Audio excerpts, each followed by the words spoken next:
Deep into that darkness peering, long I stood there, wondering, fearing, doubting.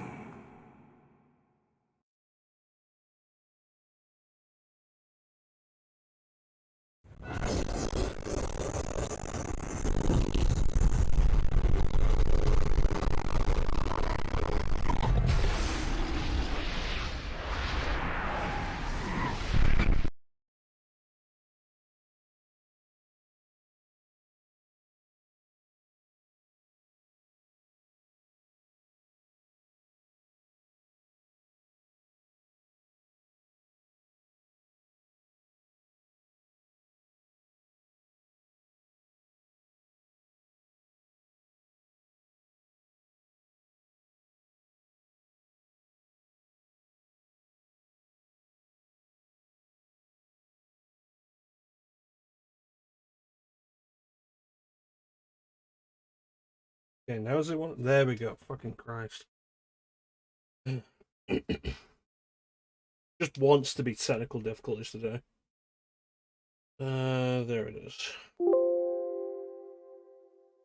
Deep into that darkness peering, long I stood there, wondering, fearing, doubting. Okay, so that's working now.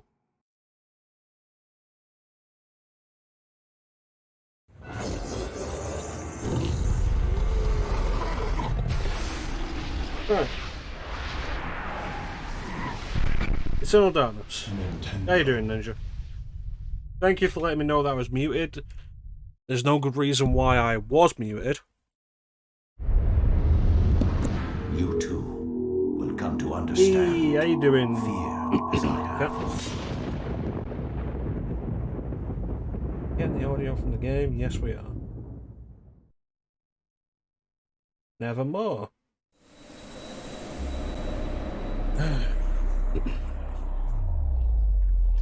So several years ago, I did Eternal Darkness, Sanity's Requiem for the stream. Today, we're going back to it, as I always intended to do at some point. We're going back to it to do the second playthrough. Because to get the true ending of this game, you have to complete it 3 times.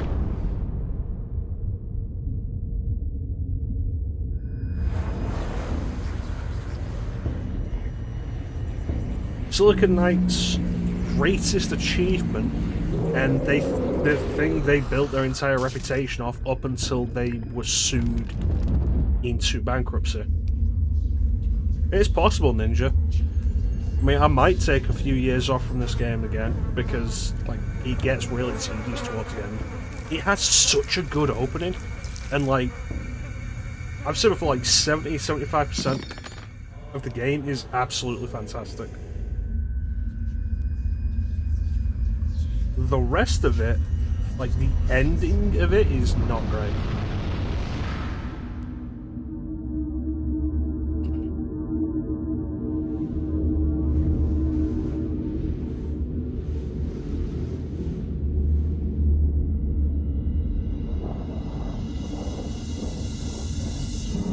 Yeah, Silicon Knights, like, I think Silicon Knights got mostly lucky with this. Kotaku did a really interesting expose on this a few years back. Of, oh shit, this game can be widescreen. Yeah, I'm not playing it in widescreen.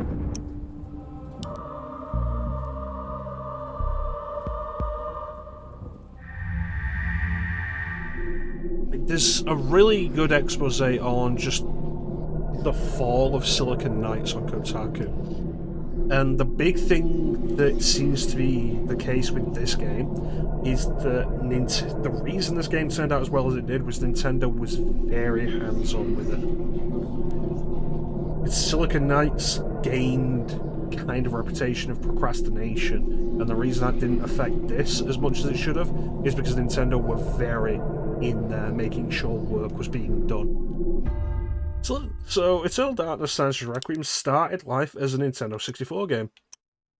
And you can see that in places.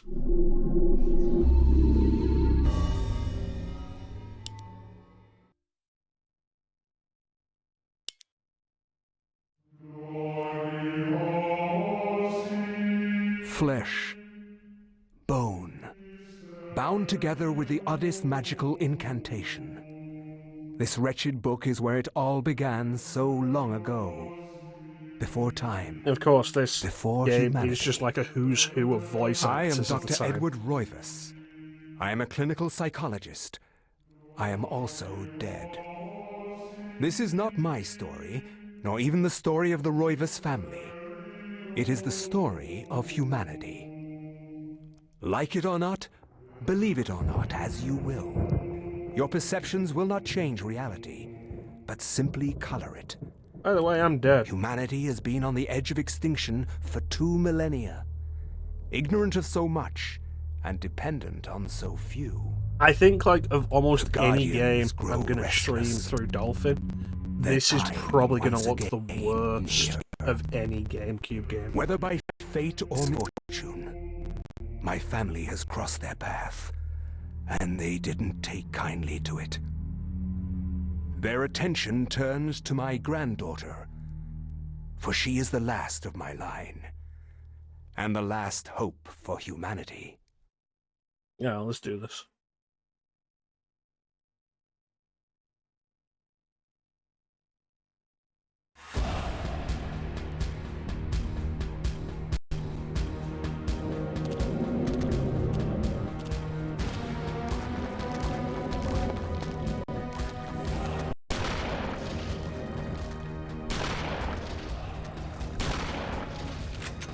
Yeah.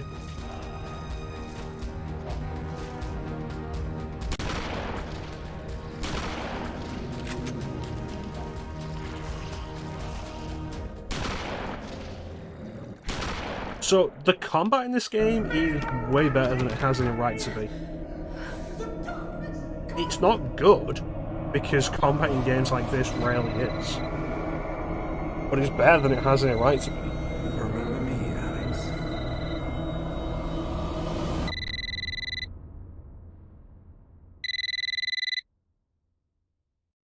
At the sound of the phone, the time will be 3:33 a.m.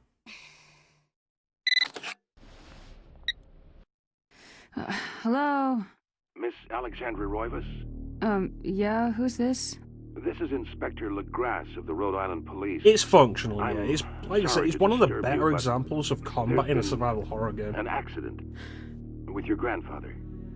I'll be on the next flight out.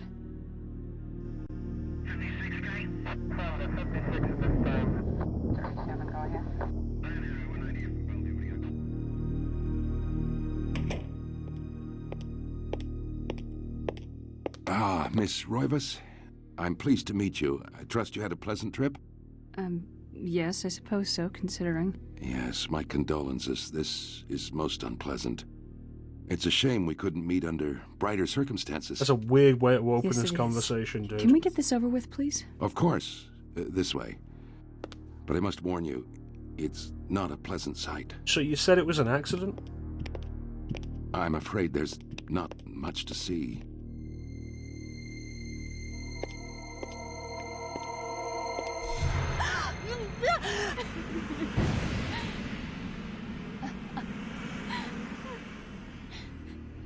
Miss Roivas, is that your grandfather, Edward? Yes. He's covered in a it's tarp. him. How the fuck am I supposed to be able to He's tell? wearing our family ring. I don't understand. Why are you showing me this? Can't you check dental records or something? What is wrong with you? I'm sorry. It's my job, lady. You're the only living relative, and no, we can't check dental records. There's no head. None of this makes sense. There's no sign of You couldn't intrusion, check and there was certainly a fingerprints lot of first? force used here. I have never seen anything like this in my 20 years on the force. We have no evidence except for the body, and what's left doesn't say much. We don't have a single clue. Well, you better find out who did this. I'm not leaving Rhode Island until you do. There must be some clue in this old mansion revealing what happened. I want answers. So do I. I wish I had some. 2 weeks later, the police have found fuck all. And I'm gonna find them. Shocked by her grandfather's mysterious death and frustrated at the incompetence of the local police, Alex vows to uncover the truth. She decides to search the mansion, the place where Edward conducted his research. If there was a tie to his past and possibly to his murderer, it would be here. But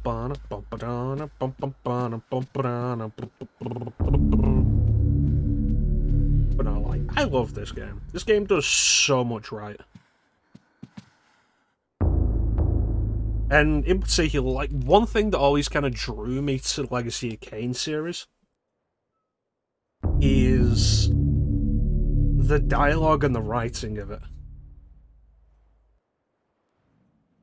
And I've always been into, like, lore and, like, written descriptions and stuff. It's one of the things I like about classic Resident Evil and Devil May Cry 1 and 3, which I feel like both series kind of lost in later games.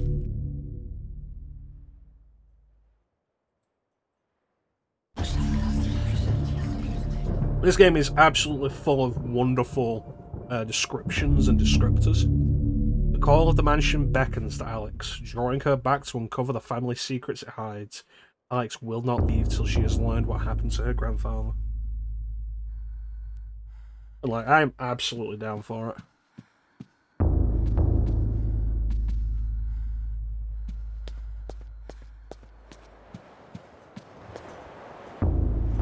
Last weak rays of sunlight fight the shroud of darkness, lends an eerie feel to the last few weeks' events. As the sun sets, Alex will be alone in this house with nothing but the spirits of old for company. And the game is just full of stuff like that, and I love it.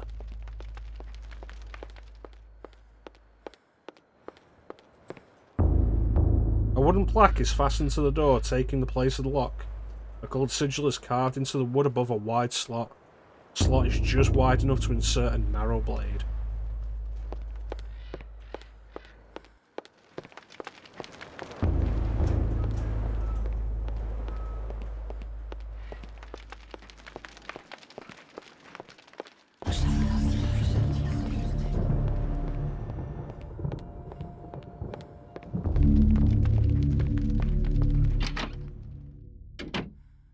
So you mentioned, like, Alex realised she was fucking starving.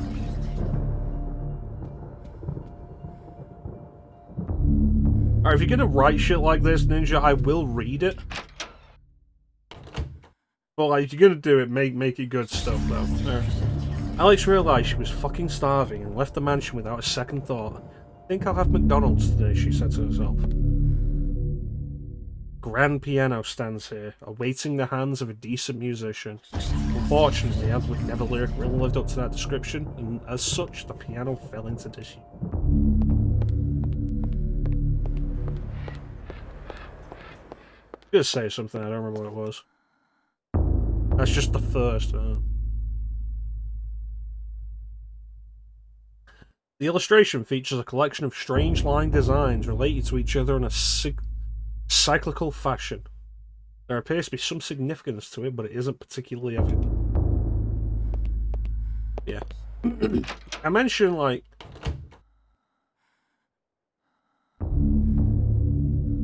this game has, like, kind of a who's who of voice actors at the time. Most of the voice actors in this were in Metal Gear Solid.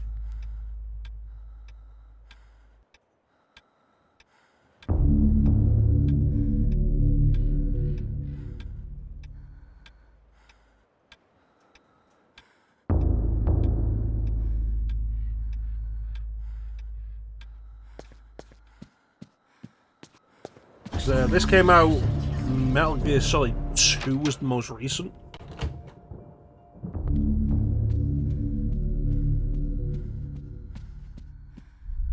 So some of the voice actors hadn't yet been in Metal Gear Solid, but I think almost all of them would end up in Metal Gear Solid by the end of 4. In the warm glow of candlelight, the Roivas family tree hangs from the wall. Shadows flitter across the surface, obscuring the detail. If one looks closely, the family's secrets are revealed. So this opening is kind of like Silent Hill 2 in a sense. A little more condensed though, in that you've got like just no direction. Explore the mansion, figure out what's going on. Like, find a place to go. Try and find some kind of clue. Which Silent Hill 2 also does, though it's less focused about it. Because it's more like, oh hey, go and explore the town and try and stumble across something.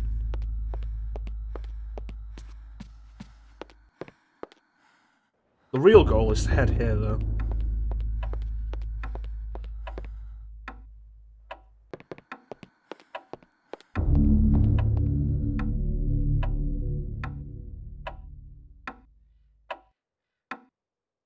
The looming grandfather clock seems to stand ominously in the corner, gazing on this empty room with an almost patriarchal air.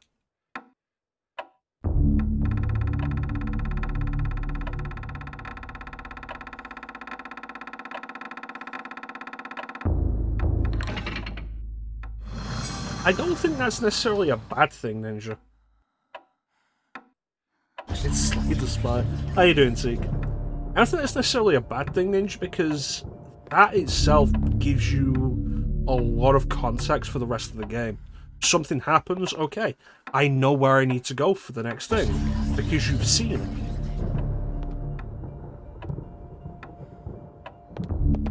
I think if you spend a while looking for this, like, that didn't give us a clue there. There is a clue elsewhere that will tell us we want to do, put the clock to 3:33. And then that opens this. I think eventually we can walk down here and we'll see Edward's ghost walk into this wall.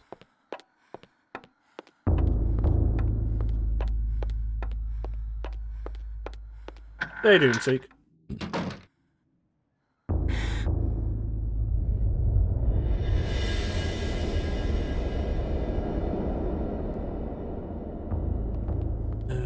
I hope everybody likes this room because we're going to be here for like probably the rest of the session. An ancient Roman weapon, a gladius, is on display above the fireplace mantle.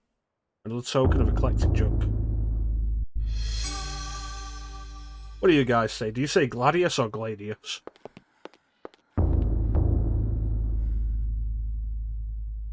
Yeah. This is a bizarre drawing of Cyclopean City. Its immense architecture bathed in a natural fog. Detail is incredible. As Alex studies it, she can almost imagine the city's inhabitant.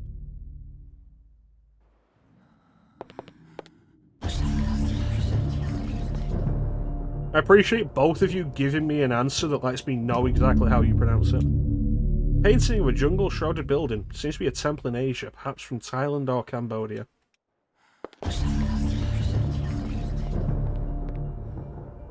This looks like some kind of mask. The face is serene in composure, with a faint hint of a smile tugging at the corners of the mouth and eyes closed in deep meditation. This Gothic cathedral is silhouetted against the stark light. The image is vicious and devoid of subtlety. Every brushstroke echoes the spikes of the architecture, imbuing a violent feeling as though the building itself is a harsh imposition on reality. A grim picture indeed. So here's a fun thing as well. Some of those things that you won't notice until the second playthrough.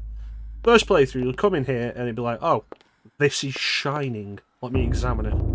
But like on later playthroughs, you might notice stuff like, you know this is a page from the Tome of Eternal Darkness. And each page is set inside a glass frame, hanging on the wall. An insane scribbling covers the page, incomprehensible to Alex. Perhaps if Alex has some kind of tome, it could be deciphered. You can't do anything with it.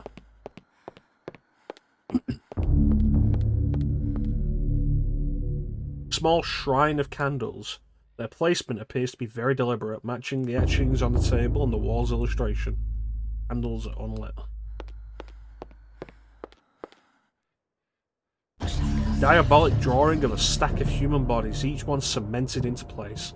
A twisted psyche could have executed this drawing. Though disturbing, it is meticulously rendered down to the subtlest detail. Precise anatomy of fractured bones and convolutions, spines and ribs entwine into a mesmerizing sight. Perhaps if Alex played the fucking game the way we intended, she'd be able to read the goddamn page.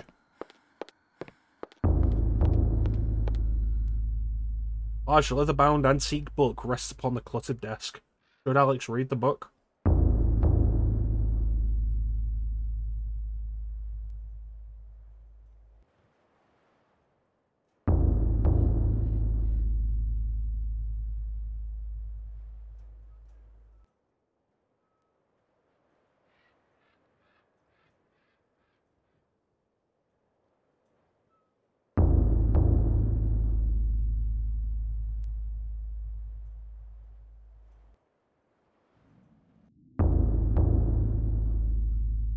Alex decided that the book looked fucking weird.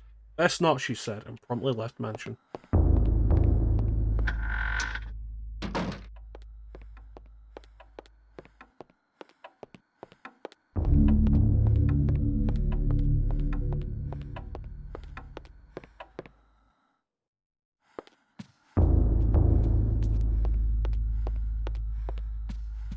Okay. That's probably far enough for the sake of the joke. The controls are kind of interesting, because, like, it's not tank controls. Which, even for the time, is a little odd.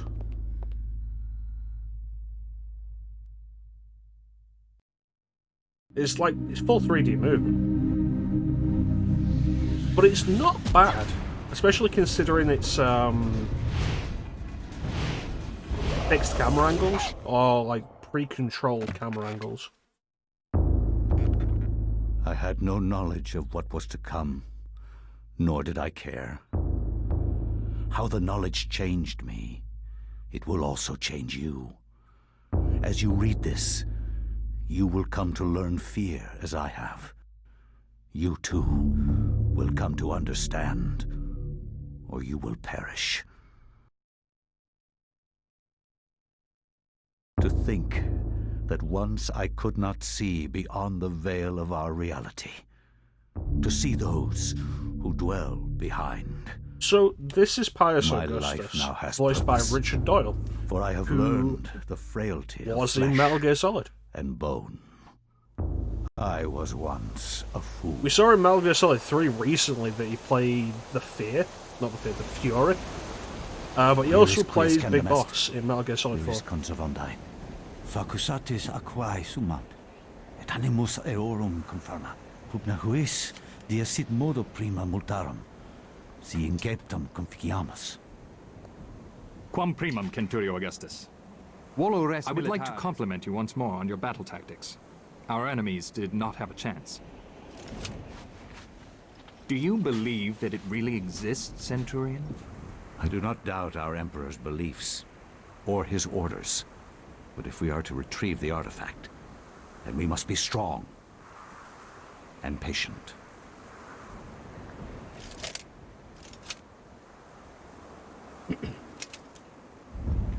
Come to us, Pius Augustus. Also speak English when necessary. I like it as a touch. It's like, yeah, no, they're speaking Latin. But for the sake of convenience, you're going to interpret it as English.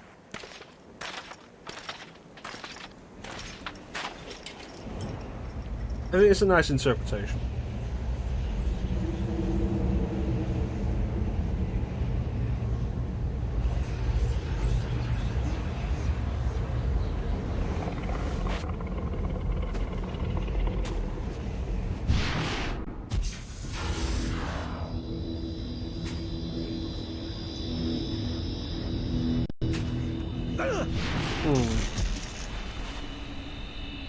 Well, that seems troubling.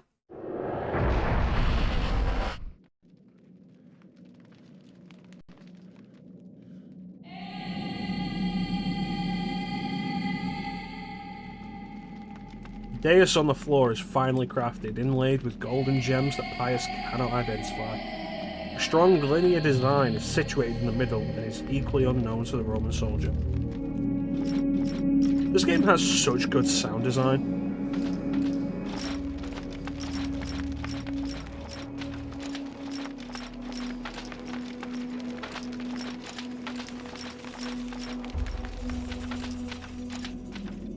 Shaft descends towards the next lower level.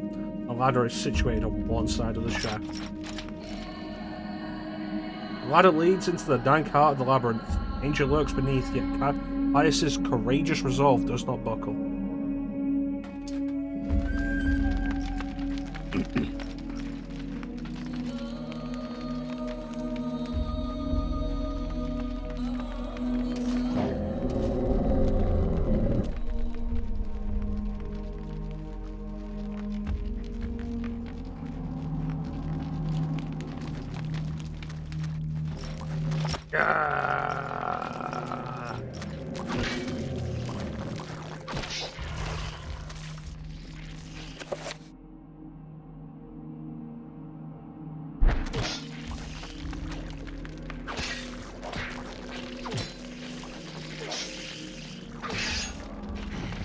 So this is combat.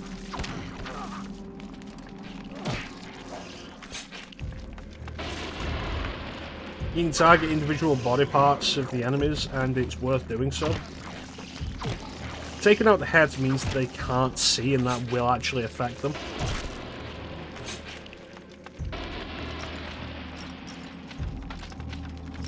There are some enemies that will just die as soon as they lose their heads.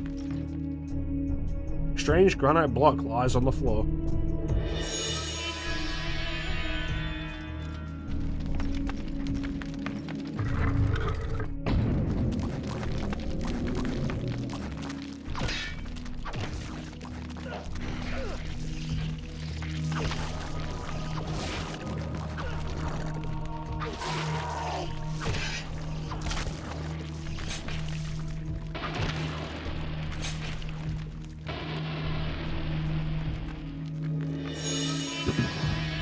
Interesting thing I saw earlier today when I was doing some setup for this is Night Dive Studios has apparently been really after trying to do a remaster of this game, which I think is kind of interesting. Yeah, I'd be down to see that.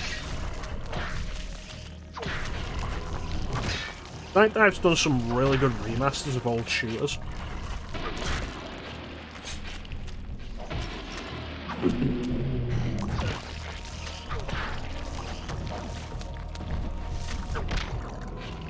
Like they did the Turok remaster.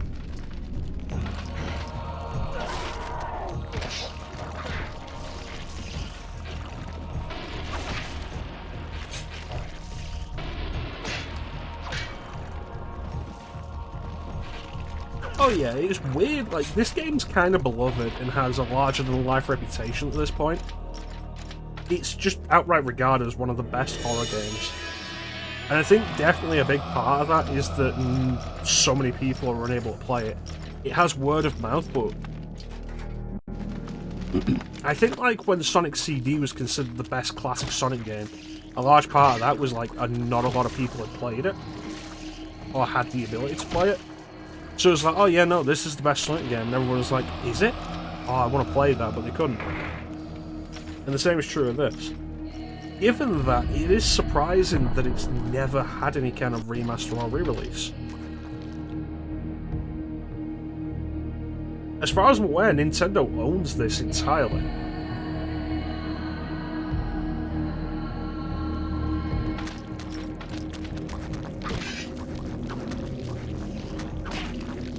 So I don't think it's like a rights issue.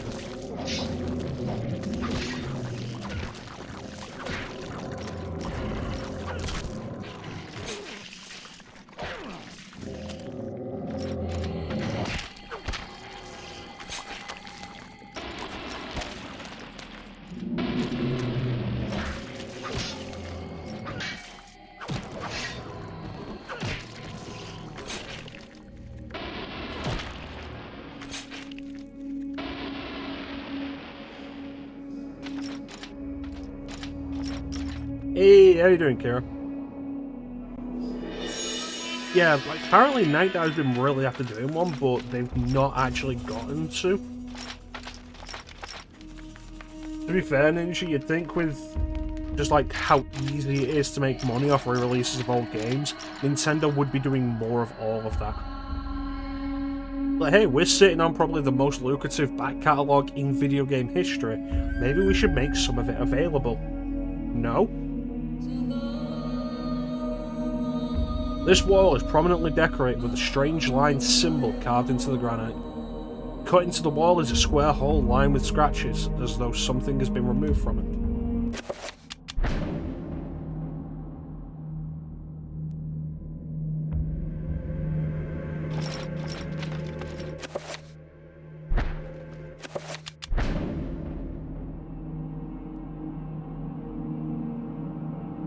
Like, even just of the GameCube.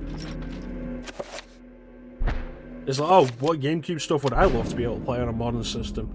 Chibi Robo, Custom Robo, F-Zero GX, Paper Mario The Thousand Year Door, Fire Emblem Path of Radiance.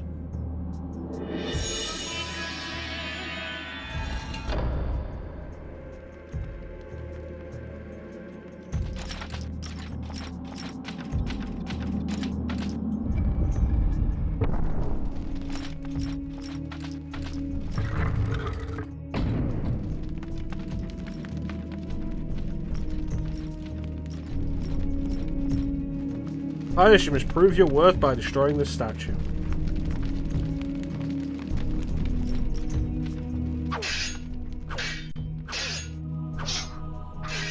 It's interesting they spell Pius Augustus differently on the statue.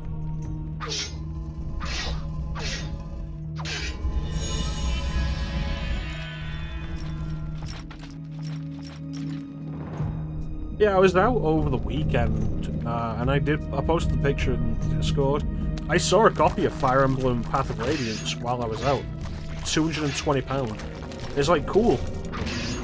I'm not gonna fucking pay that. Just no game is worth that.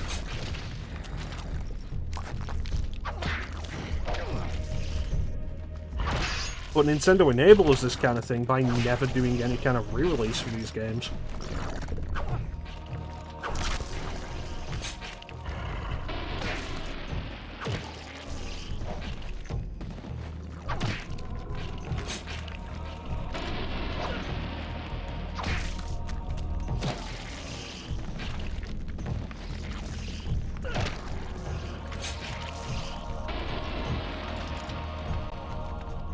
A button attached to a small pylon softly illuminates the room.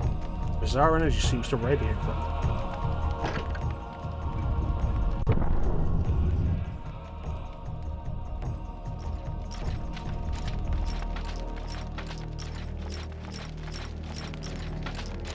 Here we go.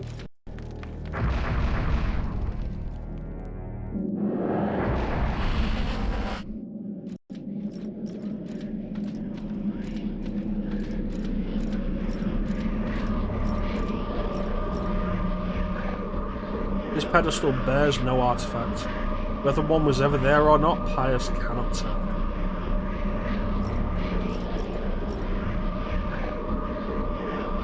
A strange sculpture resembling a red-clawed worm mysteriously floats above the pedestal. Should Pius claim this artifact?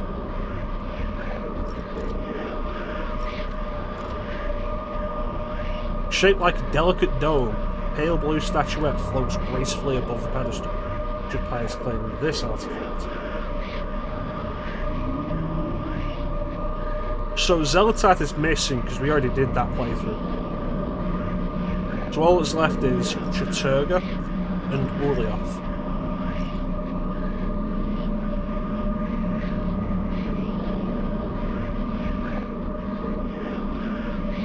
Die, monster!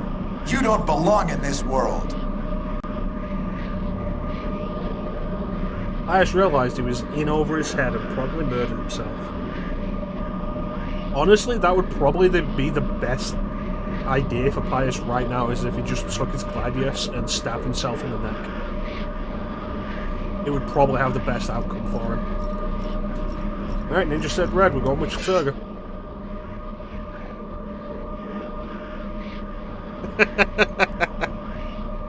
Excellent.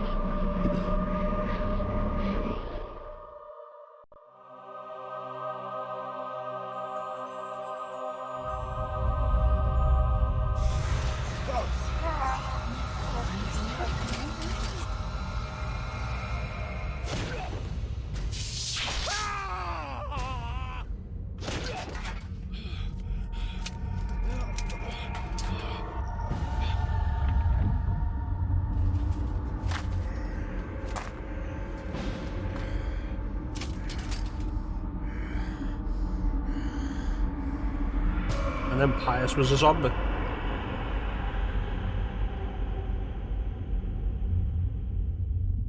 Eons have passed since then, and I have learned much.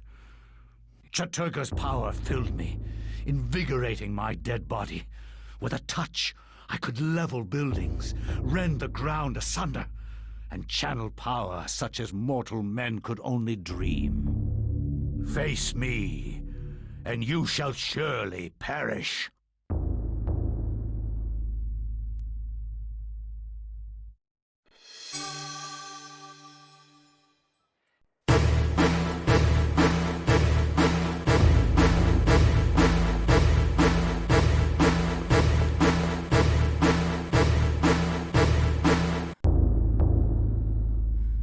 Pius stood up, invigorated by the new power he'd been given. Fuck, I'm hungry, he said to himself. Strangely, with the Tome of Eternal Darkness in her possession, Alex can read the page. There's a chapter page from the tome itself. The Binding of the Corpse God. I cannot say what was the true beginning, nor am I sure of its end. So perhaps here is the best place to start. I am reminded of ideas I first encountered in Sir James George Fraser's book, The Golden Bough, a study in magic and religion. We are overwhelmed by a very human need to weave a web of meaning where there may be none. Since time immemorial, ancient peoples have dressed up their lack of knowledge as gods and demons. I have discovered that sometimes the fates of gods and mortals intertwine, and legends are born. Pay no attention to the obvious JPEG in the background. Which, I want to make it clear, is obviously a JPEG in the... if you actually play this on a GameCube. Will you be master of chaos, and to fade to nothing in obscurity will be thy fate. My master has planned many millennia for this day. It is the true chaos of all things that you now must be entombed amongst the beings of flesh and bone. You have a great monument here, Mantarok. It is a pity that no one will ever recognize it as yours. May the darkness claim thee, crawling chaos and damned beast. No longer will thy reign be kept over the ancients. Hey, how you doing, you man? have kept imprisoned. Thou hast seen the last of this world.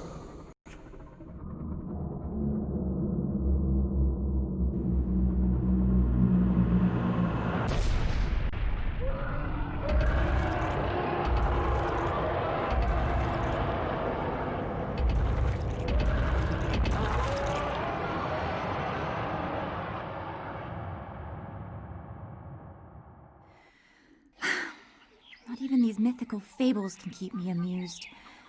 There has to be something to do around here. I think this is Kim My Guest, Something that fantastic who, of course, played me. Mei Ling in Metal Gear Solid.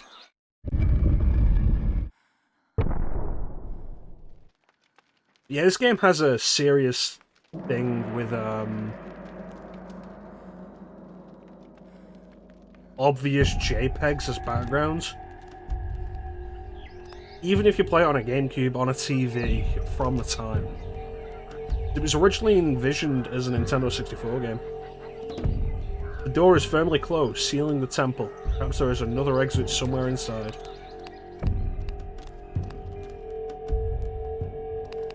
Yeah, that's fair. Honestly, this chapter isn't too difficult, providing you manage to save the guy who will repair your sword.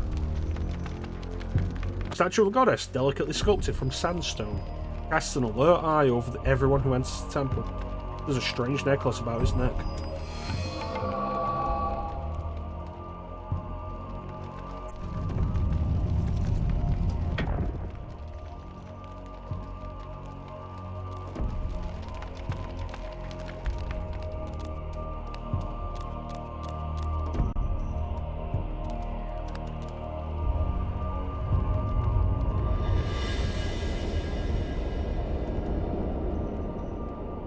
So here's a fun thing I've only just realised. I always thought Elia had like some kind of head covering, but I'm just realising now that she just has purple hair. I thought she had like some kind of purple shawl around her head. Engraved on the floor is a striking design featuring the sun sinking below the edge of the wall. The design on the wall appears to depict time and day. Perhaps the candles do too.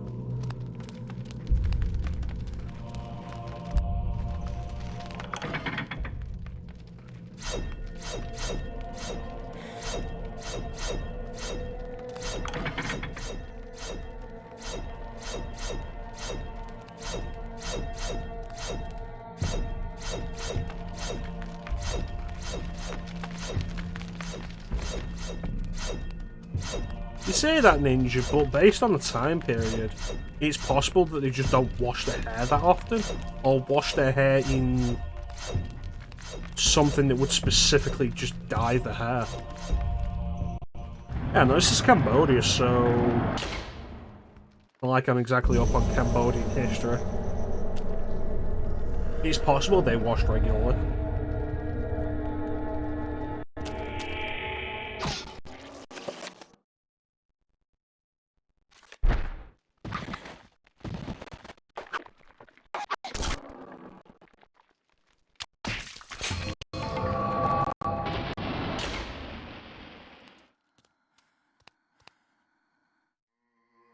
Brightly burning sun.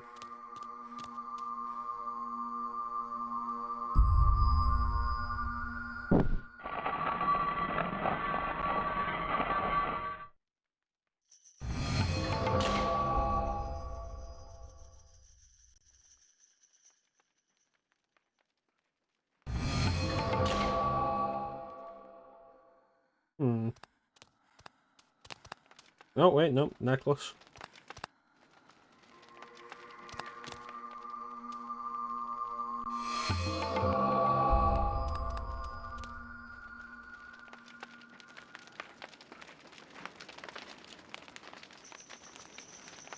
Careful.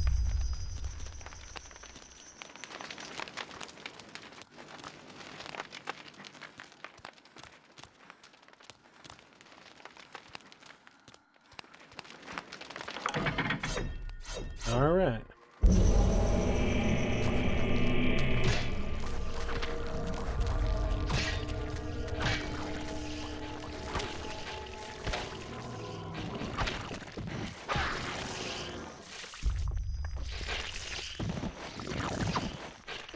Yeah, because we cut the head off, like, these guys don't have any idea where we are.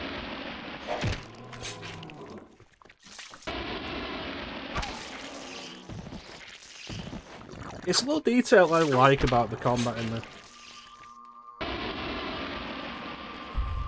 I am the storm that is approaching.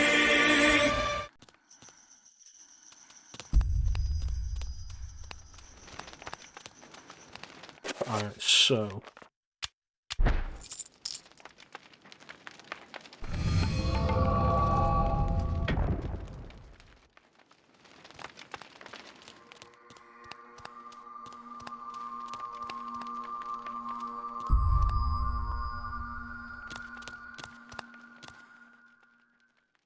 rising above the edge of the world. Which, yeah, that's what it's set to. Now get me with that one.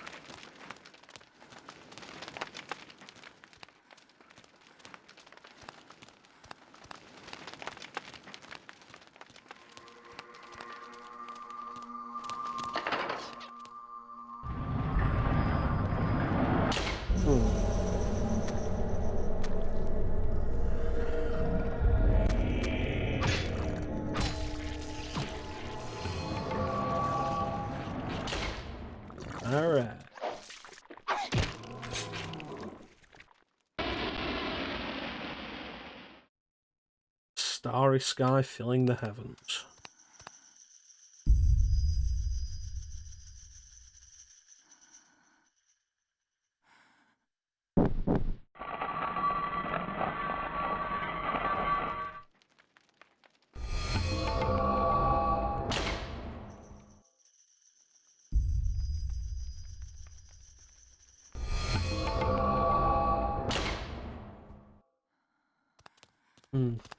I know there's some kind of footage you can find of the Nintendo 64 version of this game. Let's say it was originally set for Nintendo 64 and was in development for quite a while for Nintendo 64. And I know there's footage come out of at least one of the levels which was cut from the game. This game was changed post 9/11. Because there was originally going to be a level where you play as a Templar in... I cannot remember, Jerusalem, maybe? But it was cut. There is a reference to that still in the game, which I'll probably point out when we get to it. Triangular design is carved into the floor. The etched grooves are filled with coloured sand. These symbols appear to be related to each other, with one having precedence over another.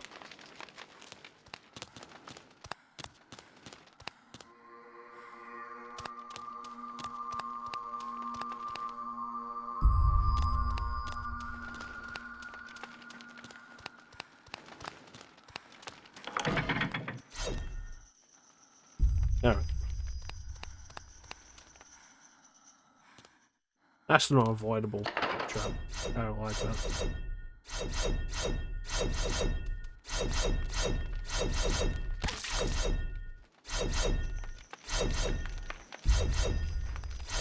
One thing that's worth mentioning is the different characters having different stats. A small pedestal covered with decorative etchings stands before the wall. The blowgun upon it must have some special significance to be the focal point of this display. Did Elia take the bowgun? For example, Elia has smaller... Let me get in there. Pius didn't have Sanity, so we can't really compare her Sanity to Pius's, but she has less health than he did. Which is understandable considering she's a dancer slave girl and he was a Roman centurion.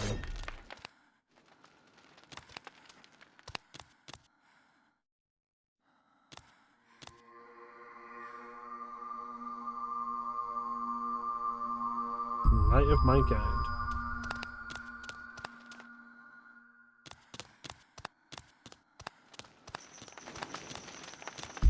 Yeah, so let's grab it.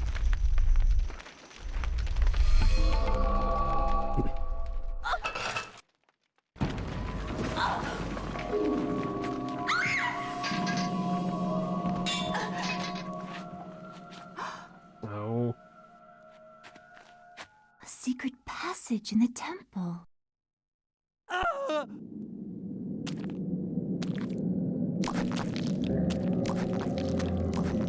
Okay, so shattered short sword. If we can save the guy, he'll repair our sword. If we can't, then the rest of this chapter is going to be an absolute pain.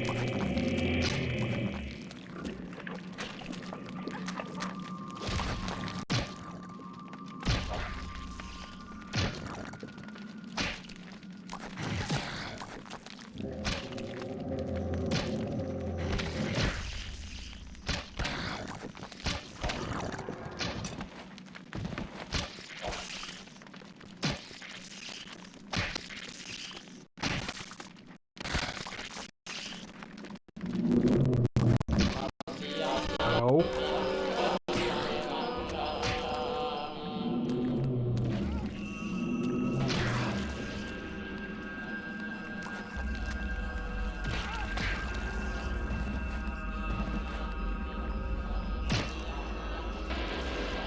God is grateful for Elias saving his life. In return, he offers to repair Elias' broken weapon as a gesture of thanks. Absolutely.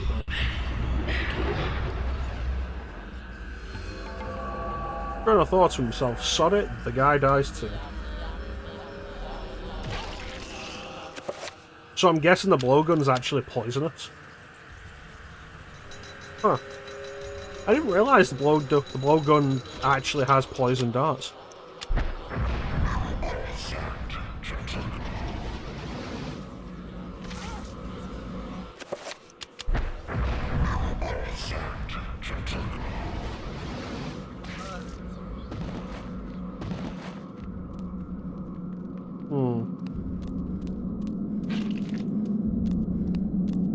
I was trying really hard to kill the bad guys fast enough.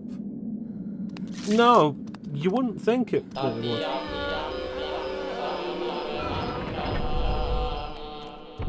And it's why I didn't know that they were poison, because I saved the guy and then that's it. I never use that gun, the blowgun again. I go right back to the sword because the blowgun is terrible.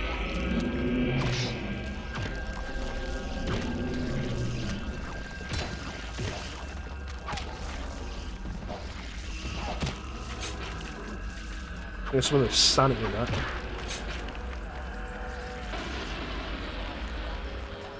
Hole in the device as though something can be inserted, perhaps a key or a lever.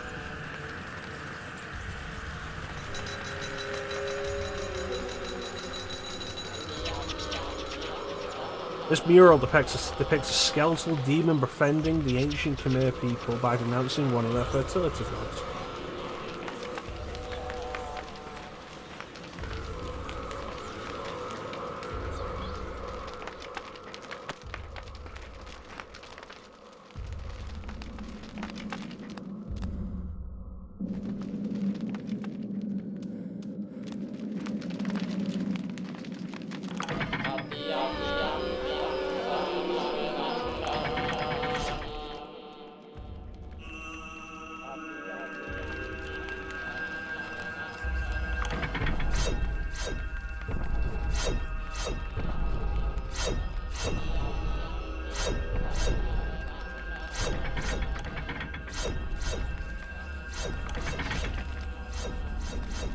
Alright.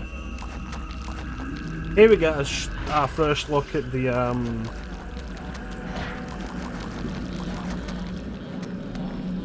different aligned enemies fighting each other.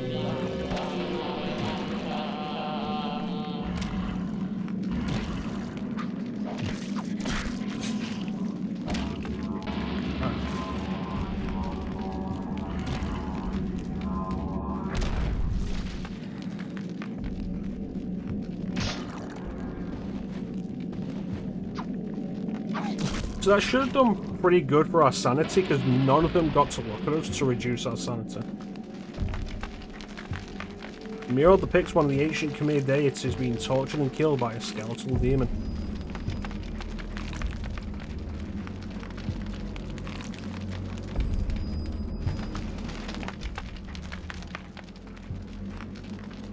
I don't think I've ever had my sanity get that low in this chapter before.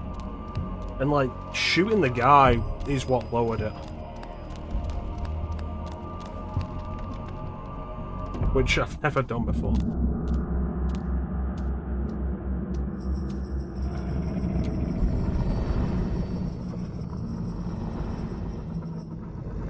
Stop. Don't go near it.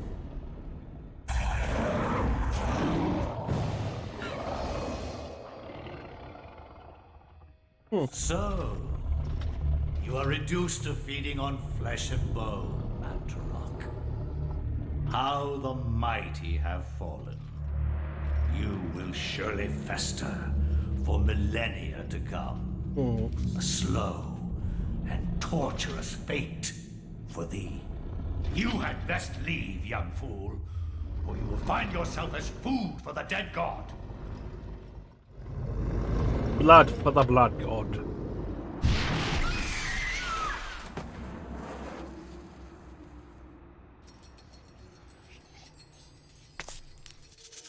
You are one of the chosen many. Flesh and blood. It is now your destiny to fight the eternal darkness. I I give you a gift in return for an obligation.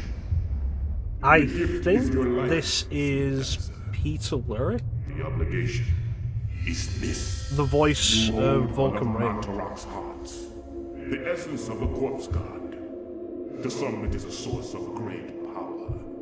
From those people, you must defend it, lest they use it to destroy what little brightness your world has left in it.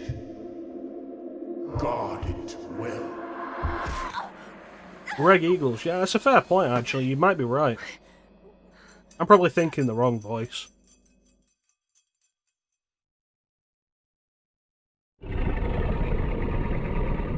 Yeah, you're probably right, Ninja. Taking your stick.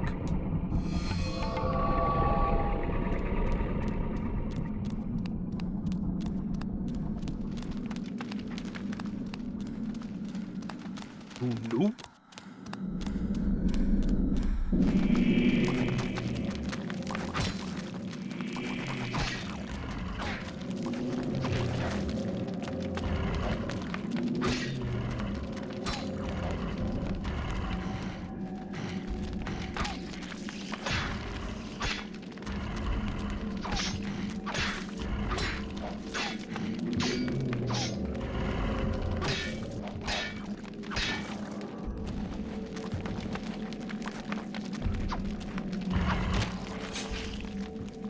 I forgot these guys can regrow limbs.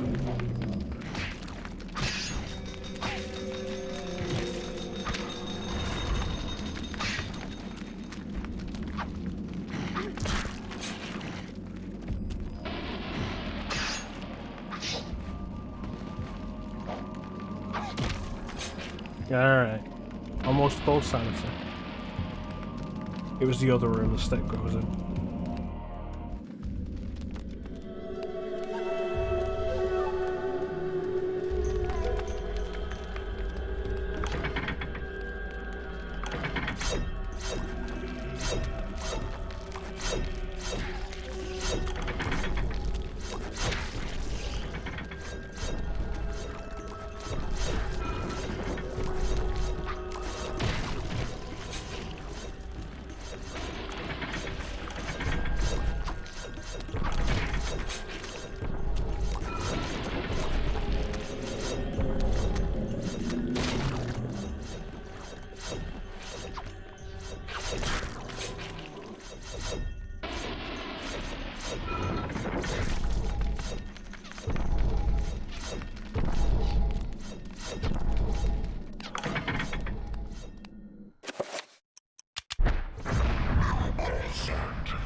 You got the done!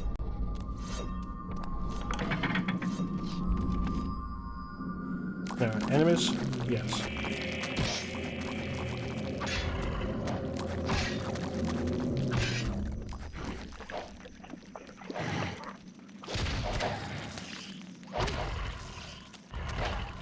Fucking hell.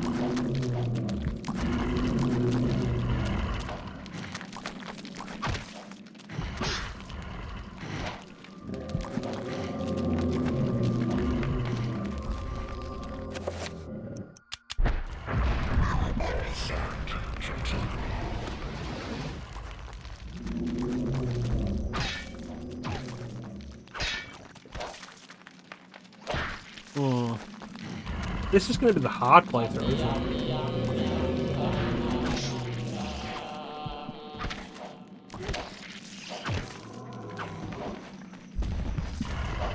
Like I mentioned previously, like, one of the Ancients is a harder playthrough than the other two, considerably. And it might be the Chaturga one. What would be the reasons? The reasons it could be Chaturga would be because Chaturga's minions are generally tougher. Physically tougher, harder to kill. They go down harder. And because Chaturga's the main ancient you're against, it makes sense that Chaturga's alignment would be the last alignment that you would get. But Chaturga's the one that restores health. So If Turgor's Alignment's the last one you get, you take longer to get a healing spell.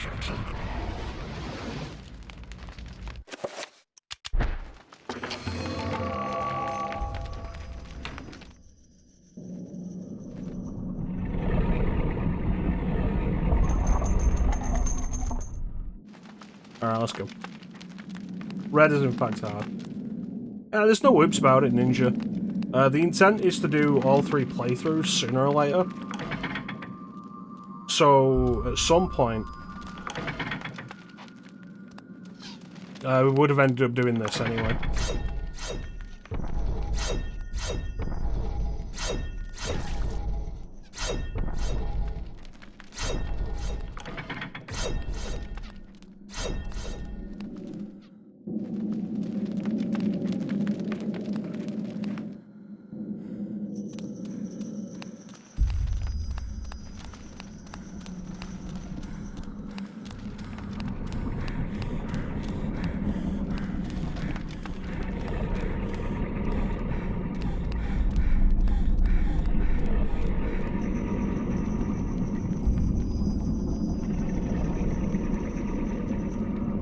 It's weird that this doesn't drain sanity.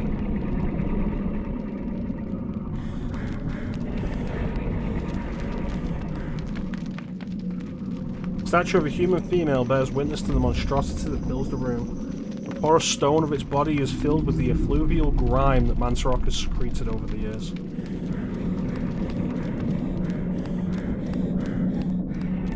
Just a normal Tuesday for her.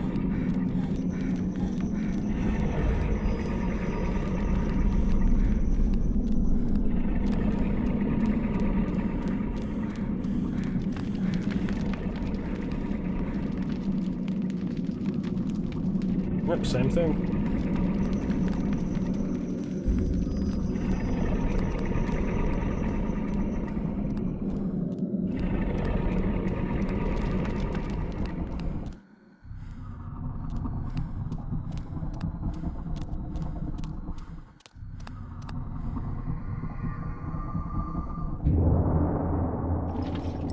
Fool!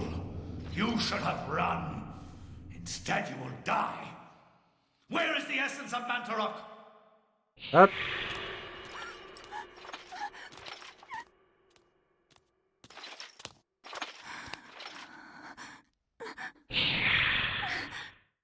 Where is it? What? I will not ask again, child. Very well, then. You will succumb to the horrors of oblivion.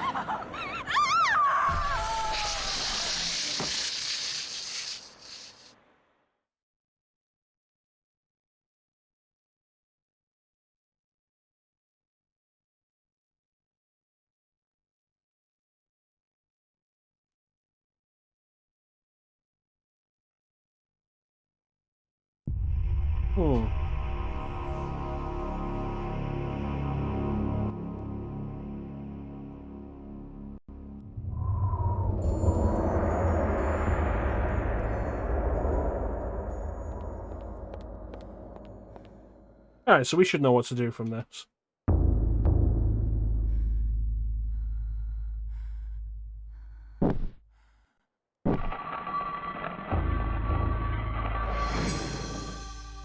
I mean, those weren't real books.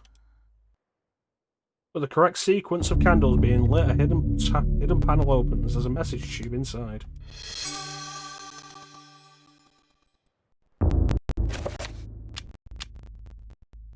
Antique leather-bound message tube. Can used to transport sealed message scrolls. It appears to be unopened. There might be something inside. Suspicions of conspiracy.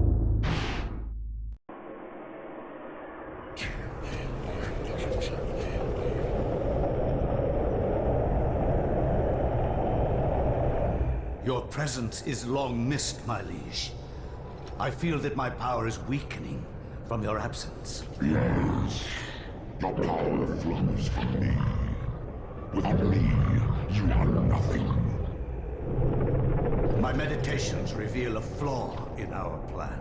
There is no flaw.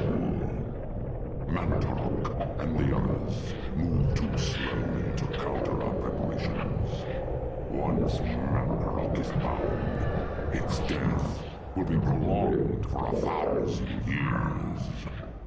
Its fate will assure that the balance of power over the opposing ancients will remain in our favor.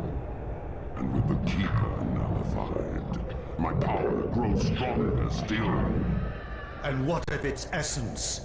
Mantarok has employed others to defend it. It is of no matter, for the power I will... It's not that Cthulhu is the strongest of the three, it's a balance. Cthulhu overpowers Xel'Atath, Xel'Atath overpowers Ulyaoth, Ulyaoth overpowers Cthulhu.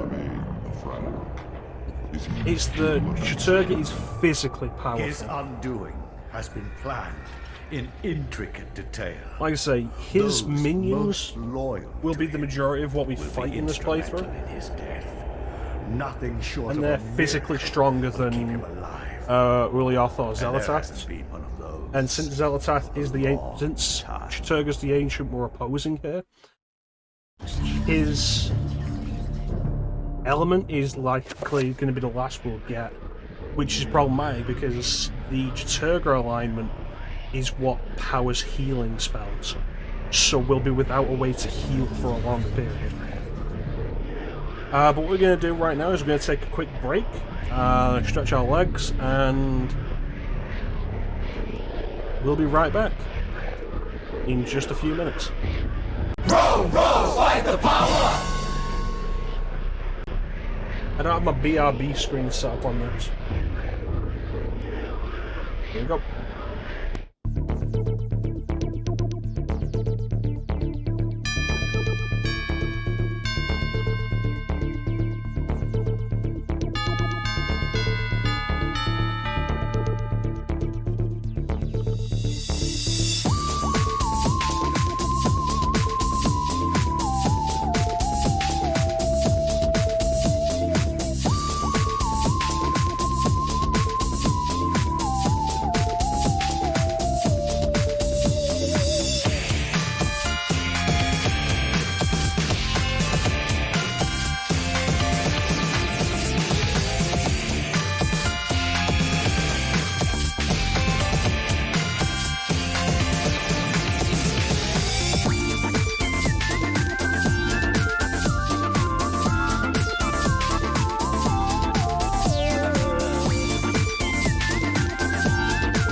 And we're back.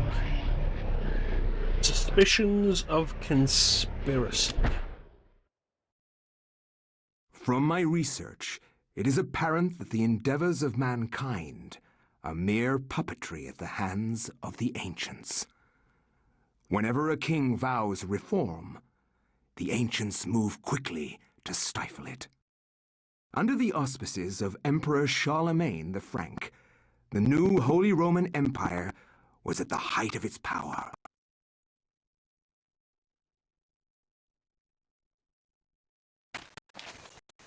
Like the ancients. Hanc mit ad dominum et imperatorum nostrum, Carolum magnum Francum. Hey, Michael Deliver Bell. this to our Lord and Emperor Charlemagne the Frank. No one but him must see it. They are words for his eyes only, at once.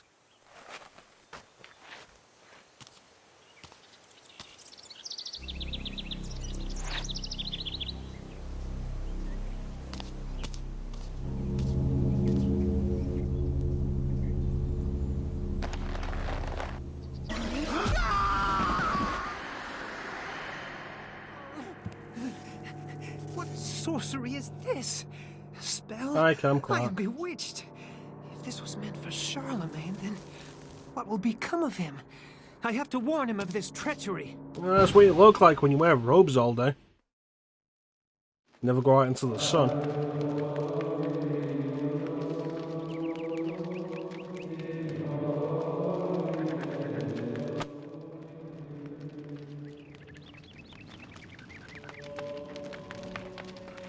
Anthony cannot leave yet. Charlemagne must be warned of the conspiracy against him. After Anthony briefly describes his mission, the monk informs him that Charlemagne was last seen in the audience with the bishop in the visiting chamber. Anthony's presence is questioned by the monks, feeling that he's trespassed upon sacred ground. The monk seems rather subdued, perhaps out of respect, or perhaps out of...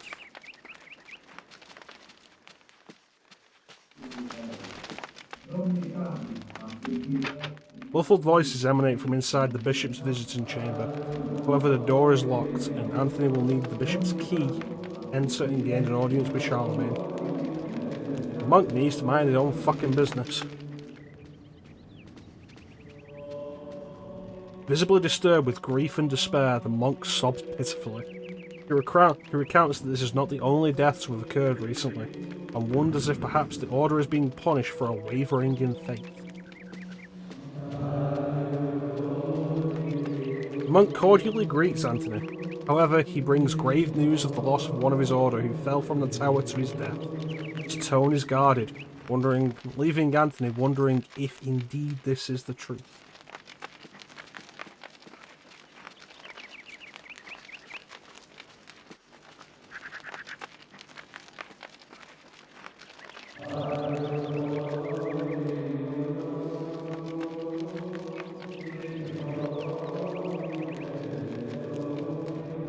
Homer sleeps nude in an oxygen tent, which he believes gives him sexual powers. The monk informs Anthony that the ordinary is awaiting the arrival of the bishop so the funeral rites may begin. There is much grieving to do since this is not the only recent death amongst the order.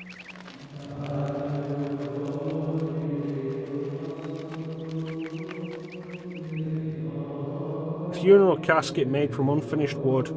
It is not properly sealed and could probably be opened. Should Anthony open the casket?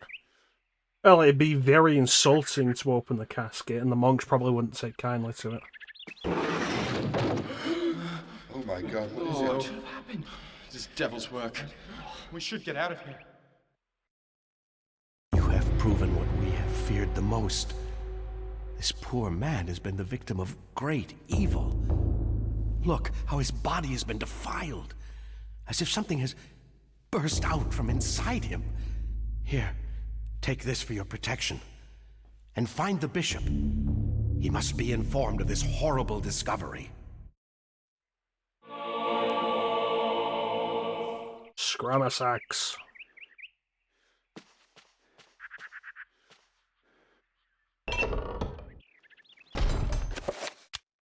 This all seems really suspicious. It's like, oh yeah, no, you've proved what we all feared. I pushed a piece of wood. Peering inside the casket, Anthony sees the body of a monk. His raiment is that of his order, stained with blood that has seeped from many grievous wounds. It's truly a disturbing sight.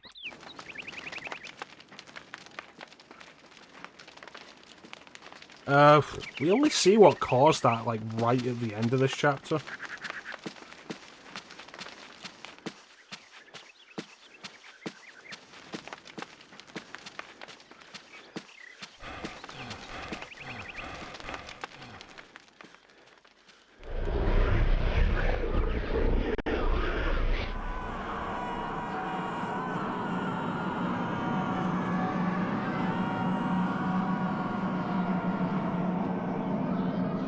Hell yeah.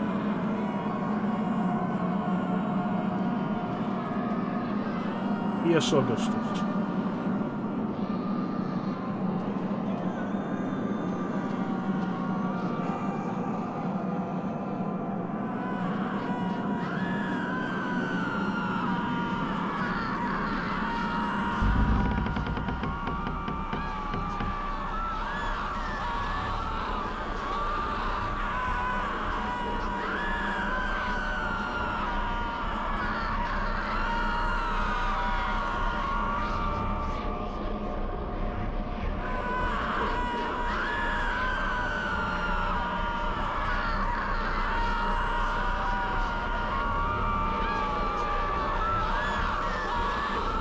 Cradled in what appears to be a leathery hand lies a mysterious book. It is bound in human skin and intricately decorated with shrunken bones. It beckons and yearns to be possessed.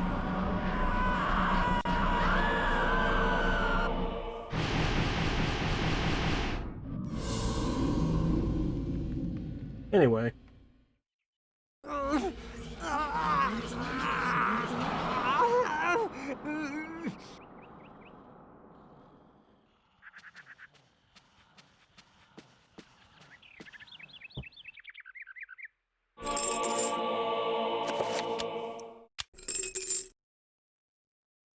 This urn has been glazed with a rich cobalt blue shellac, instilling it with an otherworldly spectral character.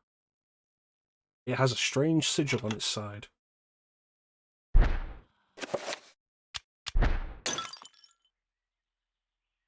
While fumbling around, the urn slips from Anthony's stiff fingers, dashing itself into fragments as it hits the floor. Magical rune.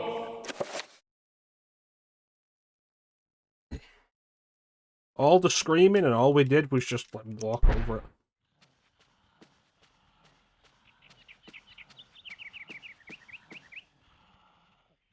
Mysterious gold medallion rests upon the desk.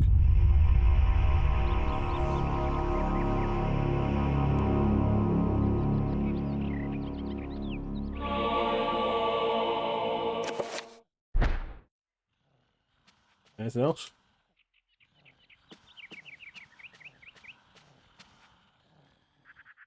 Amongst the tomes and manuscripts, a book brings attention to itself. Oddly pristine on a dusty shelf, it doesn't quite belong. Should Anthony move the book?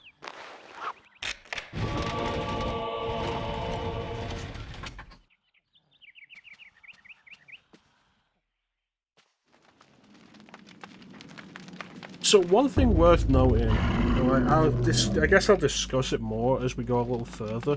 There is actually a caveat to Anthony.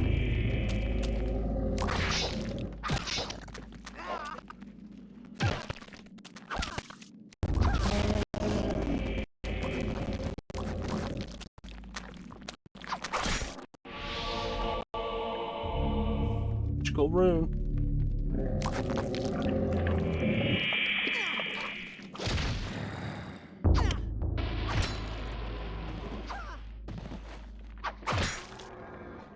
Ah! Bro always looked weird to me.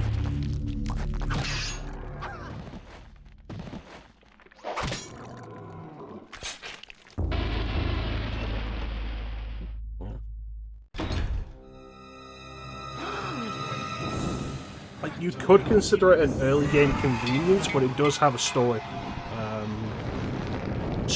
point. Dude, pick the torch up again, goddamn.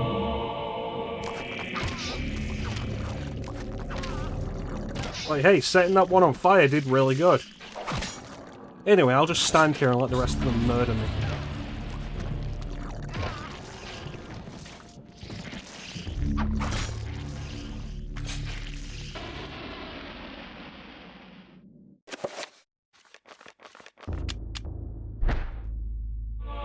A piece of a broken green urn.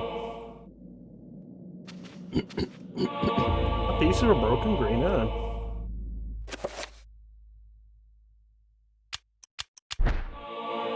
Two-thirds of a broken green urn.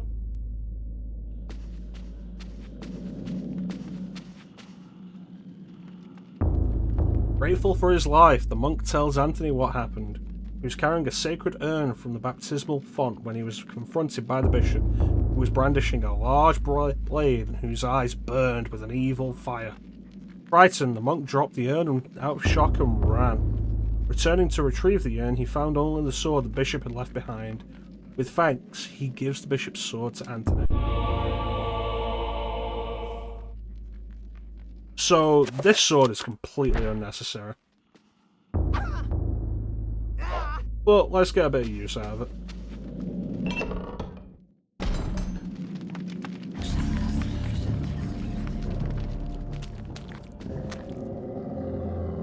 Outstone tablet.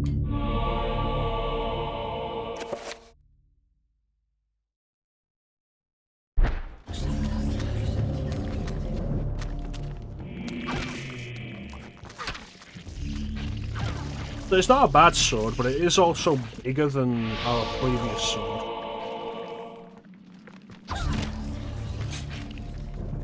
You make use out of it, but it's up to you whether or not you think it'll be worth it. Okay, so all we've got is Zelatar. These two.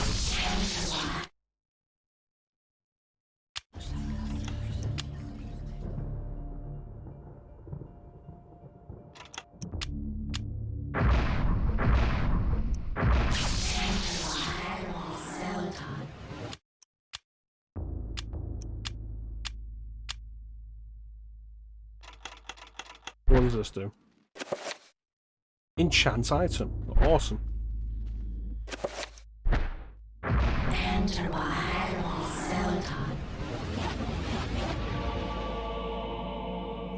So enchant item will power up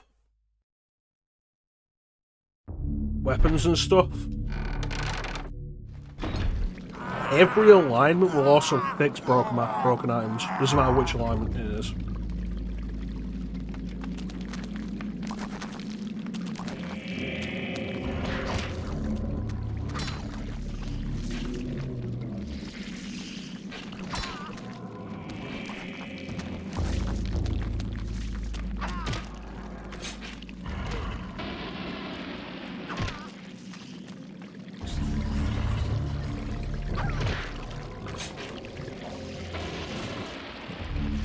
I got a red urn.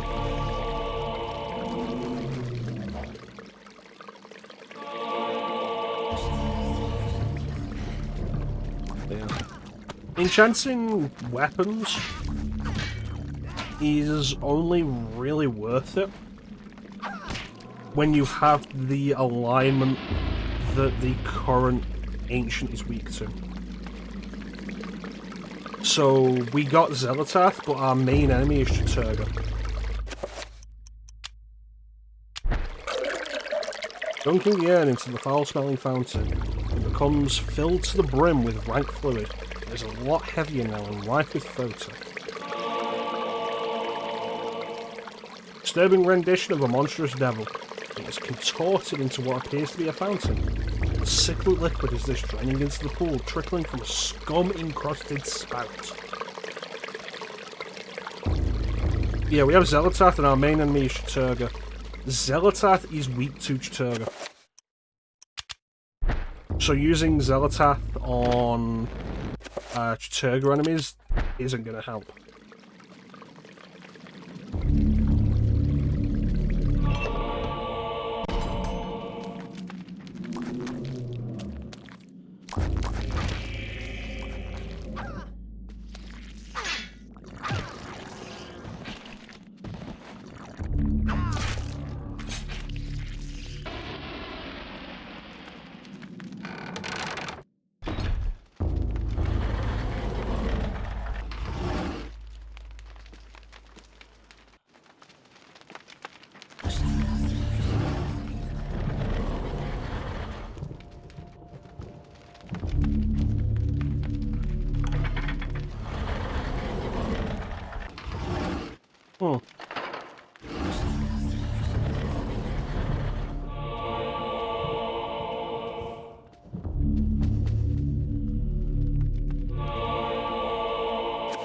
So the way things work with the ancients.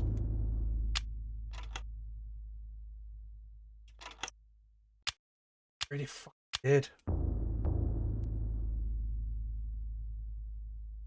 The way things work with the ancients. Chaturga is physical power.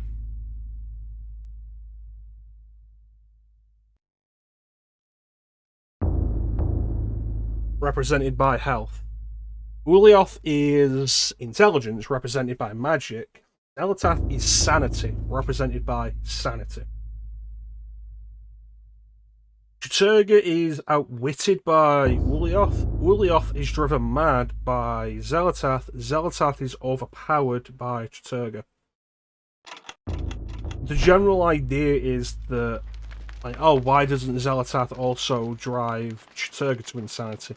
Because Chaturga's not smart enough to interpret any of it. Religious texts of unspeakable nature written in languages utterable only by monsters or corrupt humans. Ah yes, French.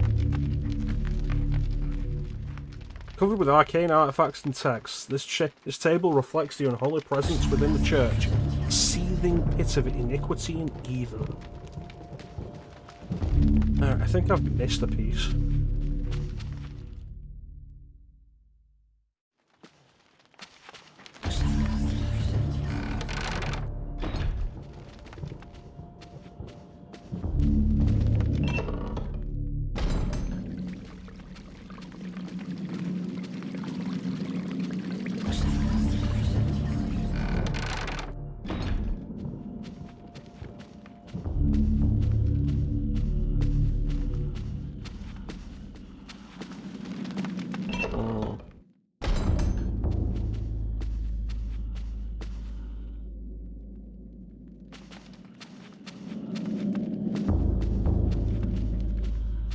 Oh, there it is.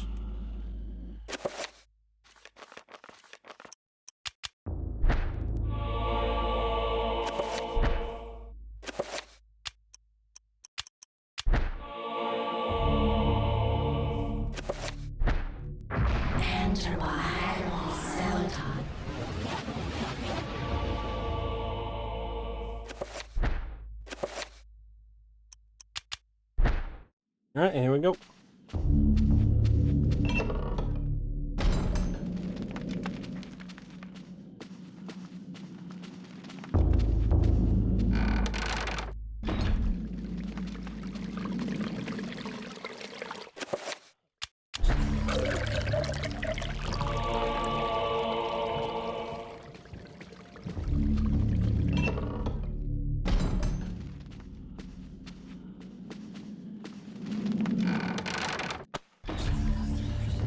So this is honestly a bit of a dumb puzzle.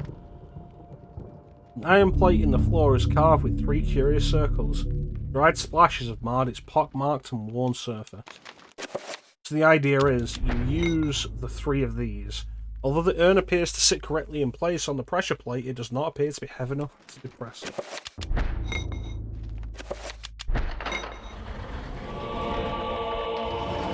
So you fill them up with water, place them on there to hold, like, to create enough weight for the pressure plate to be pushed down. But because we saw us standing on there was enough, we know it doesn't specifically have to be those 3 urns. So we could have just grabbed a few blocks, put them on there, and then done it.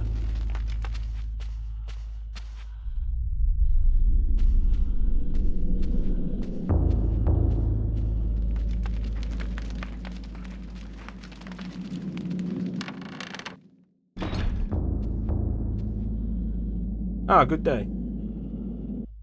So, you have come to return my book. Very well then. For your efforts, I promise a quick and merciful death. I recognise that voice.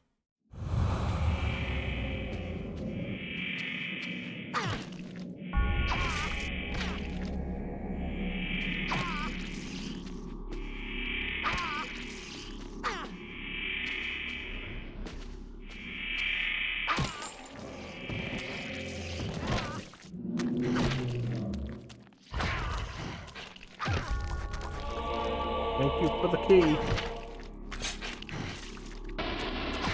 Get out of here, Palpatine.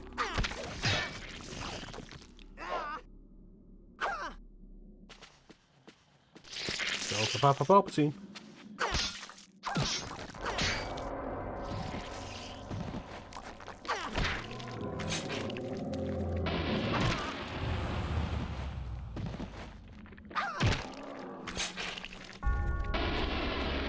Alright, what do we got? Anything good? Shrine to a god that bespeaks an ancient evil that graced the earth before mankind walked its valleys. Okay.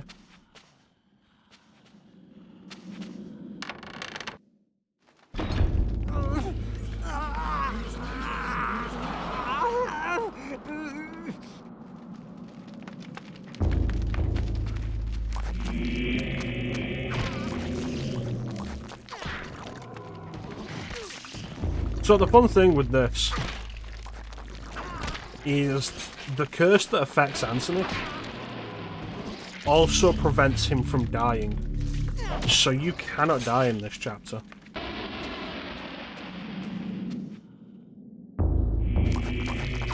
Which maybe for gameplay purposes, with it still being early and you still learning how to do stuff, and not having access to a decent amount of spells while you're dealing with a lot of monsters. Especially since I think we're introduced to our first horror in this chapter. And like, the first time you take one of those things on, it's kind of a pain. Figuring out how to deal with it. But it does also have a story purpose, so that Anthony can't die, so that's nice.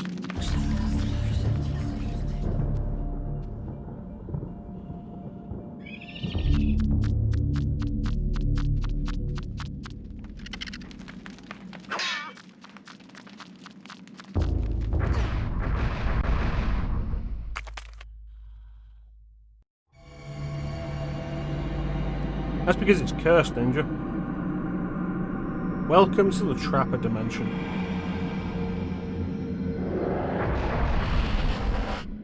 Trapper Dimension sprawls in every direction. Whilst in this place, magic cannot be cast, and humans are subjected to odd phenomena. Portals cycle from colour to colour as time progresses, and only the quick will escape.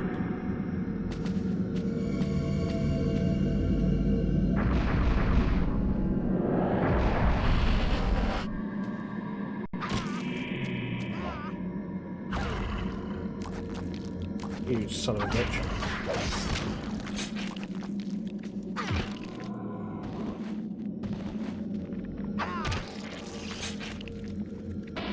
I didn't hate the dice game in Devil May Cry 4, but the fact that they bring it back twice is like...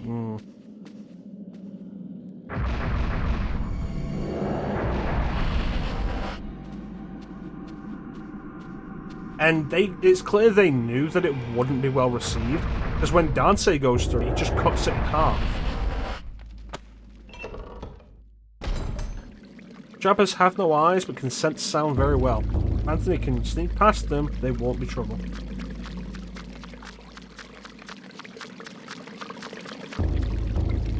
Yeah, my problem is just like, you've got to do it twice. And the second time, like... It's near the end of the game, obligatory boss rush, with this as a gimmick, after having just gone through the entire game backwards anyway.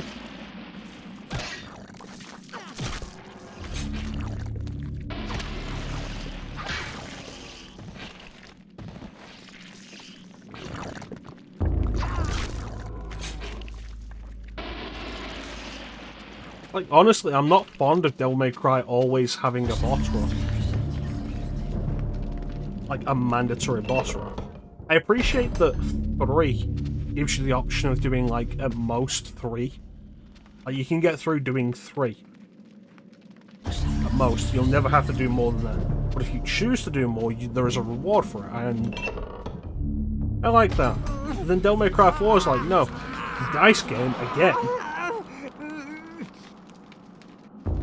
And you have to fight all the bosses again, which is even more irritating because you fought them all twice anyway. it's Burial again, the Toad thing, Echidna, and what's the fourth one?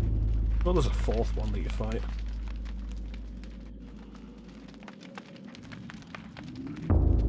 I don't remember. Yeah, and that's it. Like, you've got to fight them a third time in a game that has already just had you go back through the entire game in reverse anyway. And it's one of my biggest problems with Devil May Cry 4's second half.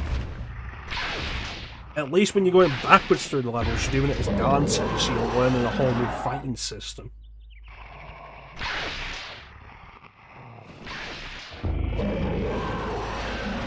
Alright, so this is the horror.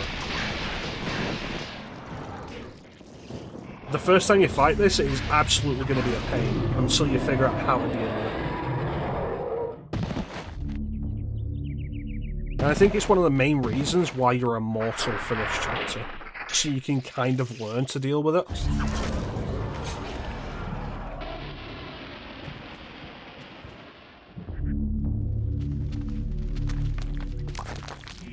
Oh no, zombies have infiltrated the church.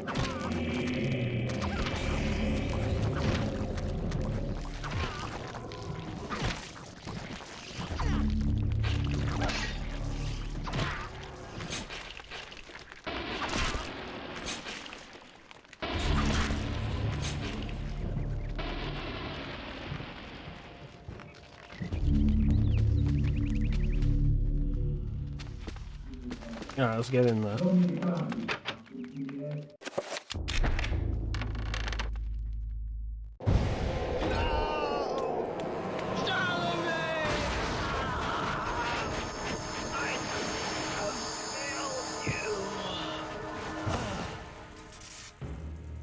You are a fool for trying to save him, Anthony. Hey, Paul, I did. His fate was decided many centuries ago, as is the fate of this world.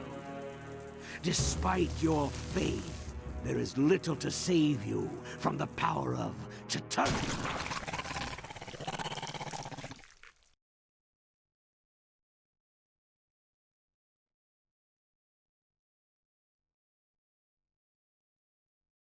Failure. That's a perfect random sound.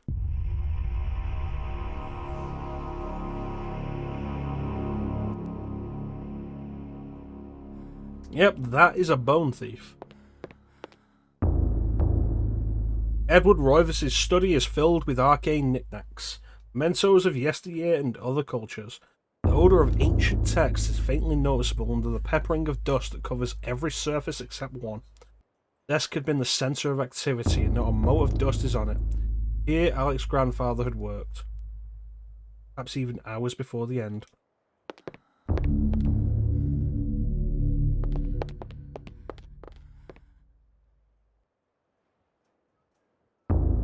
Okay, so now we're going to leave and explore the mansion. And we're looking for something that we can use based on what we got in the last chapter. And this is how things will be going forward. We'll gain something in a chapter, and then we'll need to use what we gained to find the next chapter.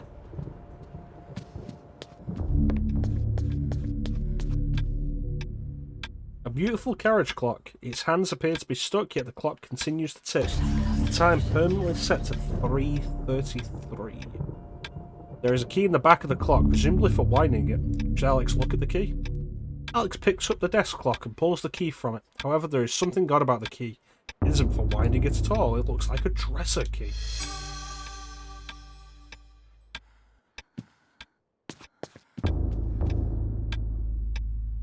Portraits of ancestral rovers line the foyer walls. Their faces reveal a dark, brooding edge. There's something It's a weapon! about each one that gives the viewer an unsettling feeling. Hey, Clint. How you doing, Clint? Yeah, I think this is specifically how you're supposed to do it, but every clock you see in the game is set to 3:33. Like the first clock we see, the one next to Alex's bed.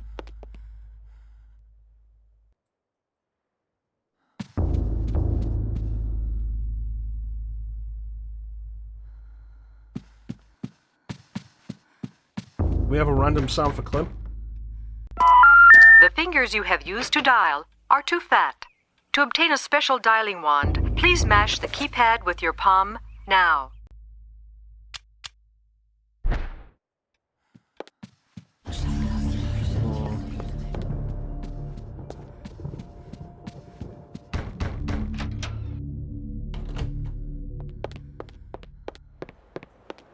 Okay, so I've got a dresser key.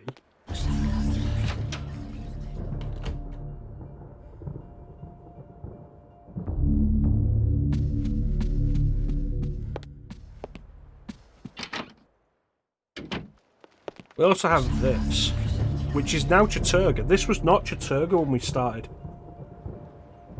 When we started, this was Mantarok.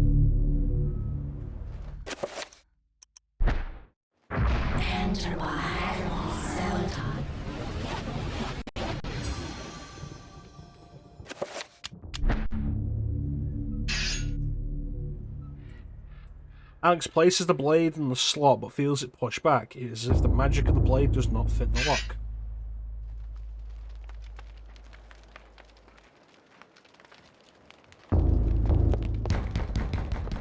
Fucking...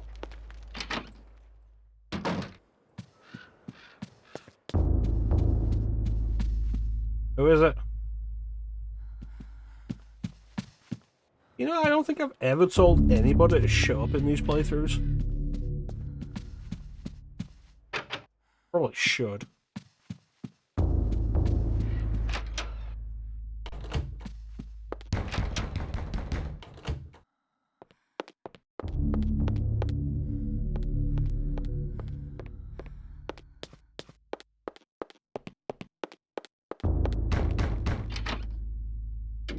So I was looking into, like, a week or so ago, HD texture pack for this game.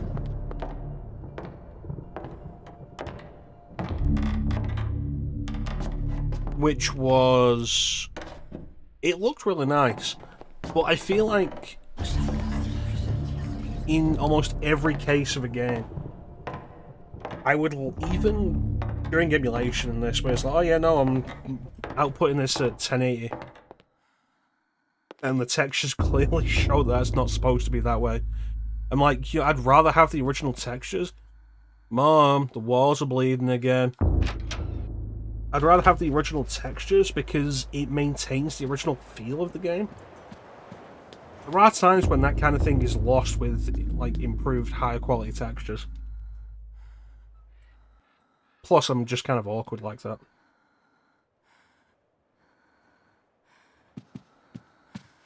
If you don't want people to chat in a stream, then why are you streaming? That picture is upstairs. Honestly, for the most part, Ninja, yeah. It's just kind of me. Gonna be making an exception when we go back to Final Fantasy VII. Which I'm debating doing very soon, actually. The original intention was to do it with Clem for the new threat mod. But I'm going to be using the improved visuals for that. Not like new character models or anything, just like like the improved backgrounds that clean them up and everything, try and clean up the compression. I was supposed to be doing it with Clem, but I'm thinking about just doing it really soon, because I've been really wanting to do it. And honestly, I feel like it'd probably cheer me up. Where the fuck is this thing?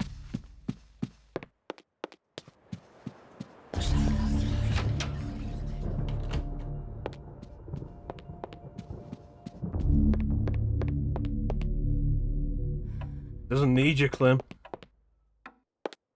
Plus, there's also the thing of, like, I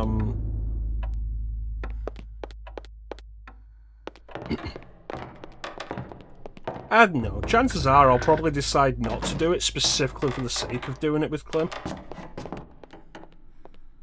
But the ascension to power starts. You can't stop me. No one can stop.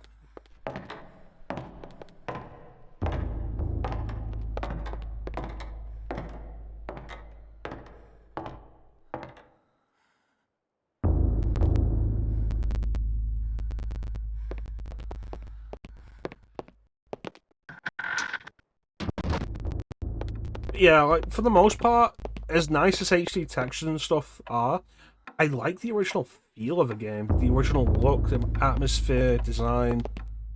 I'm willing to do that with Final Fantasy VII, partly as a thing of mixing it up. And partly of, like, because it's pre-rendered backgrounds. Doing Final Fantasy VII at this point, I've mentioned it before, like, why I think if you're playing any of the PlayStation Final Fantasy games, you should really do the PlayStation versions if you can. Because, like, later versions, like PC versions or the PS4 ports or whatever, all output at, like, 1080p or whatever, but the backgrounds are still compressed as hell, which creates a really irritating looking contrast.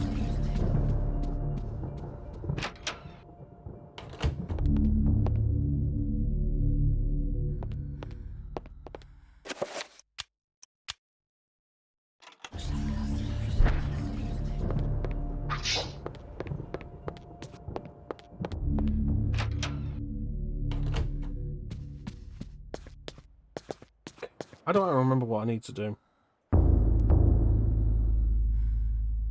I'm sure I need to go upstairs. The dresser I need is upstairs. But the dresser I need is also blocked by a reveal invisible thing, I'm sure. So what the fuck do I need to do next?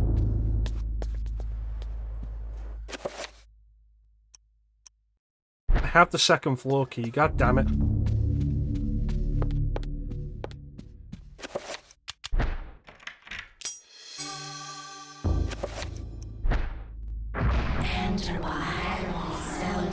And that's why we need the thing, the enchant item spell from the previous chapter. Alright. Fuck off, statue.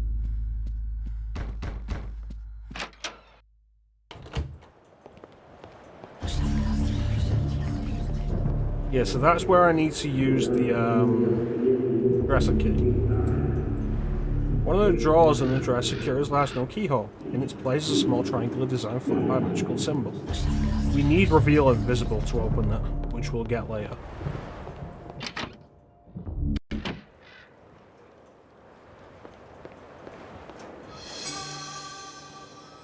Page from the Journal of Maximilian Roivus. Everything that's bright in my life now engulfed me in darkness. I fed on the light of truth, yet starved on the shadows of lies. I've learned through my lifetime, but no less than a newborn baby. Massive contradiction.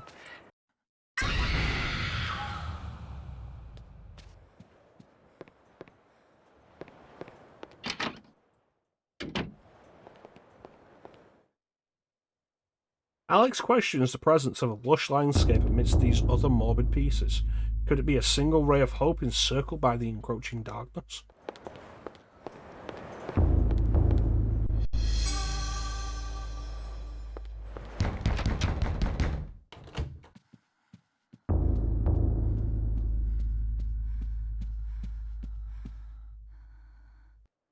A serene painting of a luscious mountain valley, delicately rendered in oils. Time has taken its toll on the surface, which is soiled with dirt and scratches.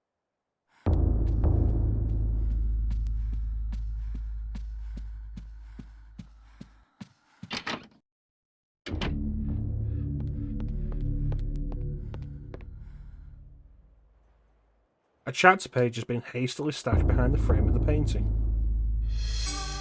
The gift of forever.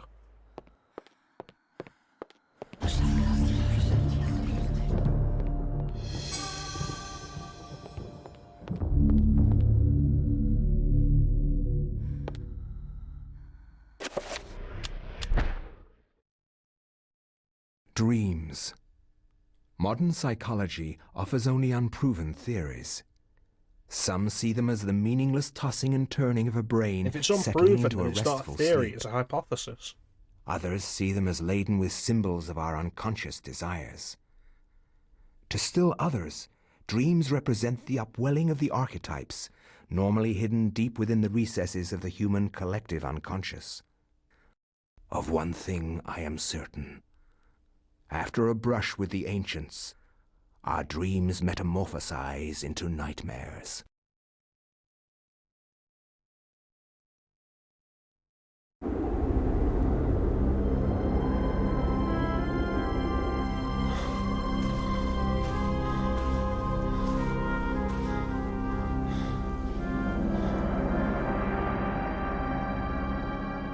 I have implored you for years, yet you ignore all my advances. So this is one of the few voice actors who isn't in Metal Gear Solid at any point. And I can think this of is Reno nothing else. Romano.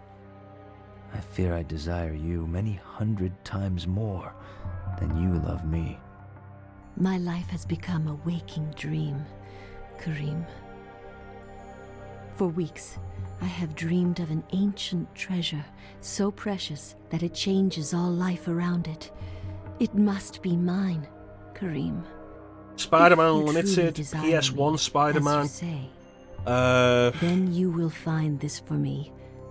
Bring this treasure to James me, Rutland in and Tomb I Raider will be Legend, yours. and most notably Luis Both of Serra our in dreams RE4. will come true. I need nothing more than you. You have enthralled me to the point where I can think of nothing else. Promise, if I leave, you will not forget about me. You need not worry. I desire nothing more than the treasure that you seek. Leave now, Karim, and I shall await you.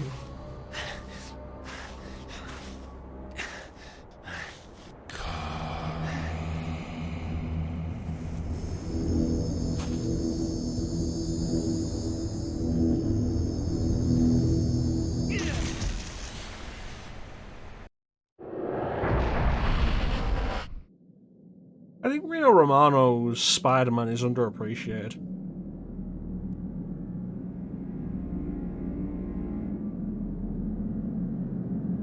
Yeah, I'm certainly glad that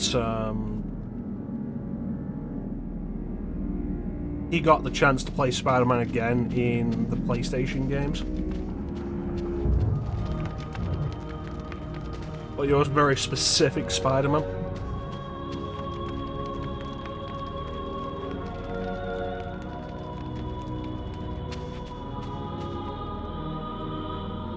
The man's corpse lies fallen. Wounds cover the exposed flesh of his body where his armor failed.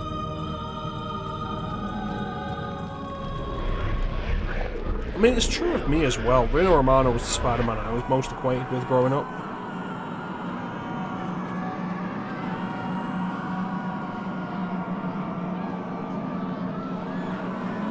Though most people probably know the guy who voiced Spider-Man in the 90s cartoon more.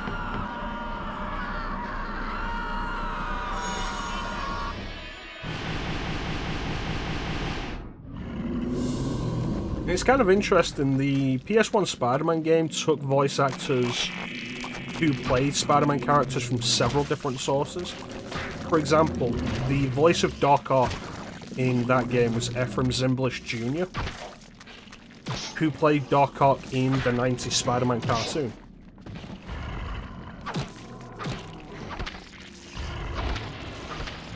Which is why he has a slight German accent to him, because it's how he was in the cartoon.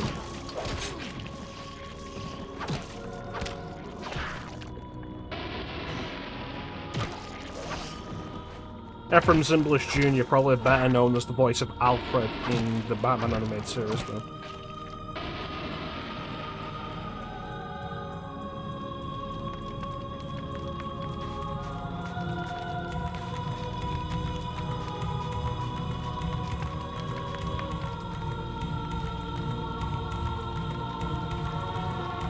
Yeah, maybe I'll do PS1 Spider-Man again at some point.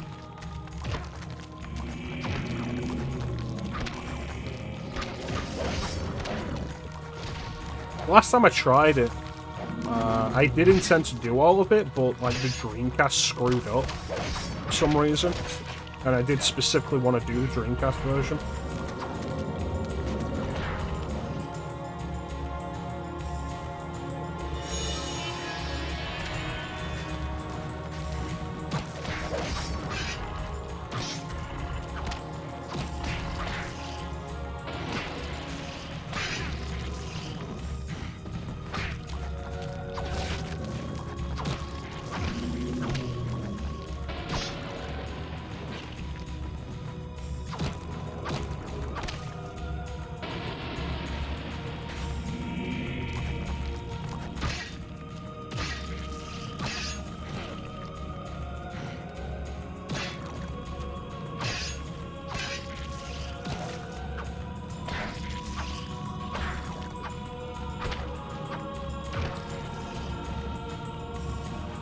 Well, there's only 4 versions of the game.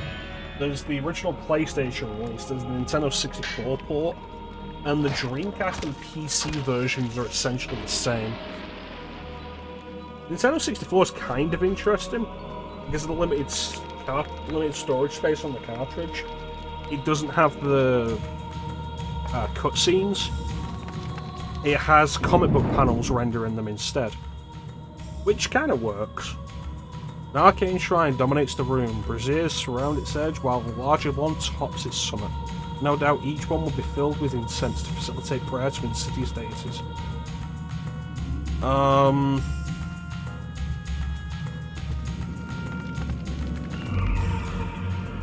The Dreamcast one technically looks better. There's some design choices that they reevaluate that I like in that.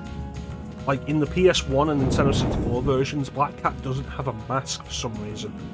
But in the Dreamcast version, she has her standard mask, which I quite like. Spider-Man's eyes, the eyes on his mask, are kind of far apart in the Dreamcast version, which, I don't know, you might notice it, you might not. That's because of you two.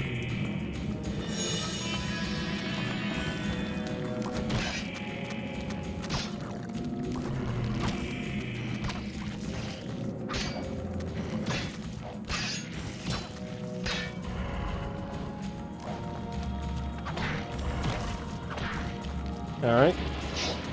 You're gonna need context for that, Teague. You wrote them an email. That's good work, Teague, I'm proud of you.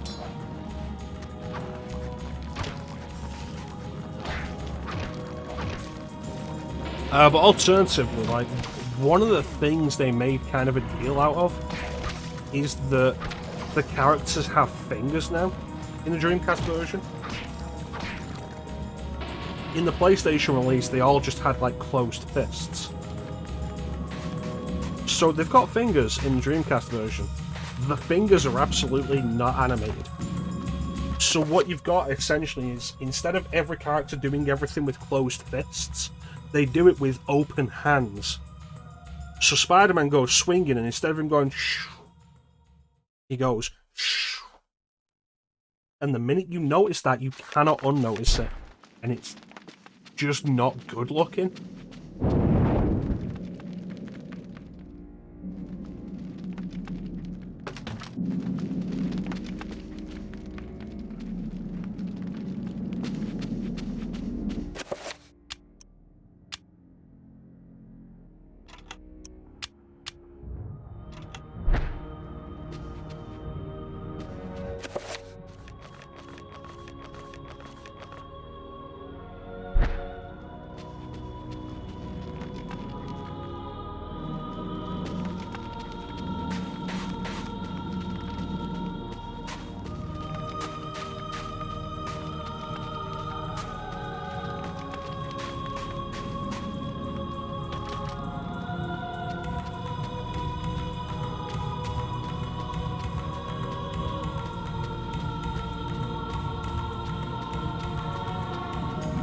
Like I say, it doesn't look right.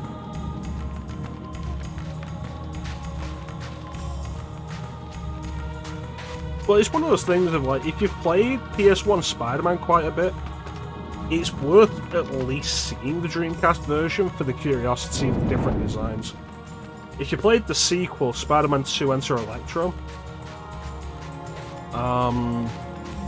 the previously on Spider-Man cutscenes are taken from that, which I always found to be an interesting thing, because I didn't know about the Dreamcast version when I was younger. So the previously on Spider-Man thing, I thought they'd remade all the cutscenes for Spider-Man 2. It was like, nah, they just took the Dreamcast versions.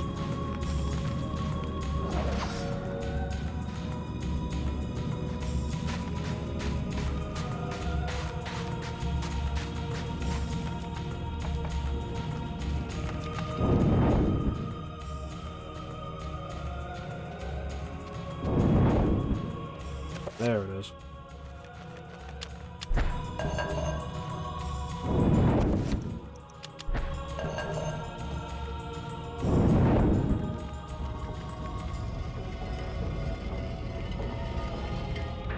Yeah, pretty much.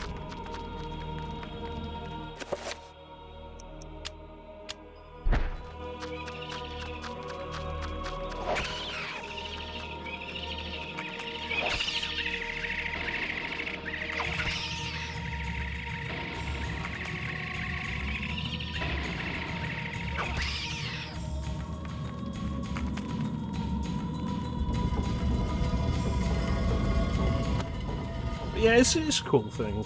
Like, seeing another version of a game that you played a lot as a kid, I think it's cool. It's like, if you played Jedi Power Battles as a kid, chances are you played it on PlayStation. But if you play it on Dreamcast, that's essentially like the director's cut version of that game, or what feels like the finished product, because it makes the PlayStation version feel unfinished. It's kind of crazy. Lying in a pool of cold blood is a dead soldier. He's the victim of an unseen battle. Perhaps this man died from the claws of the monsters of this place? Difficult to tell. Just gonna borrow this, buddy. A man lies dead, anointed in blood from the ravages of a Tulwar sword. The wounds, deep and numerous, seep with fresh blood, precise yet powerful. The result of a man's actions, not a monster's. Oh yeah, there's a Dreamcast version of Jedi Power Battles. And like I say, it seems like it's the finished version, perhaps. Like, it's got a full tutorial that doesn't exist in the original game.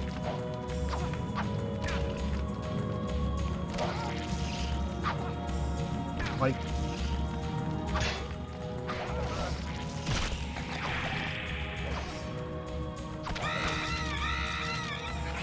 it's worth looking into. Honestly, something I kind of miss from that time period. Like, multiple versions of games that would have at least some kind of interesting differences. And in general, people tend to think that kind of thing stopped after the 16-bit era. And for the most part, it did. A lot of games were the same between N64 and N64 PlayStation, if they were on both. But there are some that were just different enough or entirely different games. Another dead man. Who are these men whose corpses litter the dungeon? Unwary soldiers who stumbled inside? Or grave robbers looking to plunder it? A crumpled scroll lies under the dead man's curled fingers. Why do I have what I need for this?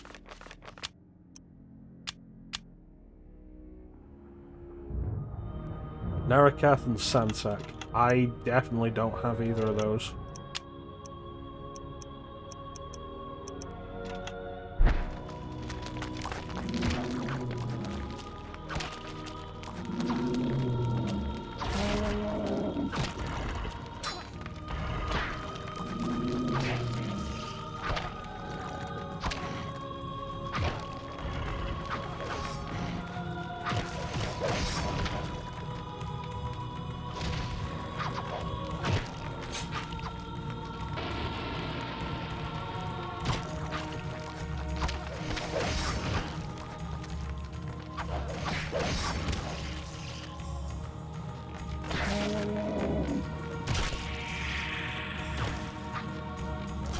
Bone thieves.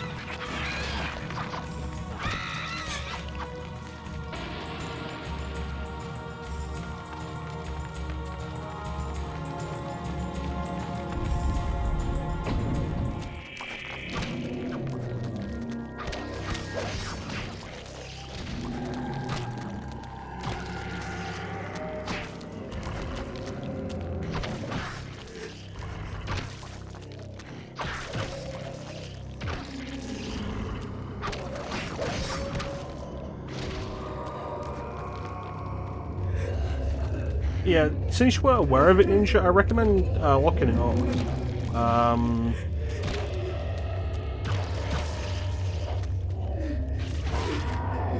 It should be easy enough to emulate.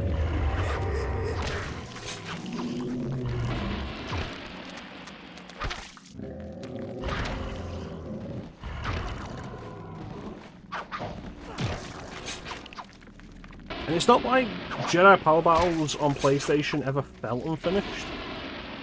But, like, looking into the Dreamcast version makes it feel like it was. Because the Dreamcast version has stuff that makes you think, this is like completed game stuff. Like the tutorial, or menus that feel like they're complete. I don't know, like if you see both of them, you'll get an idea of what I'm saying. I feel like I'm explaining it badly.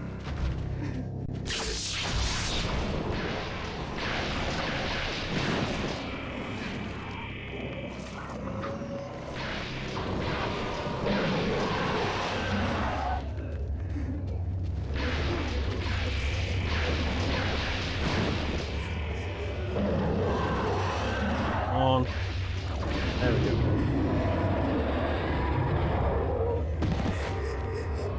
The self-destruct sequence has been activated. Repeat, the self-destruct sequence has been activated. This sequence may not be aborted. All employees proceed to the emergency car at the bottom platform. Get our sanity back. Yeah, that's a horror cat. Let me see, use one of these.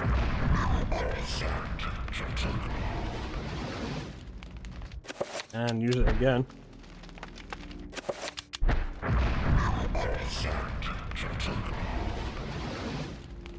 Yeah, it's a chunky fucker. Janky bitch.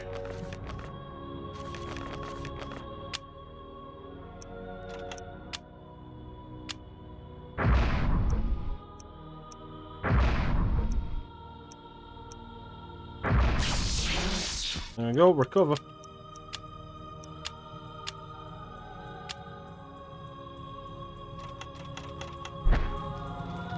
How are we doing for sanity?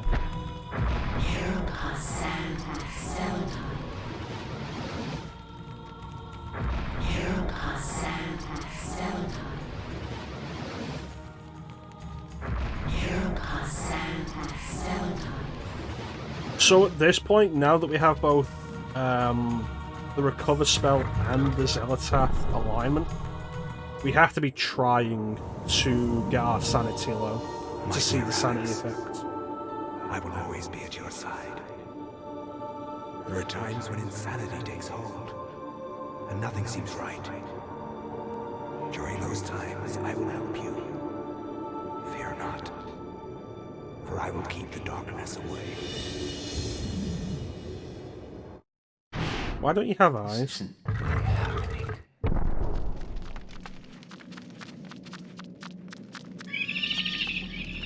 Oh.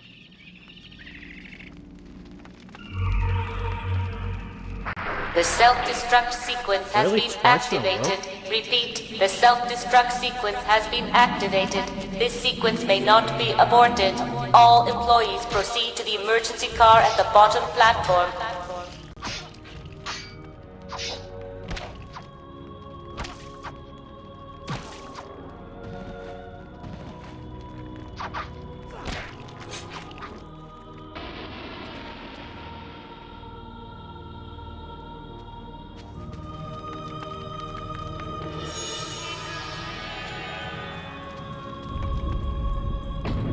So what's this room in this time?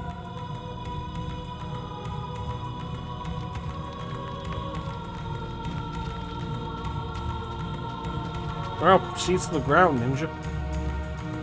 Ram down.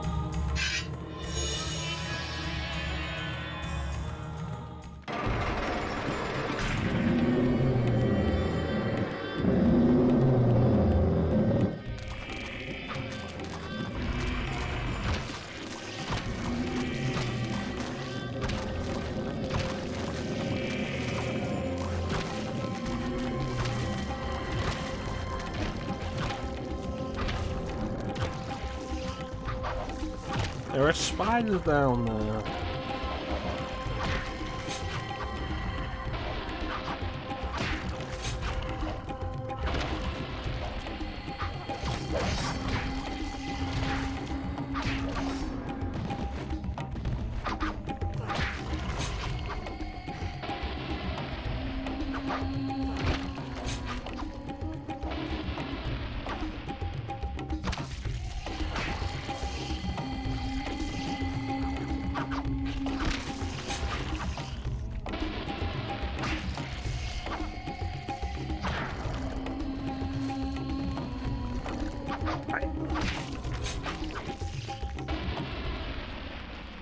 The best you got, Ancients? Fucking come on.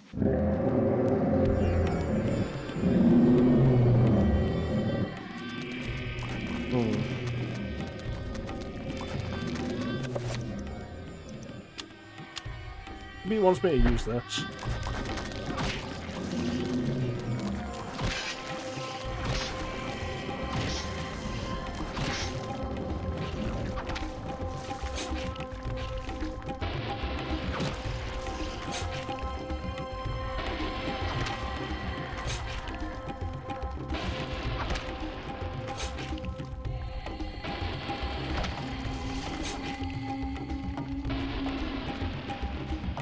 Wasn't there a sixth one?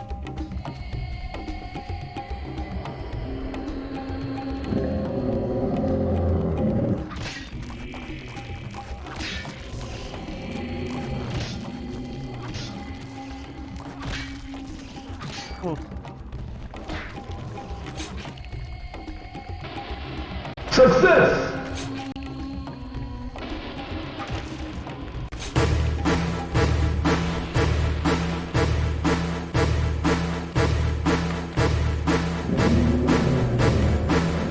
Oh sweet, it's Turger online.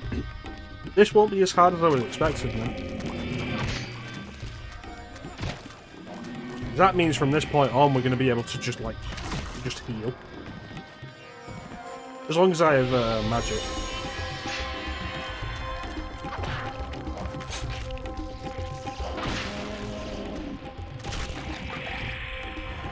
Fuck off, Bone Thief.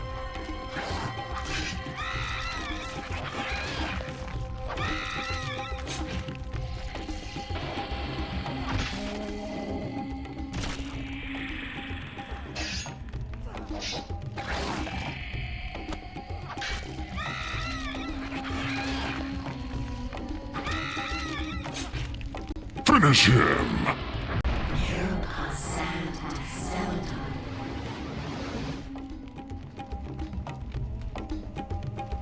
The answer is no.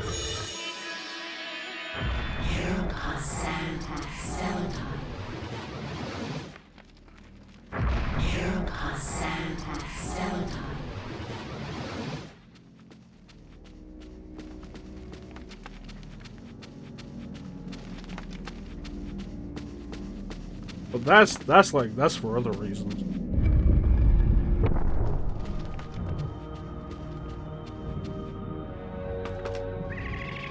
Like, a woman could be worth all of this, but that woman is not.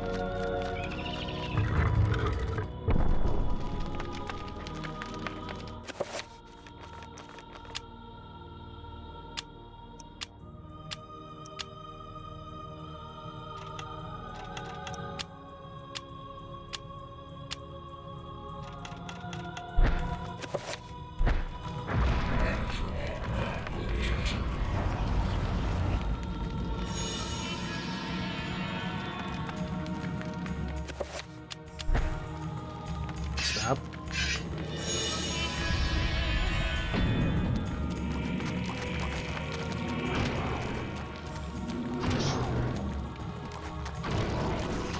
Ah yeah, decapitation.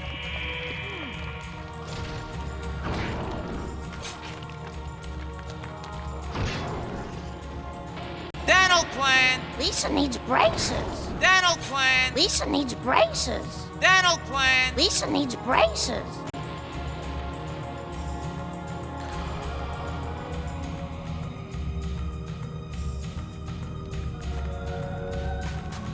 So every time we're in this area, there's a specific item we want to pick up.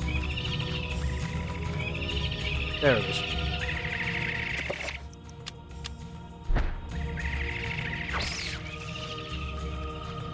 Every time, because the game takes place in 4 areas.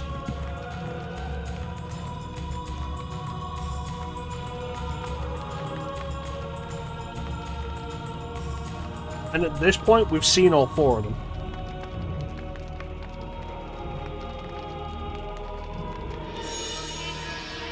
There's the Roivus estate. You bastard.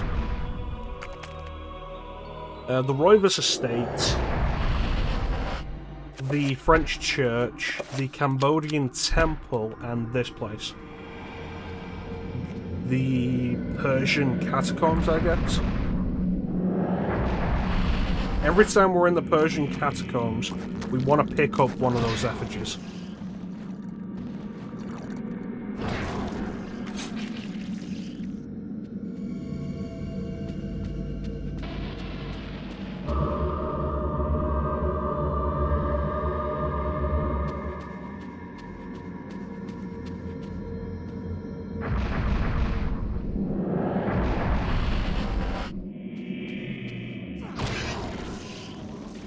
Yeah.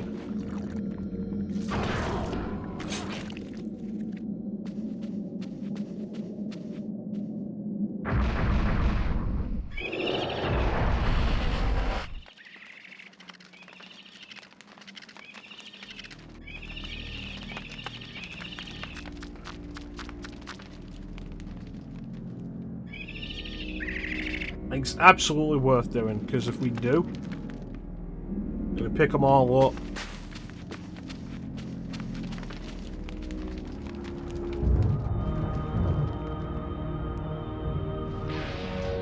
And get to the end of the game with all of them, then we get a really good weapon. Fucking sweet.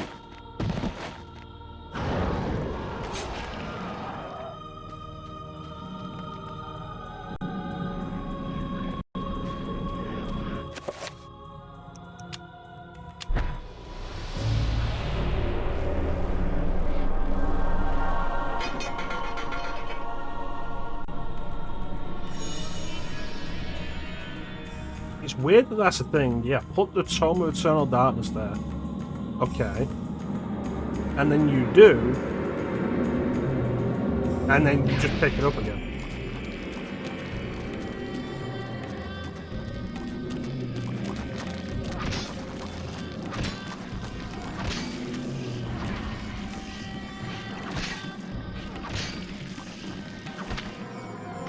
Yeah, I suppose that's fair.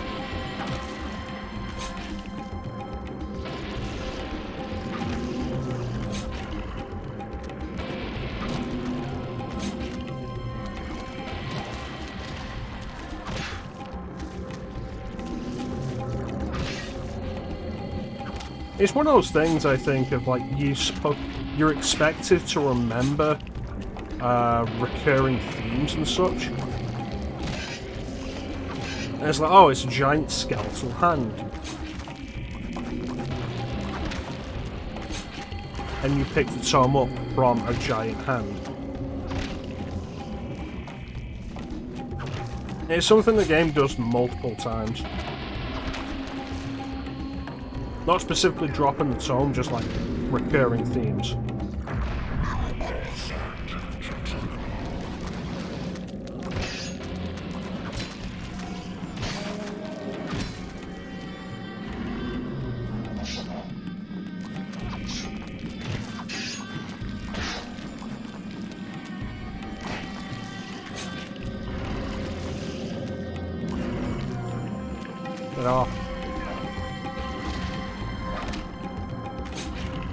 So enemies don't get back up if you don't finish them. What happens is when you finish them, you gain sanity back. If you don't finish them, you don't gain that sanity back.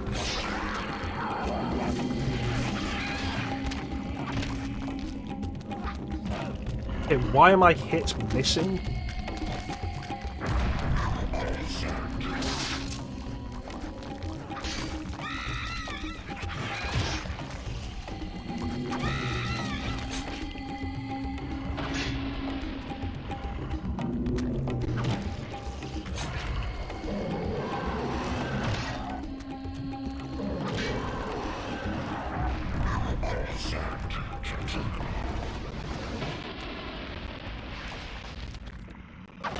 There we go.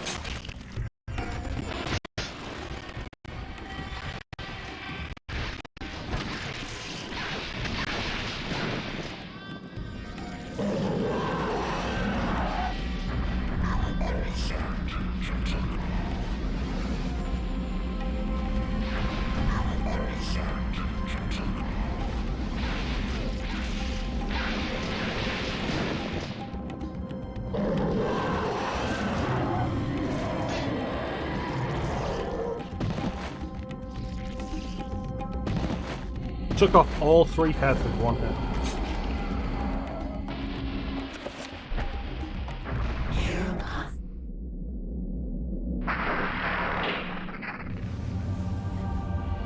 There's the Zelotaf artifact.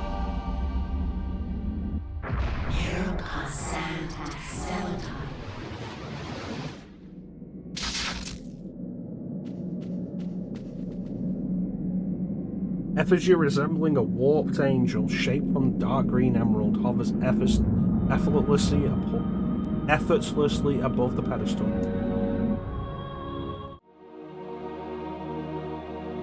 Kareem, we will be together forever. Chandra?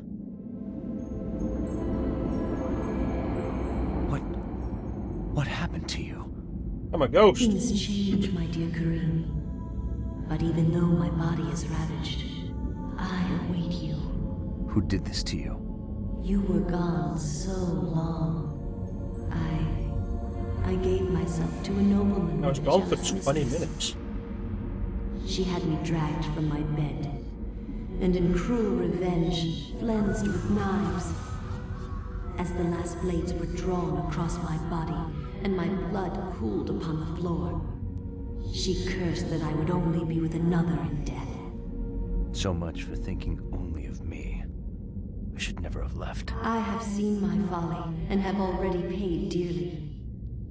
I see so much more now. In death, I know the true value of the artifact which I asked you to find. And it is not for us to possess. If we are to be together again, you must make a sacrifice. Yep, cool. Only when that is absolutely complete, okay with will we us be not together. being together. Sacrifice? Why should I do anything for you? You lied to me, betrayed me, and you really don't look so good anymore. You must forget the past. Despite who you are now, you will also become something more, just as I have. You're a But the ghost. sacrifice must be made. We must remain here and guard the artifact. Dark things will come to claim it, and you must be strong to keep it from them. How about you Without remain here to your guard the artifact? sacrifice, the world will fall into eternal darkness. The things I do for love.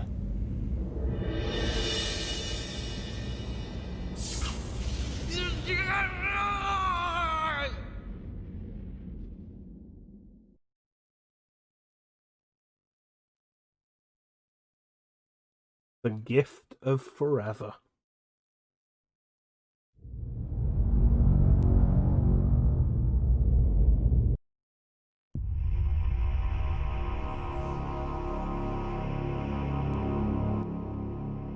Well, so Alex's sanity continually drains as she continues to read the Tome of Eternal Darkness. Of course, now that we have the recover spell, we can just heal that immediately. It's not a problem.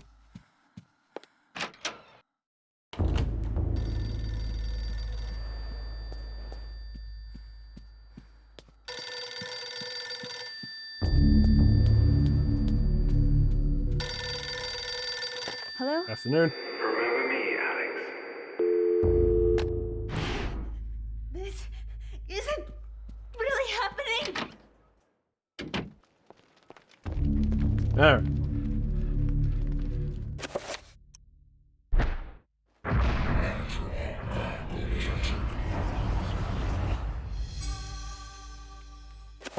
Stab the thing.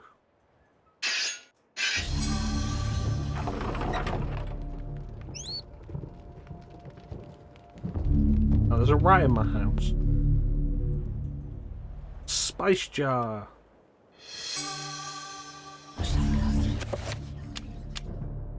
Only sealed glass spice jar. A faint aroma of Arabian spices is tantalizingly emanating from it. There's a piece of paper inside. Should Alex open the jar? The lurking horror.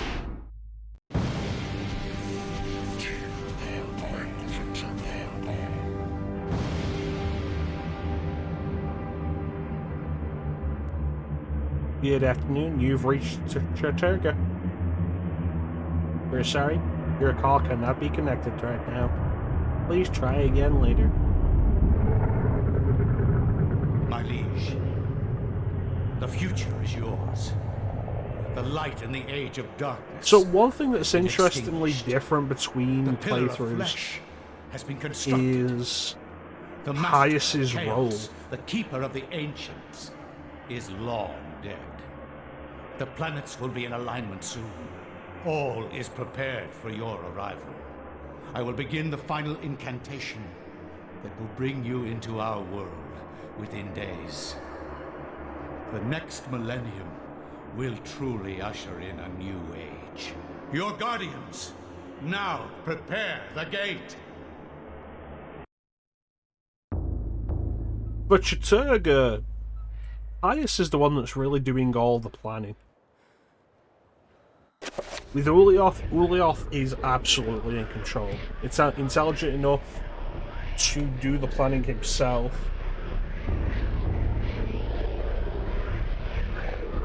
And completely outclass Pius in every way. With Zealot's a little weird. She's absolutely more powerful than Pius and is aware of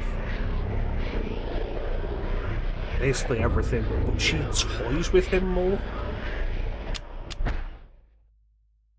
I will not argue that I was shocked by the sudden mention of one of my ancestors, the distinguished Dr. Maximilian Roivas. It chilled me to my bones. The distinguished Dr. Maximilian Where Roivas, had this ancient who book went come from? insane.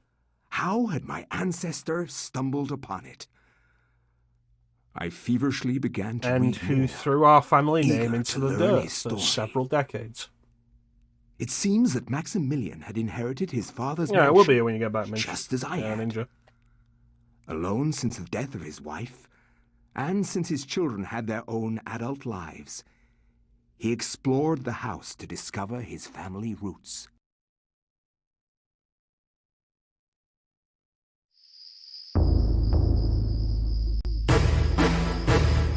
It has been 2 weeks since the death of my father. They don't like that stuff, does it? Hi, Michael. Truly alone, and forced to start a new life here in Rhode Island. I intend to make the mansion mine, and live in it as my forefathers have, to continue the family tradition. The mansion has its secrets, I'm sure, and in my time here, I have to make them mine.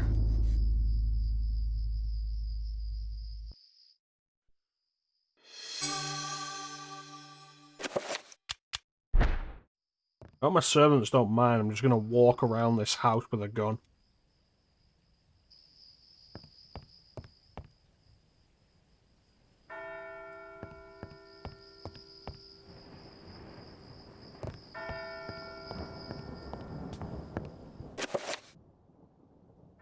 Ah, Max has more health than I thought he would.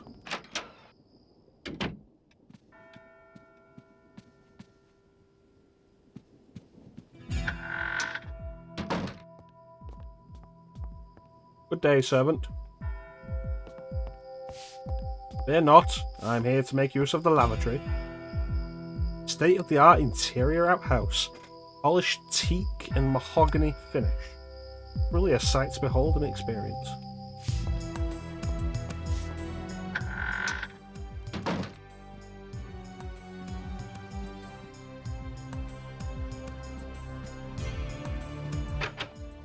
The door to the servants' quarters is quite securely locked. Maximilian, however, cannot help but feel uneasy. Ominous presence lurks behind that door, making the hairs on his neck stand on end. That's right, nothing quite like polished teak. The fingers you have used to dial are too fat. To obtain a special dialing wand, please mash the keypad with your palm now. Stained glass window, resplendent with bright colours and exquisite workmanship. Something odd about it, perhaps the curious detail of its shapes and content.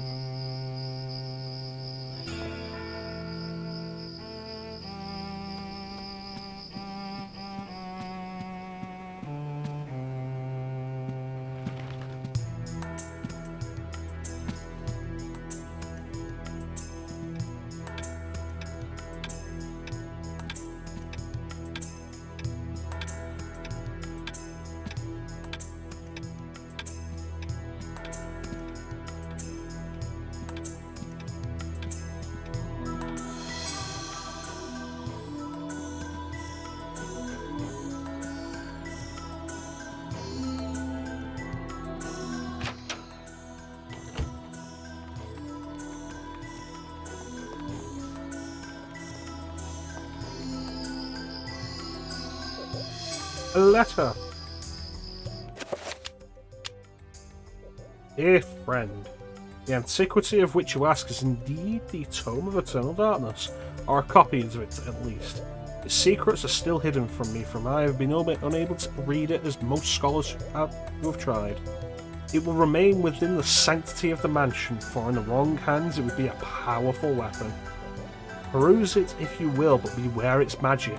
It is a harsh mistress. Aaron Roylance.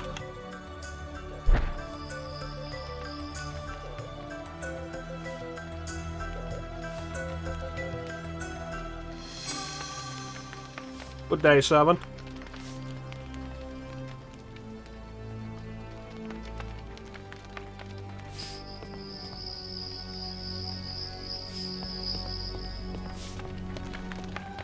Do not mind me, I'm simply going to take a dump.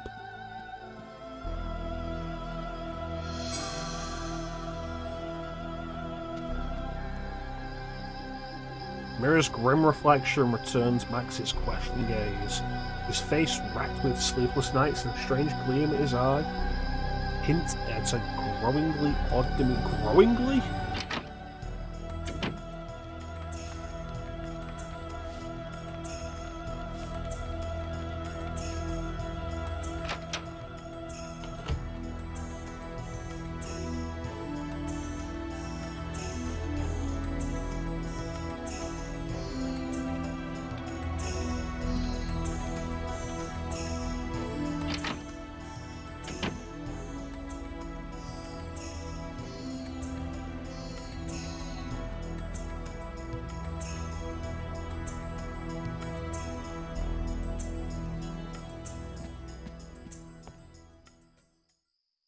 Idle chit-chat about the room's temperature. Want that wall spotless. Want to be able to see my face in it.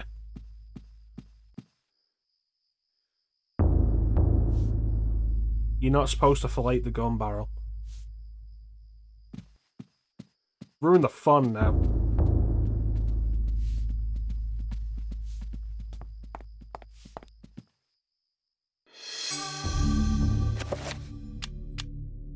Dear friend, house has been forsaken by the ancients. I dare not enter it for fear of my mortal soul. I would suggest that you leave also. Bring the book. It is a far more potent tool than you have learned, and may well swing the balance in our favour. A. Roivers. You missed dancing to funky music, Ninja. So many secrets to uncover in the house. Maximilian is inexplicably drawn back into the house to continue his exploration. Oh, so we found a toilet made of polished teak.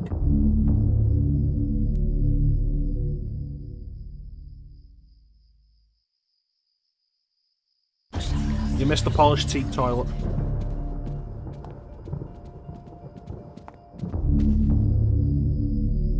Cold moonlight filters in through grime-stained windows. Even with servants cleaning every day, the house never seems to get very clean. As if the very nature of the house itself is soiled.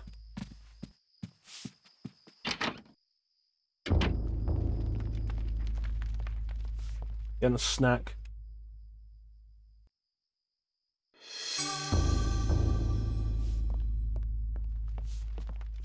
Good day. Whilst going about her duties, the servant casually remarks about a strange quality hanging in the air. Odd comment makes Maximilian feel like something is quite amiss. Why would she say that? Maybe she's fucking bored. Cozy fireplace is the focal point of the kitchen, lending a good deal of warmth to the austere room at night.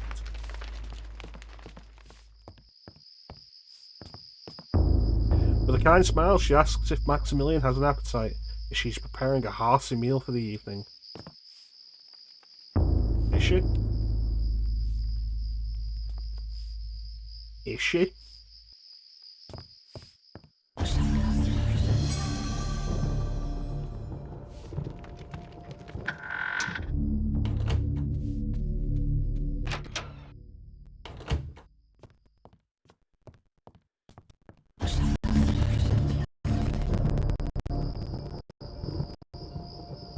Servant inquires if Maximilian requires anything of service. Well, now that you mention it...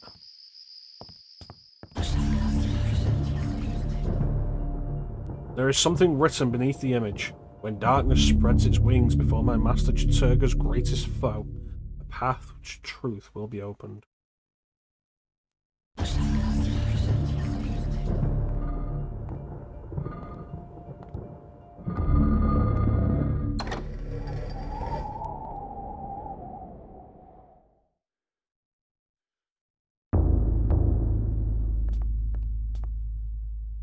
This appears to be a wax rubbing of some kind of carved pattern.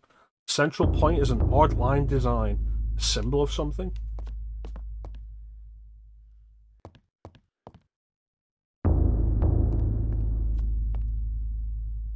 Aged flintlock pistol. Now I got 2 guns, bitch.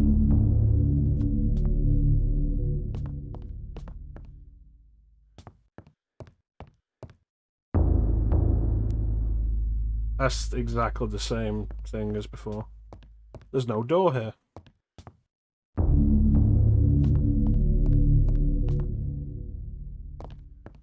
Sword.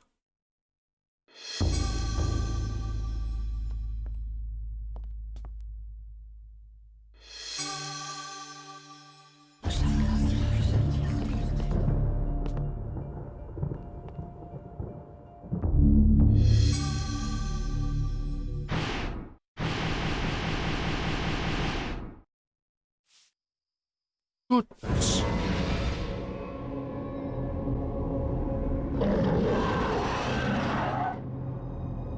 As Max lifts the Tome of Eternal Darkness, a letter slips out from between the pages. Deftly, Max catches it as it drops towards the floor.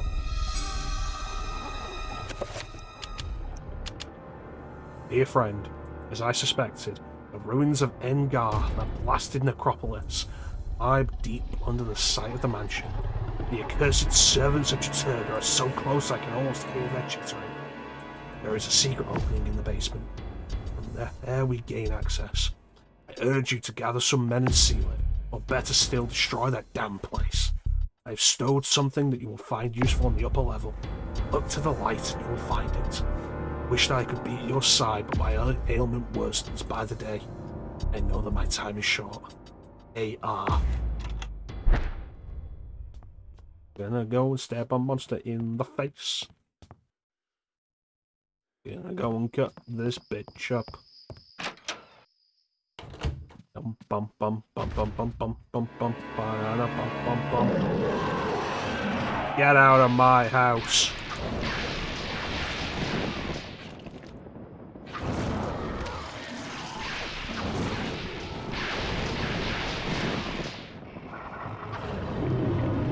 Get off my plane.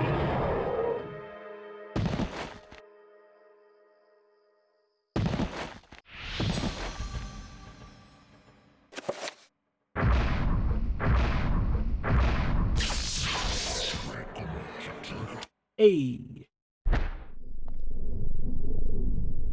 I have never seen anything like this. I've never seen an ass like that before.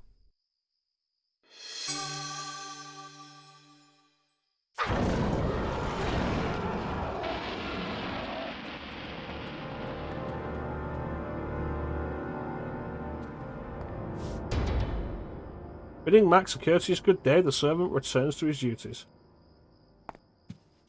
Okay. It's weird that there's not a door here, because the carpet leads to a door here. And if there wasn't intended to be a door here, then why would the carpet not just continue here? In this direction.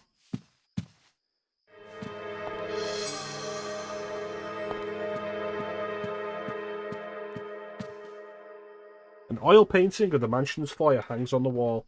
Max wonders why the artist would paint an inaccurate picture of one end of the room with such detail and clarity that approaches realism. I wonder why you'd paint this end of the room at all.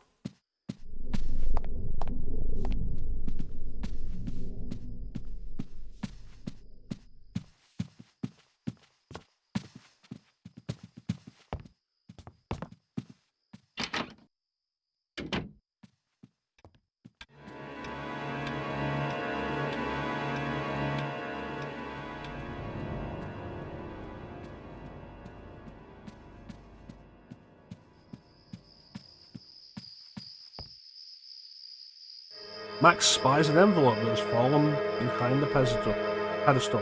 Fallen perhaps, or being hidden there. Despite his excitement at the discovery, Max senses something odd about it. A sense of evil.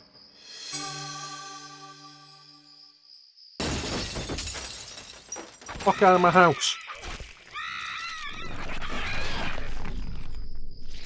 Oh, fantastic. Oh yeah, because you would have missed it earlier, Ninja, Max is voiced by Michael Bell. Basically doing his Raziel voice. Paper envelope sealed with a glob of melted wax. Odd rune is pressed into the wax. There appears to be something heavy inside.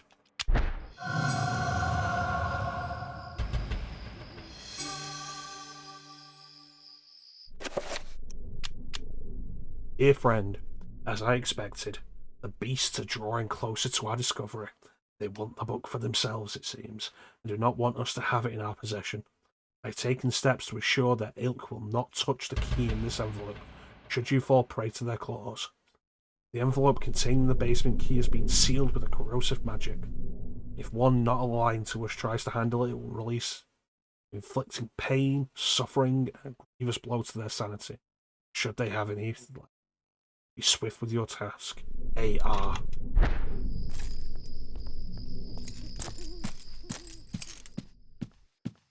And I ran so far away.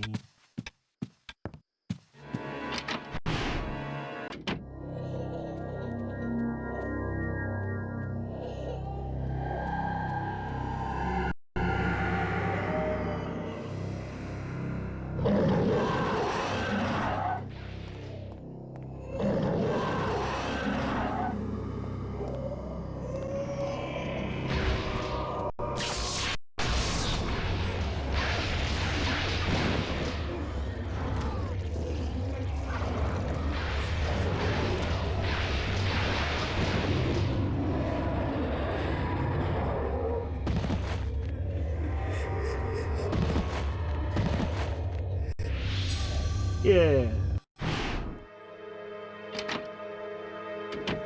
And now I have the 3 major runes. Awesome.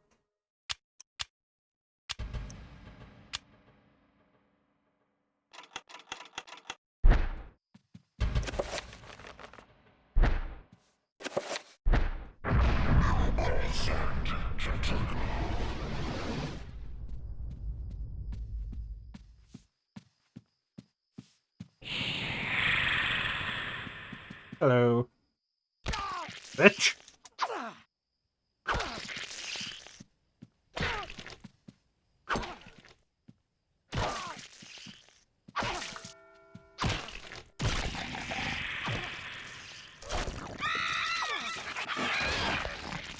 Yeah, so now some of our servants will be possessed by bone thieves. Interestingly enough, not all of them.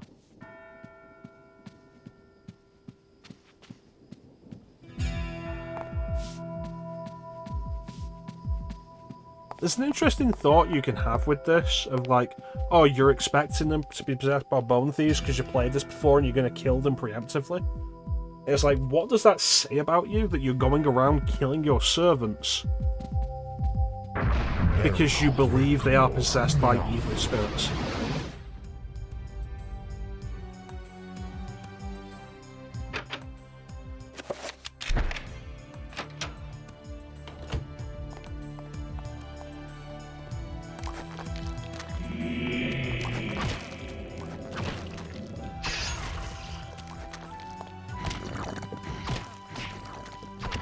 You're proactive. That's why you end up in the proactive asylum.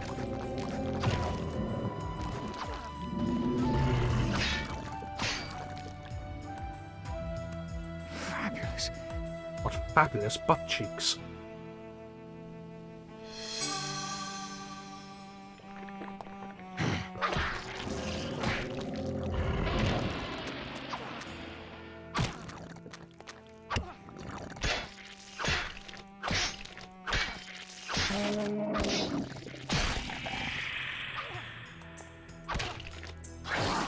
Bitch.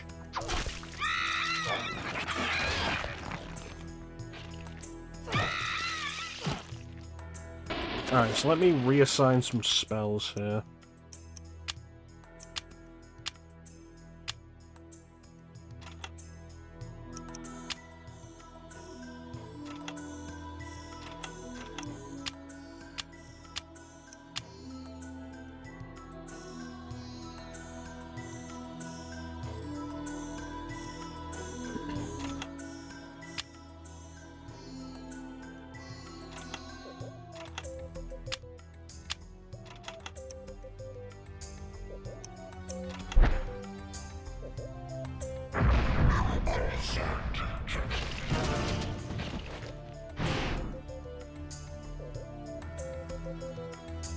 Could have actually healed me though.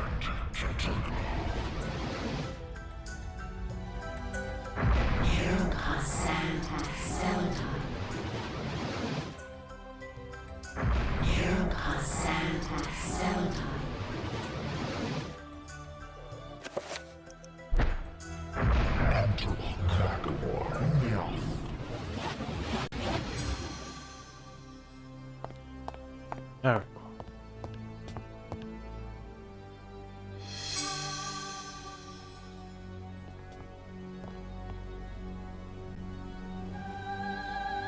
Hey, welcome to the stream, Funko. Yeah, this is a good game.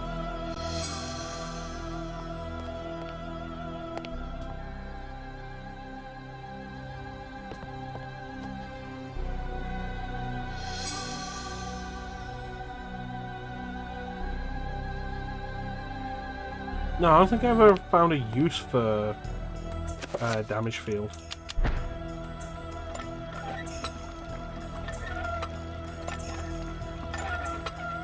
My camera blurry.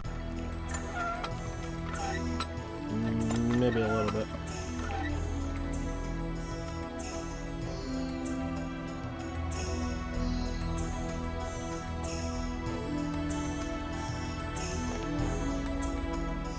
Yeah, you get the more interesting effects, but it's also a little harder on gameplay.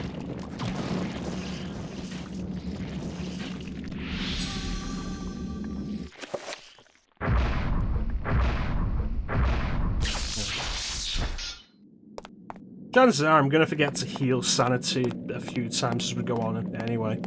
We just had that one Sanity effect happen. Max is incredulous at the sight. A desolate ruin of a fantastic city built into a huge naturally formed cave. Jutting spires and looming buildings poke through the dense fog. Light ebbs through the city, crackling in the wake of the energy spilling from a light source held aloft by unseen forces.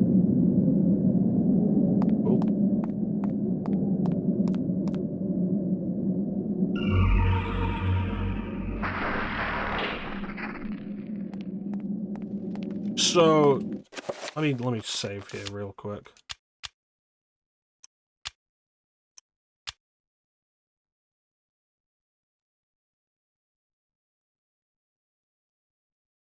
Like you mentioned being stuck at a place in this game previously, Ninja. When I first played this, I got stuck here. Because this enemy we're about to fight is a bitch, depending on which alignment you go for. And I can't remember which alignment I went for the first time.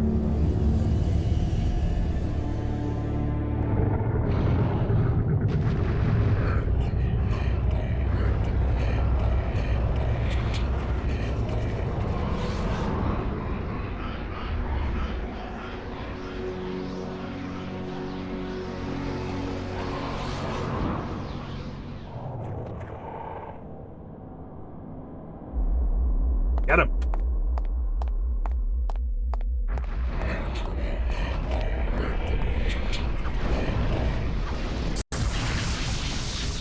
Bitch.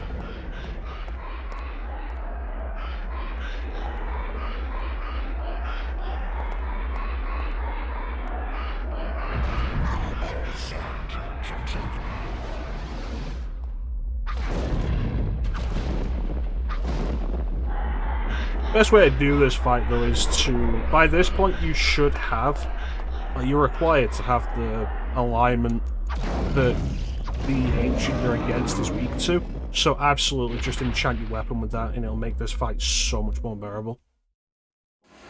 And that's Max.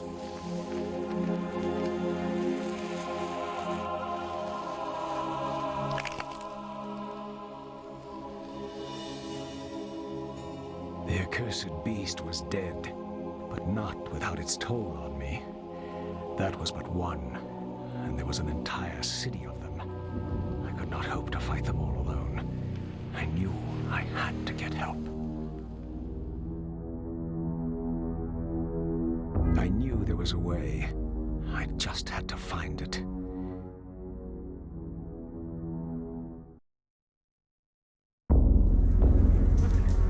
3 months later, he was stuck at the proactive asylum.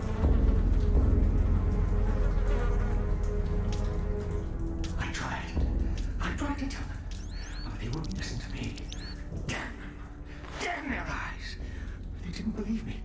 Strange creatures, the world in peril from unseen foes. The darkness. Instead, they jeered and threw me into this forsaken place. A place of empty souls and fevered thoughts, reeking of fetor and decay. Thinking me mad. Oh, it's pronounced fetter. The fools cast away their hopes of salvation, but locking me in this damned asylum. May the rats eat your eyes! I am now lost to your cause! The darkness comes! It will damn us all!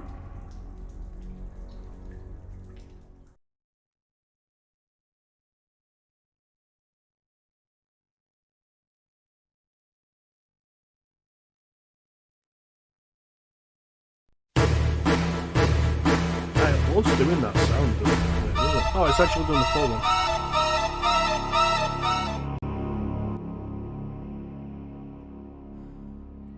Reveal invisible is what we got from that one. Alright. I'm surprised the Gladius is still enchanted. I would have absolutely forgotten that it was enchanted.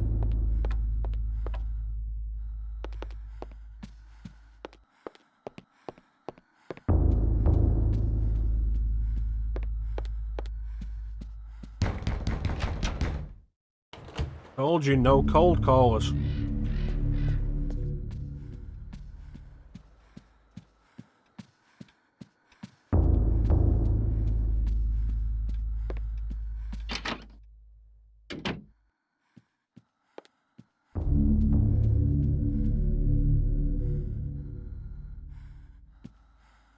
Oh, it's just books. I thought it was ammo.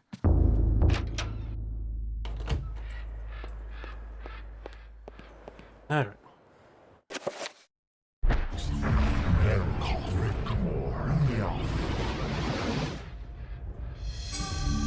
There we go.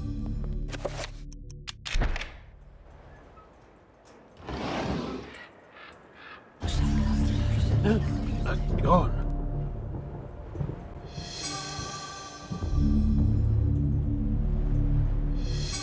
A journey into darkness.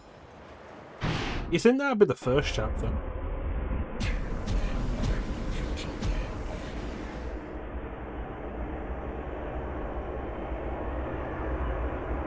Our guardians have located the Heart Master. Before the month is out, it shall be ours. Do not underestimate the power of Mantarok, Warlock. Its power cannot be defined in terms you understand. For 7 centuries, its corpse has corroded your universe. And during those 7, the denizens of the region have been either destroyed or driven away. There is nothing, no one to stop us from collecting it. Mantarok and its essence lie unprotected in the jungle. Then waste no more time. Retrieve it immediately, and pray to me that you do. Time is running short, and without me, you are mere flesh and bone. Remember that.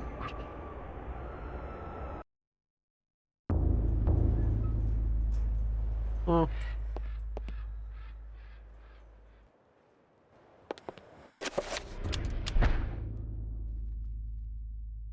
The ancients' influence was incredible. From all walks of life to all parts of the world, their tendrils crept and wrought their insidious damage. Their prisons decayed constantly as their guardians' work continued. I discovered mention of a breakthrough in satellite radar imaging that revealed the presence of a hitherto unknown temple mound in the Angkor Thom region of Cambodia. An archaeologist of some repute, Dr. Edwin Lindsay, took it upon himself to investigate the area, to reveal the secrets of history. Weird that they just used that kind of thing to Unfortunately, the find local government at the time a hidden thought temple. differently, requiring that Lindsay find other means into the country and to finance the expedition. He found these in Paul Augustine, a collector of rare items who professed an interest in the discovery and agreed to help. After a dysentery-riddled 2-week venture, Lindsay and Augustine located the remains of an ancient city temple dating back to the 12th century.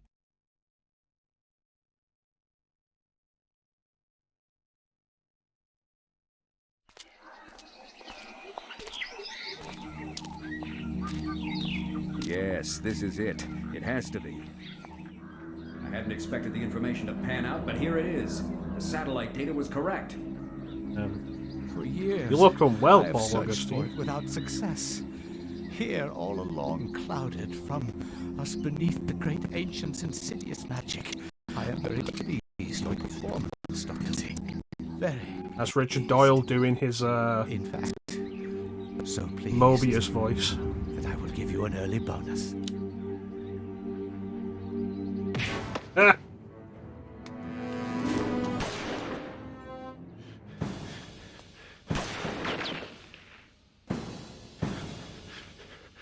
My God! You are a scholar, Dr. Lindsay, not a warrior. In that regard, I have several centuries more experience than you. Don't be a fool. Die quietly. And you will not suffer. You cannot escape me, Lindsay. This place will be your tomb, just as it is Mantarok's. Guardians of Jaturga, kill him! If you've been spending like centuries looking for this place again, how did you already have people here?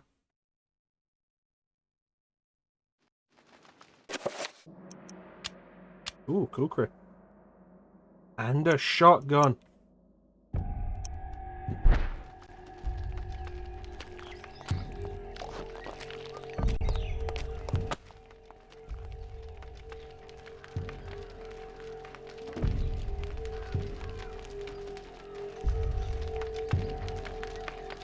Statue of a seed goddess, where her neck and wrists should bear jewellery, there are merely worn grooves and flecks of bronze dust.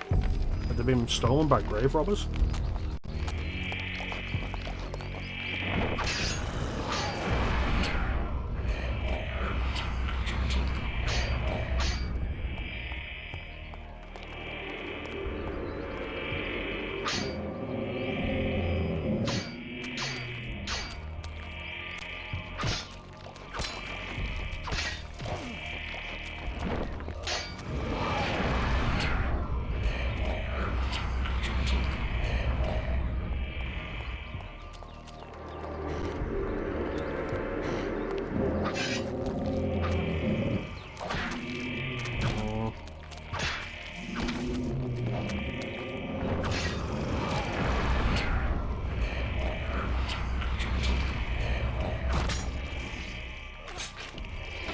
Does the same throw as Anthony does.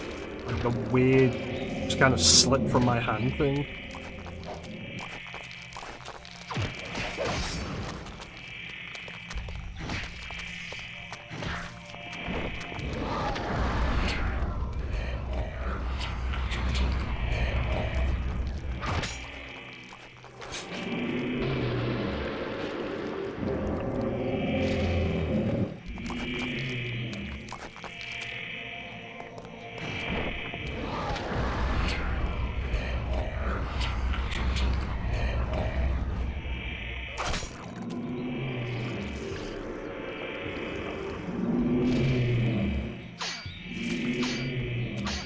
Shaun.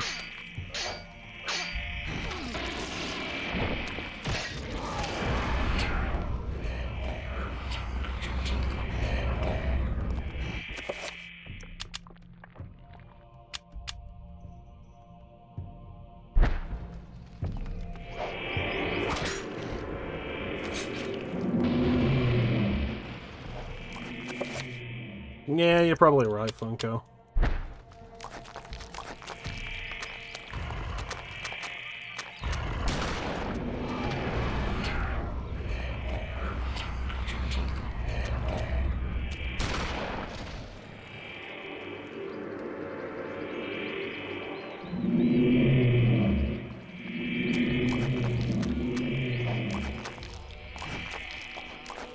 The issue's being in a position where he opens the wings where I can get him.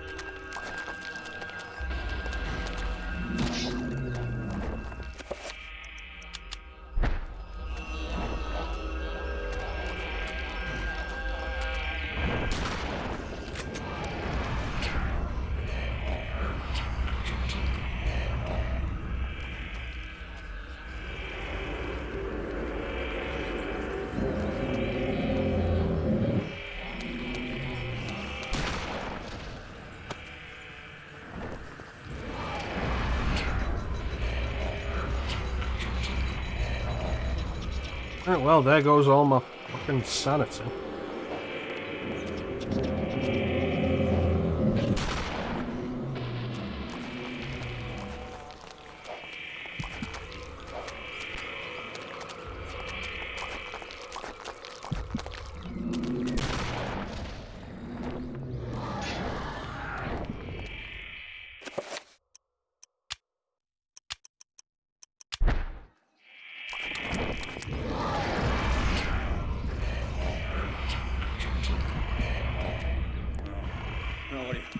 Get away from me.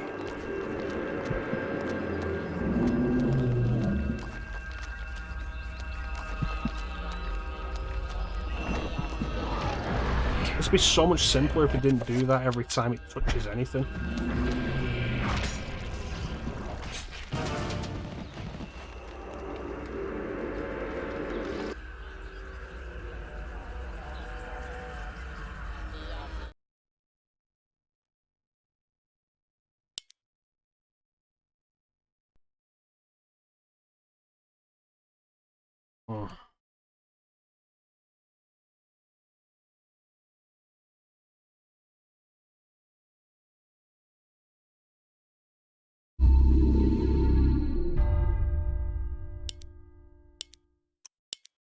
I remember to save more often.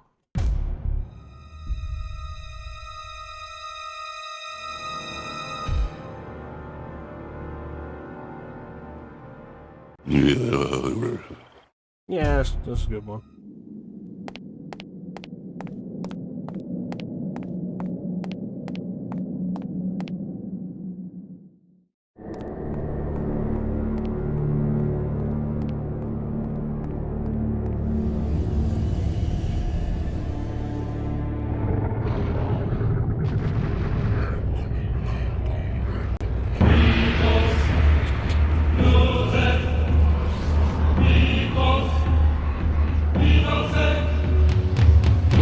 How that floating ball of light has like a really low frame rate.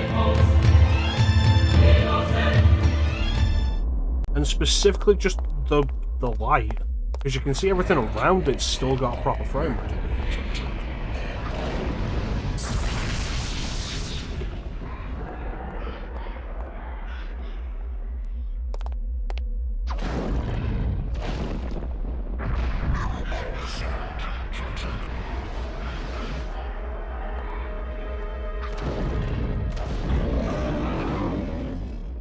There we go.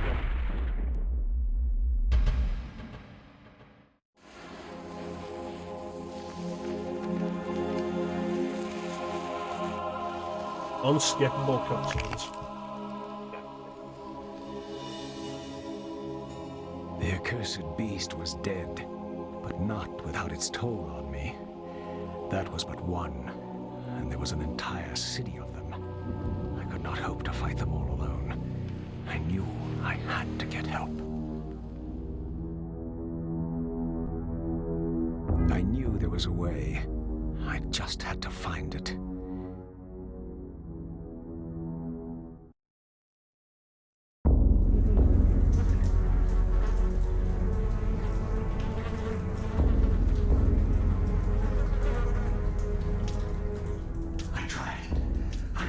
I tried. Listen to me.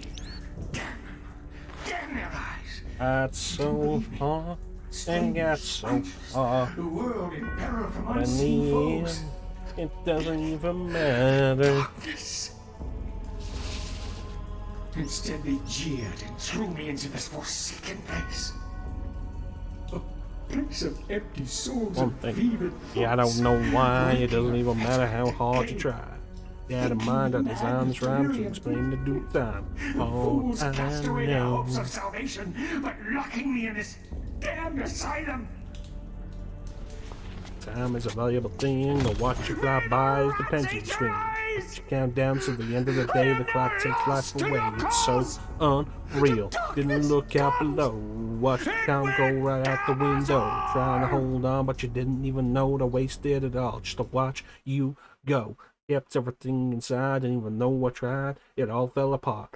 What it meant to me will eventually be a memory of a time when I tried so hard and got so far. But in the end, they the rats eat your eyes. Die, monster! You don't belong in this world! Thanks, Teak.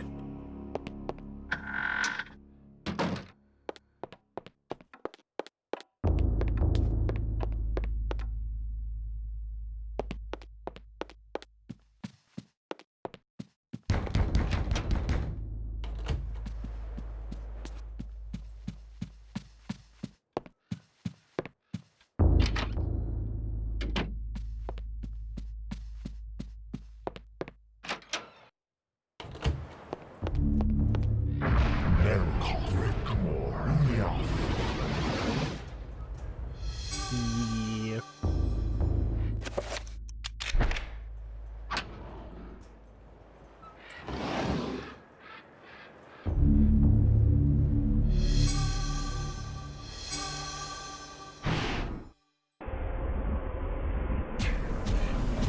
So this game was like 2002. There's like unskippable cutscenes in 2002. Yeah, still a thing, but like I'm absolutely gonna criticize everything for it. Success! He's reusing like 5 sound clips over and over again.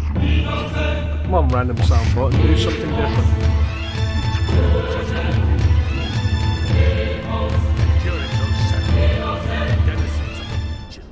Die, monster!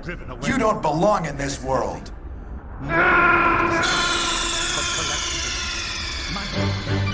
Snake, are you okay? Snake? Snake? Yeah!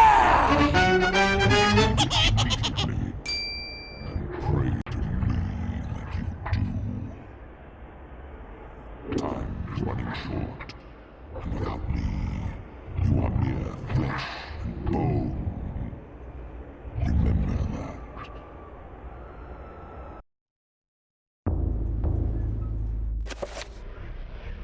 Alright.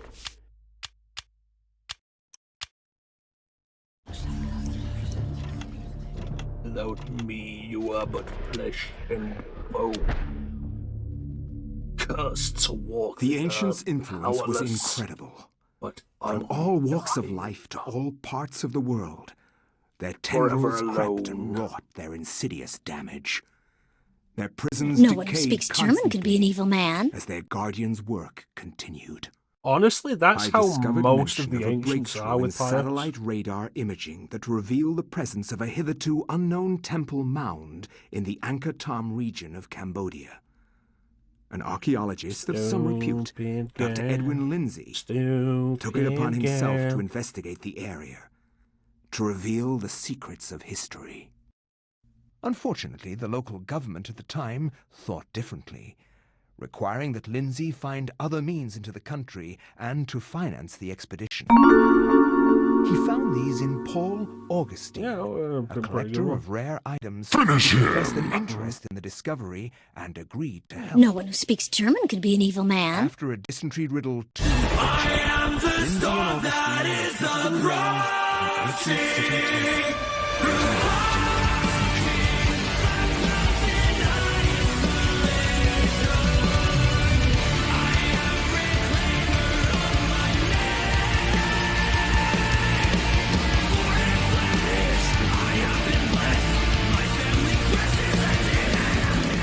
But here it is. The satellite data was correct. For years, I have searched for it without success. Here, all along, clouded from us beneath the great ancient's insidious magic. I am very pleased with your performance, Dr. Lindsay. Very pleased. In fact, so pleased that I will give you an early bonus. Yeah, stupid bitch.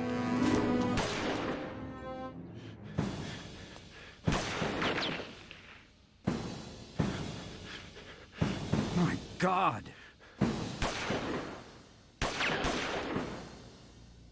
You are a scholar, Dr. Lindsay. Die, monster! You don't belong in this world. Several centuries more No one who speaks German could be an evil man. Don't be afraid. And one more. Die.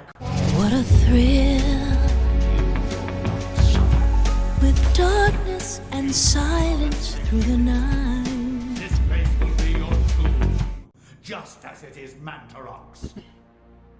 Guardians of Jaturga, kill him! Dude, put your... Don't fucking flash me. Put some clothes on.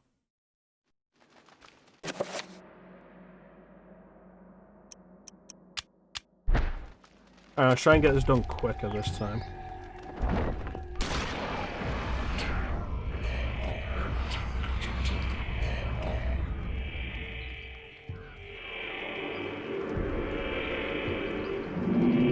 I always hate fighting any of these things because, like,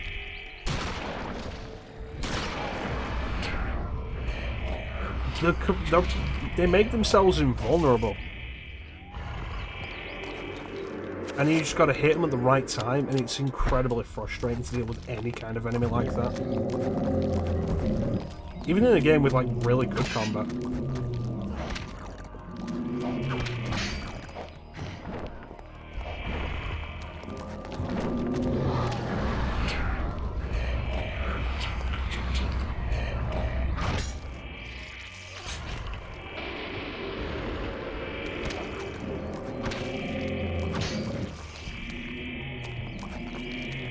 Plus, like, the constant draining effect, and the fact that it'll just keep summoning more because it walks into other enemies and then does that.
Hey, you bitch.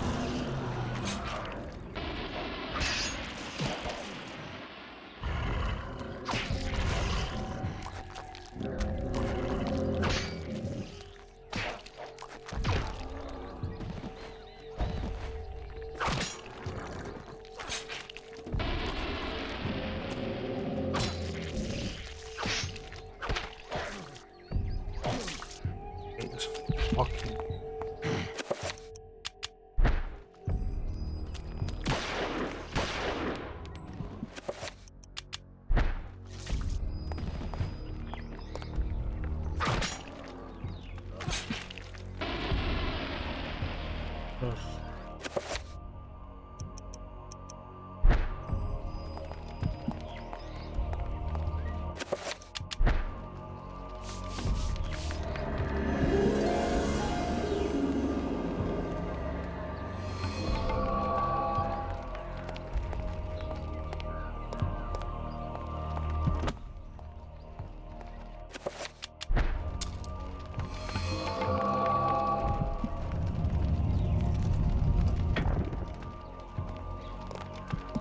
Give me the goddamn tome.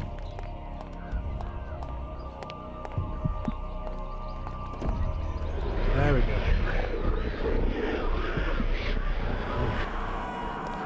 That one enemy type. Absolute bullshit. Not even.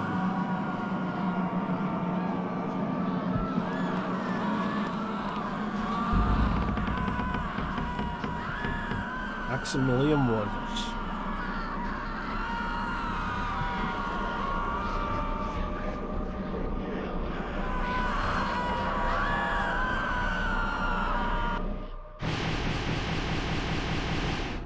So there's an interesting implication with this, because this chapter is set in 1983. There's an interesting implication that the events as we experience them are the events as they are expected to happen. Every character who picks up the Tome of Eternal Darkness seems to have witnessed the events of every previous chapter, despite some chapters taking place after. Like, this would be... I think there's only one chapter that takes place after this, and it's 1991. And yet, chapters that we do after this, which are set centuries before, will seem to see the events that have happened here.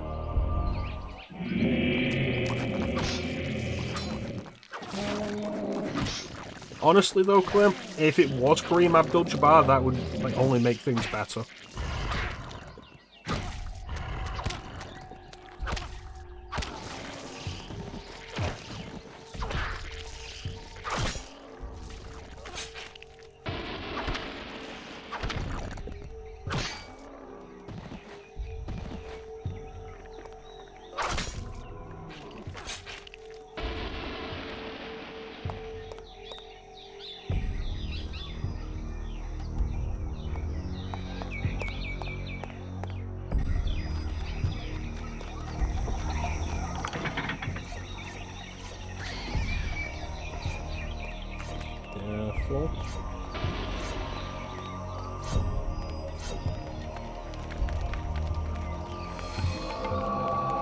A metal bracelet.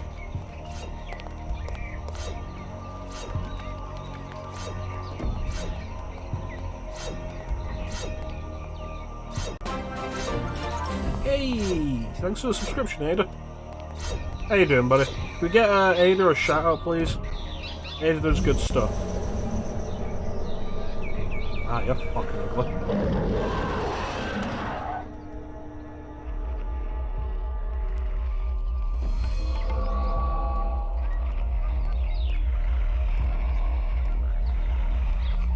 Thanks for shouting him out, Ninja. Pavlov VR. That sounds curious. Oh, Clem did it? No, it was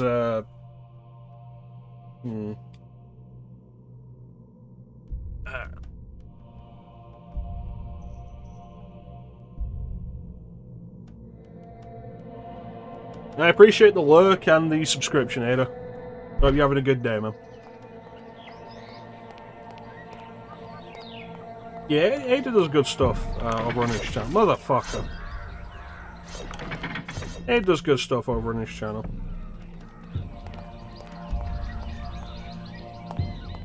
Still working on that RE3 no damage all nemesis run.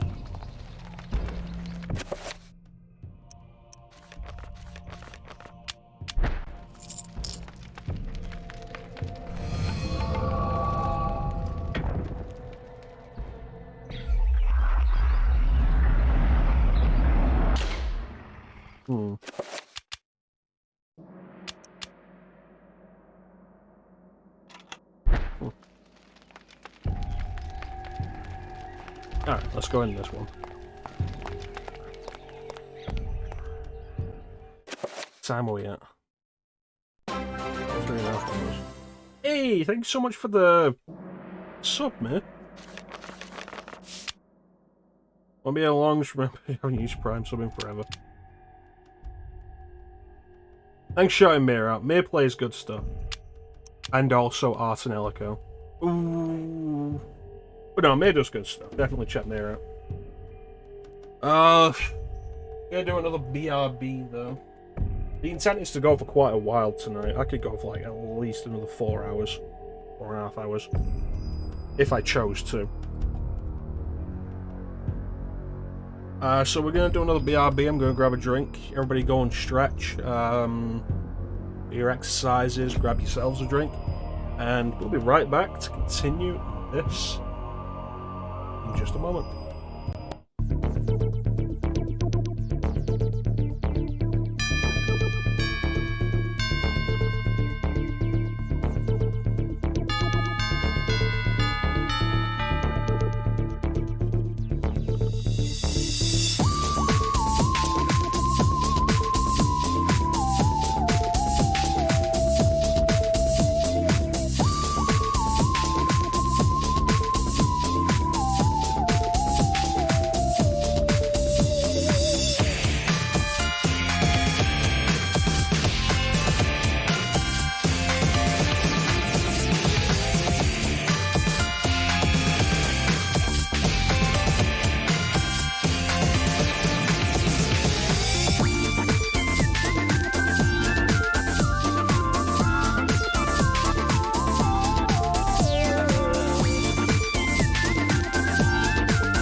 Yeah, we're back.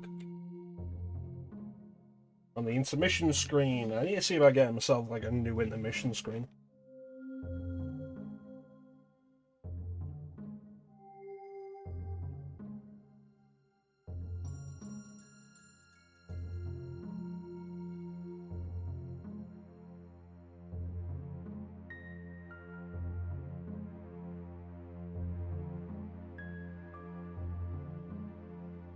Have myself a little midstream snack. Cereal bar.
Yeah, it was alright.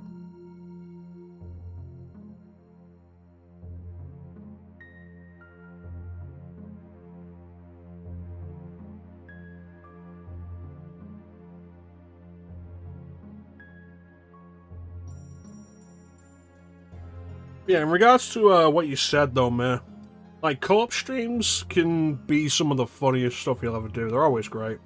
Hey, it's Flame! Just in time for the ending.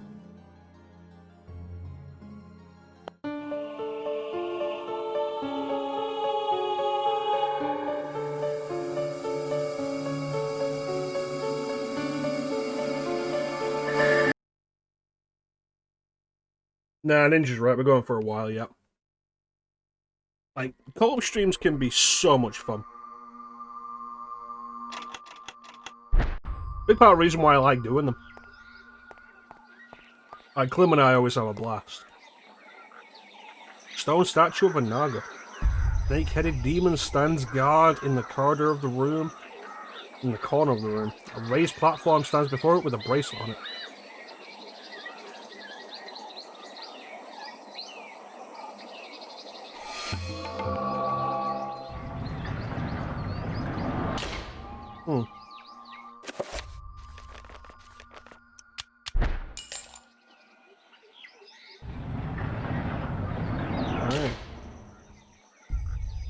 Yeah, the Ico streams are so much fun. Yes, it is, Flame. Yes, it is.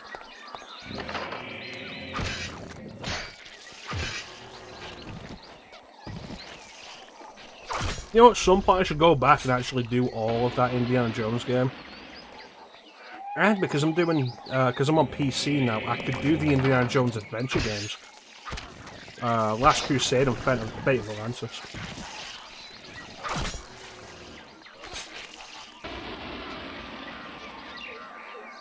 Well, yeah, all the Indiana Jones games are LucasArts games because they owned it.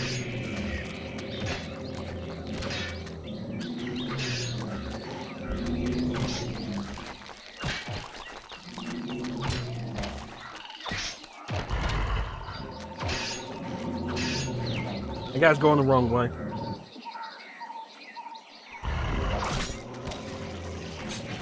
Yeah, like, co-op streams could be so much fun. Like, you joke about it, Ninja, but, like, having someone else who can do the talking does help at times.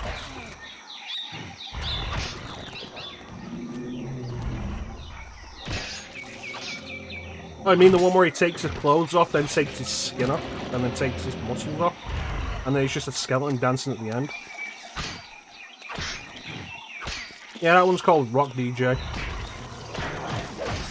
Lean with the fortune, kicking with your torso. Boys getting high, but the girls even more. So wave your hands if you're not with a man. Can I kick it? Yes, you can.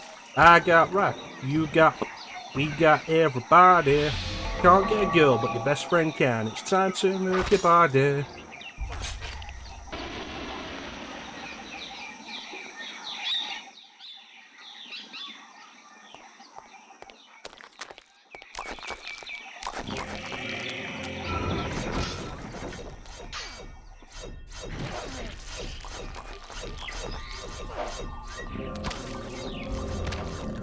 Yeah, like, Clum and I always have a good time. Chance and I usually have a good time. I feel like sometimes, like, I infuriate Chance. But Chance is good-natured, so he puts up with it.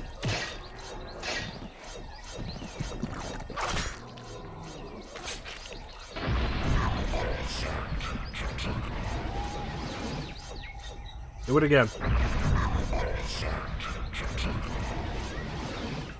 Oh my god, what have I done? Do it again. All I wanted was a little fun, do it again. Gotta bring that bubblegum, do it again. Blowing up my cranium, do it again.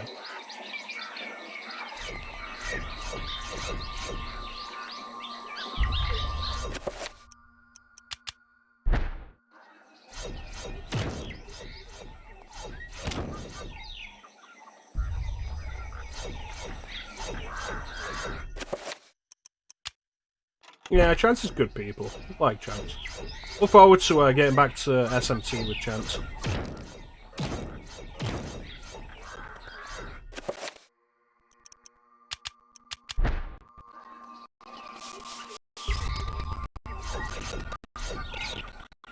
You let me know there's a good possibility in the next few months of us being able to get back to it.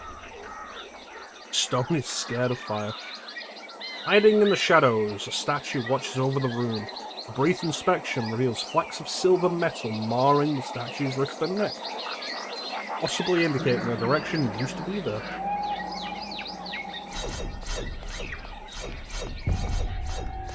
But yeah, chance is good, people. Plus, the whole thing of me not doing more SMT without chance means that, like, really want to get back to doing SMT with chance. Nethlek and Redgamore.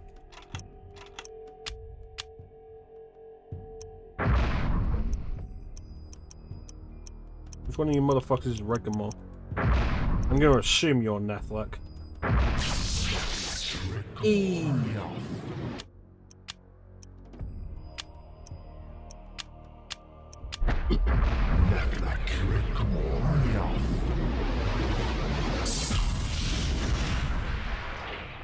I should have enchanted this first. Awesome. I'm gonna stab you in the faces.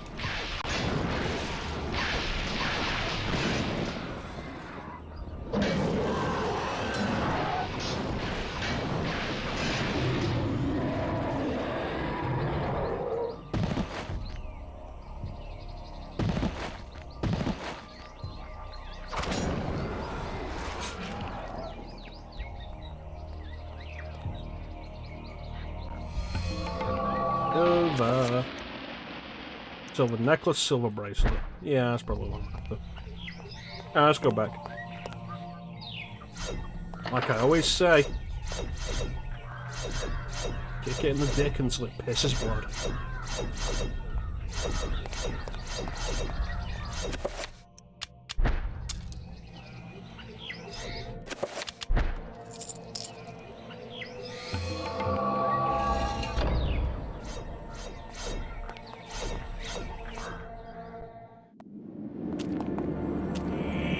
Yeah, Chance and I have got like a bunch of good stuff planned for when he's able to return.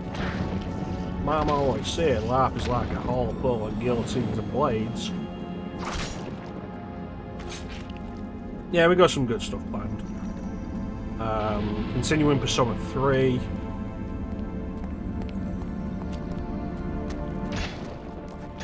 Doing like more mainline SMT stuff. Probably going to do the replay of Digital Devil Saga at that point as well.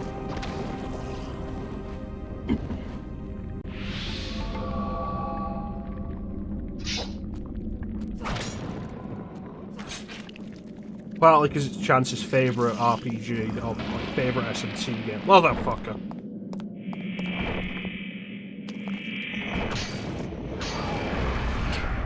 I'm thinking just the first one, but we'll see how it goes.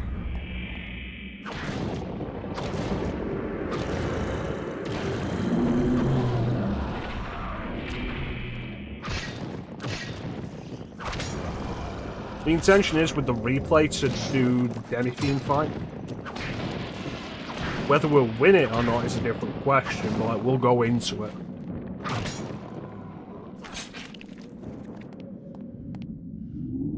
Originally, the intention was to do like both Digital Devil Sagas again and do the super bosses in both. But Satan in Digital Devil Saga 2 is only available on hard mode, and I'm not doing SMT games on hard.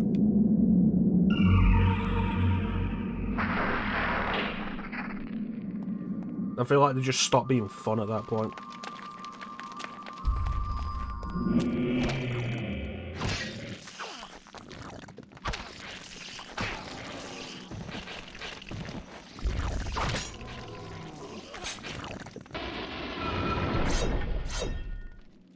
I feel like I made a mistake.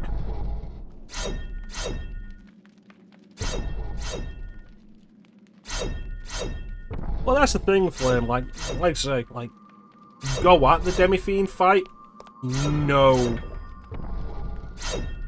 Thanks for joining us, man. You take care of yourself, buddy. And thank you so much for the subscription. Like, if we win or lose, like, that's gonna be it. like, maybe do a full stream on it. Like, if we don't make it, we don't make it.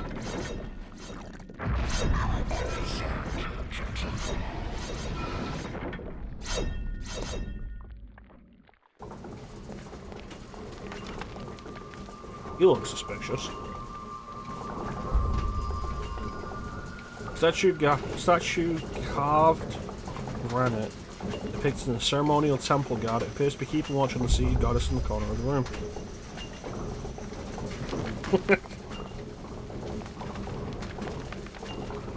Unknown goddess seated in the classical pose appears to be carrying something valuable.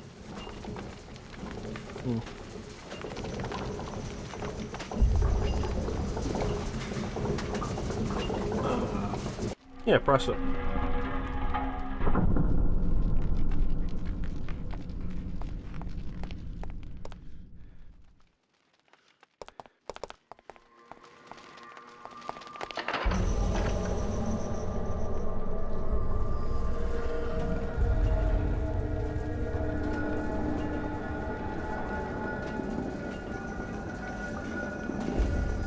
But yeah, we do what we can with the Demi-Fiend fight.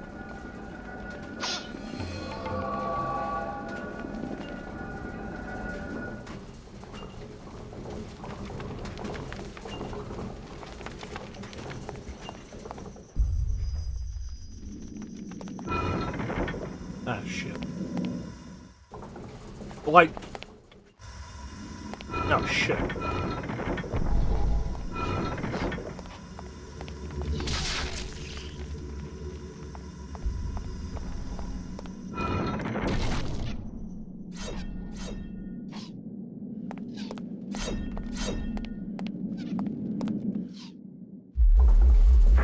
As unlikely as it is, imagine if we win. Like, imagine if I get through that fight and I win.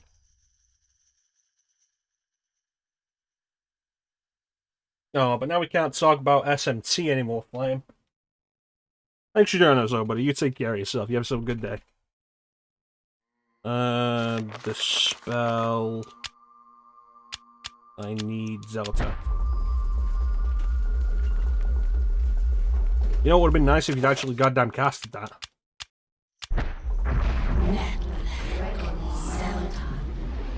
Speaking SMC.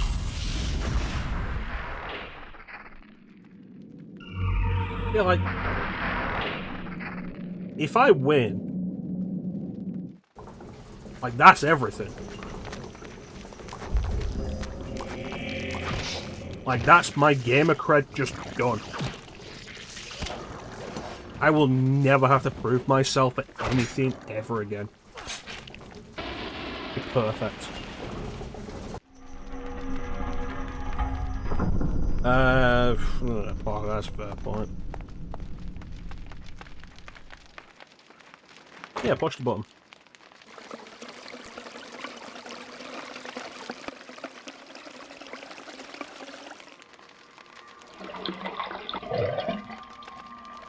Do I have anything to put in that?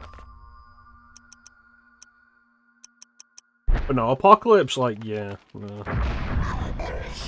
I never finished Apocalypse.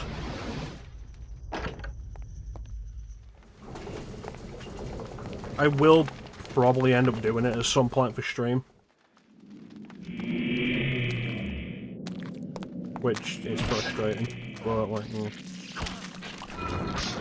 I don't think there's really an SMT that's off limits. I don't think there's an SMT that is ever, like, completely no.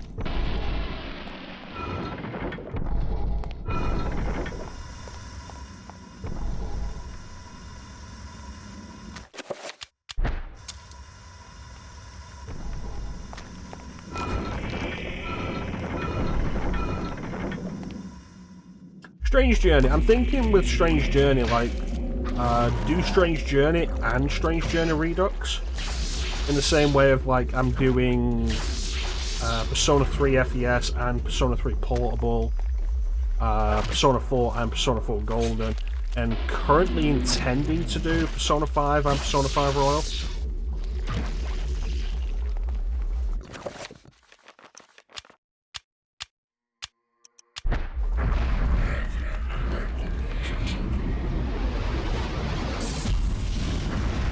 Because I feel like Strange Journey Redux is very much intended to be like a New Game Plus experience of Strange Journey. Plus, I fucking love Strange Journey. Strange Journey was like my first SMT. It actually was. My first Shin Megami Tensei game was Devil Survivor. But I played Strange Journey after it, and like that's the game that really got me into the series. Not that Devil Survivor was bad. I beat Devil Survivor 2.5 times.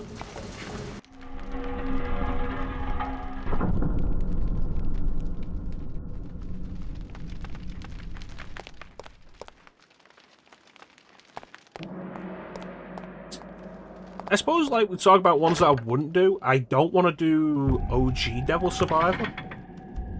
Well, because, like I say, I've done it 2.5 times, and some of it is absolute bullshit.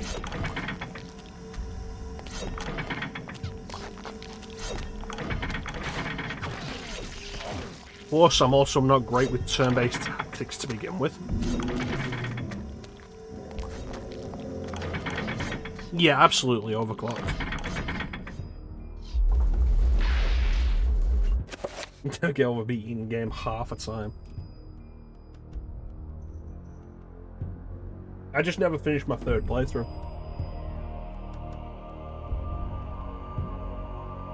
It's like, you think about it, and stuff like the Jezebel fight.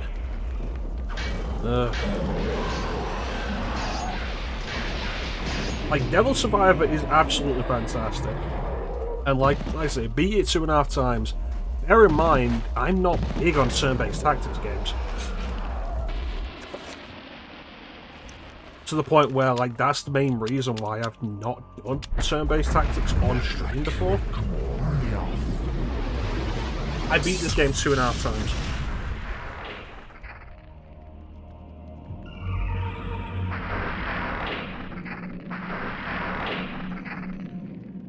Like, it's absolutely fantastic. There are people who make the claim that it's like the best Shin Megami Tensei game, and I don't have a strong argument against that.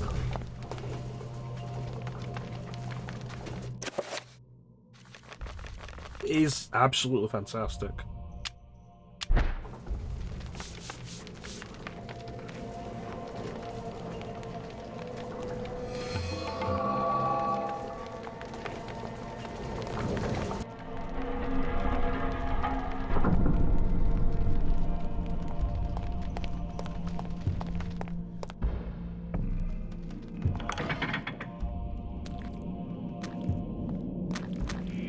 One thing I like with the SMT games is when the ending, like each ending, will feel like a proper ending.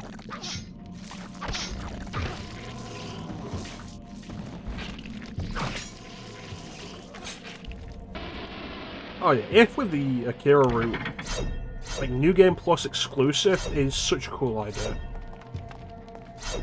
It's like, I'm not super into Persona 1, but I respect the hell out of the Snow Queen quest idea. And I wish more games would do something like that, because it's a really cool idea.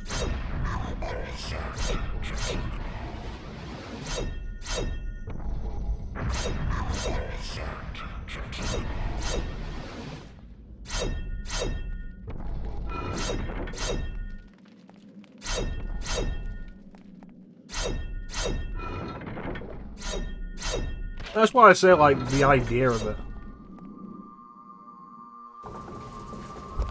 No, Clem, FF7 has a snow.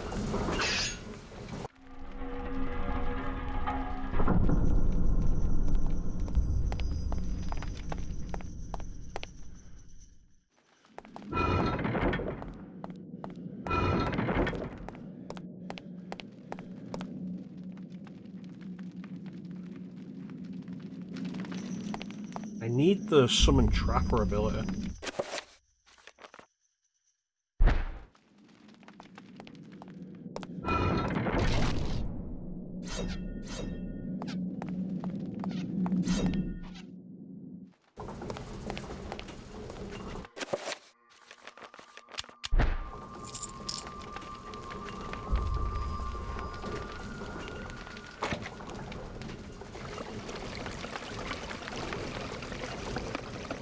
Watch that flame.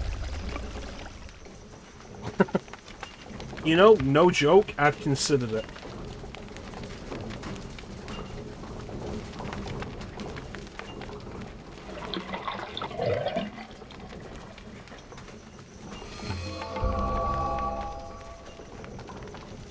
Like, I've absolutely considered doing Revelations Persona.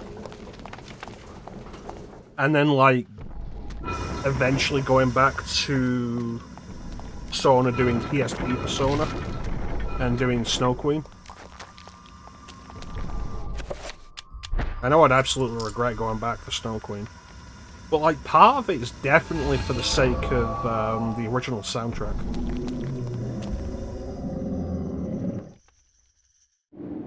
Remember me, Alex. How can I forget you, Grandpa? The fingers you have used to dial are too fat. To obtain a special dialing wand, please mash the keypad with your palm now. Yes. Ever since they were killed, you've been my little girl. Yes. My little girl. This can't be happening. Nightmare with the American version.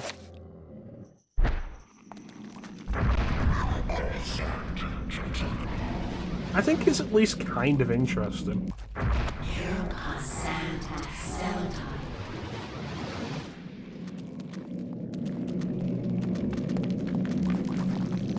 Plus, it's easier. Well, chances are I would end up doing just PSP Persona for the sake of Persona 2. Hell, the main reason I even intend to do Persona 1 is for the sake of Persona 2. I came across an idea recently that, like, the more I think about it, the more reasonable it seems. Of, Persona 3 being the conclusion to a Persona trilogy.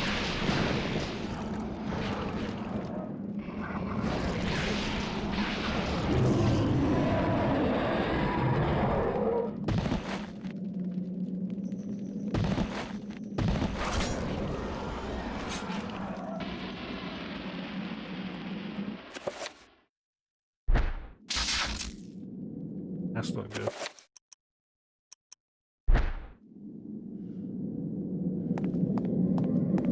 Yeah, Persona 3 being like the conclusion to a Persona trilogy.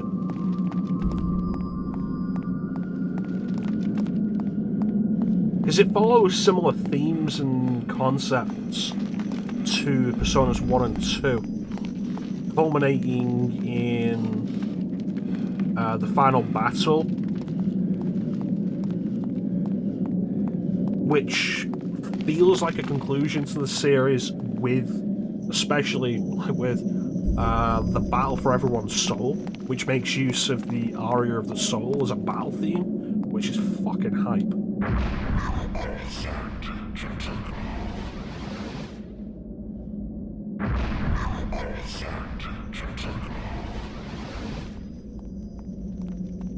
And, like, the more I think about it, the more reasonable it seems, especially when Persona 4 and 5 mostly follow 3's template, but with their own ideas that don't connect from, like, previous games.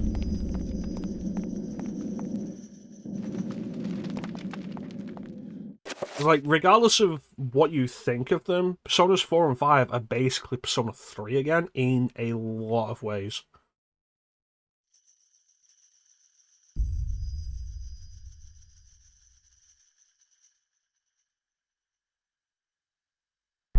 I can get into long boss fights.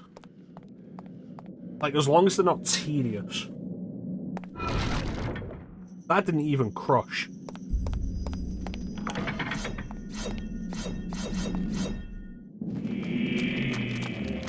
Could you just give me the spell that I want so I can go back and do the thing?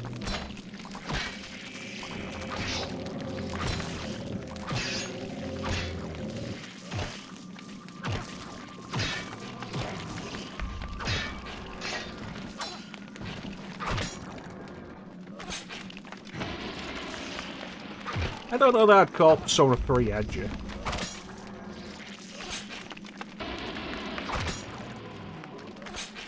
I mean, the Memento Mori idea, I can understand why you'd say that.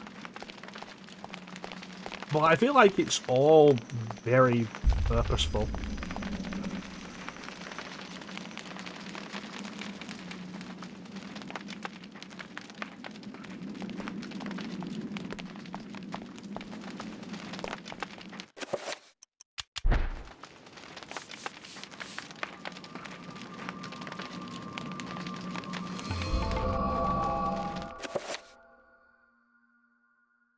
I feel like you're better off putting that as, like, release Persona 2 again.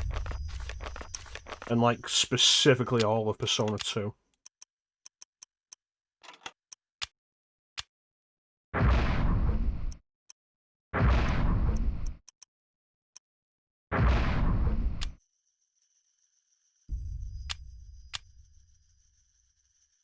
Have I actually had the for this the entire time?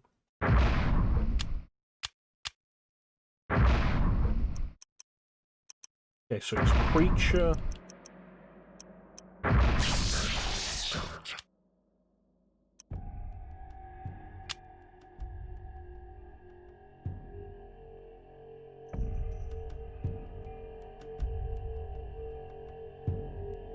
Well, I think the thing with Persona 2 is, like, whichever part you like more, it's a complete duology in the same way that Digital Devil Saga is. Like, I think Digital Devil Saga 1's probably better than 2, but 2 completes it.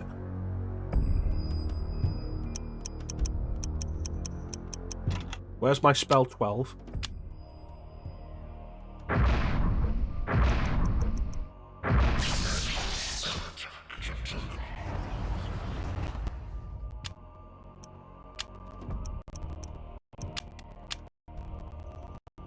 Oh, okay, so that's going to be control, I think.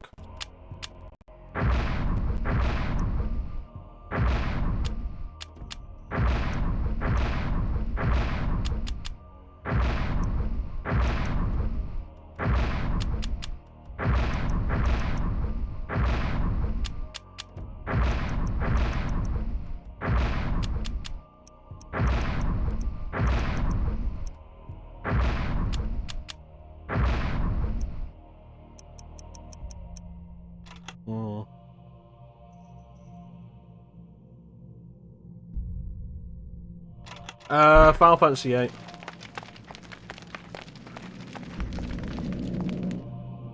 At the beginning of Disc 2 in Final Fantasy VIII, Selphie tries to use Cure in the prison cells, but she's unable to cast it because of the anti-magic field.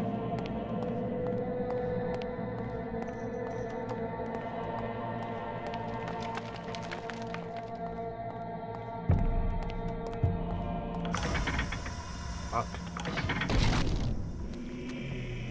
Back off.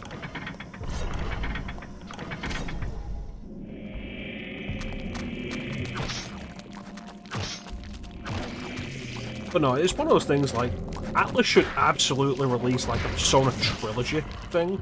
It's like, oh, Personas 3, 4, and 5 are coming to more systems now. Cool. What about 1 and 2 as well? They're all there on PSP. PSP is easy enough to emulate or port. Just do it.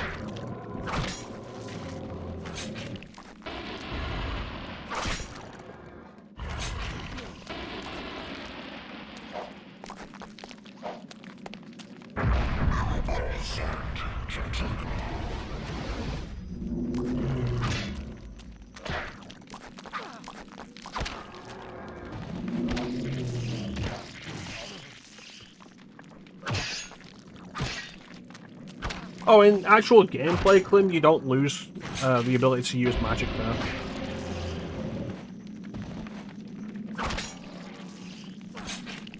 Like the escape in the cutscene, and as soon as they're outside cells, you can use magic again.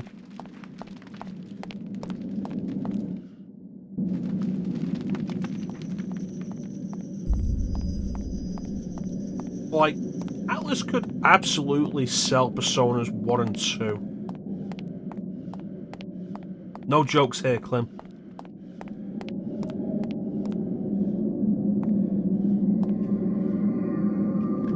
Atlas could absolutely sell Personas 1 and 2 these days. Like, see the origins of the main Persona series. Like, hey, have you ever wondered where Persona started? Check it out here. And, like, people would eat it up before they realise it's absolutely not something they want. Or, you know, they'd realise it is something they want, and they'd broaden the horizons. Which, you know, isn't a bad thing.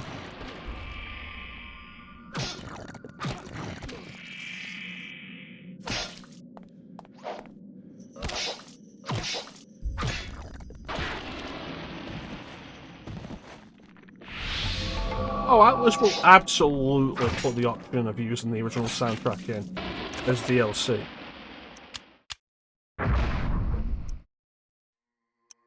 Okay, so I think it's this one. Excellent. Alright, I'm going all the way back now.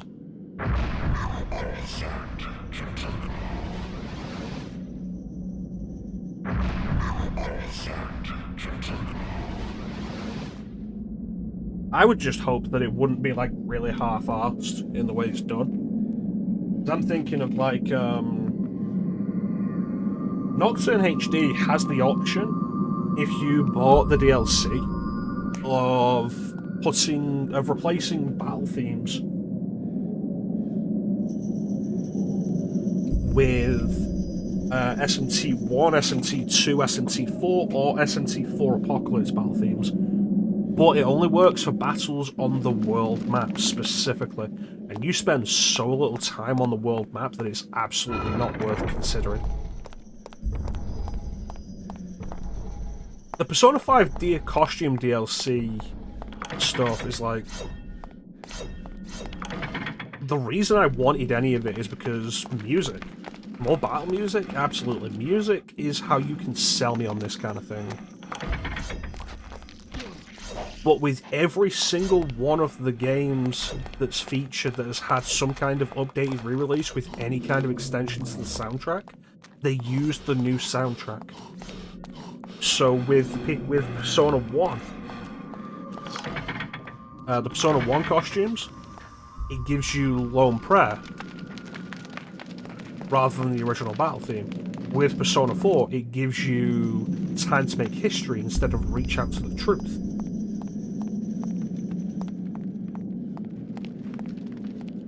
With Strange Journey, it gives you the battle theme for Strange Journey Redux rather than the Fear of God, which is one of my favourite battle themes ever.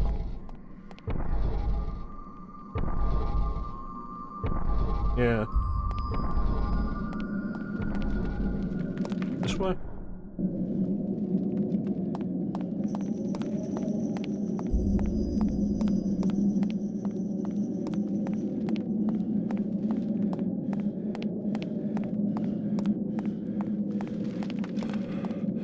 It is frustrating that Atlas is continually ignoring Personas 1 and 2.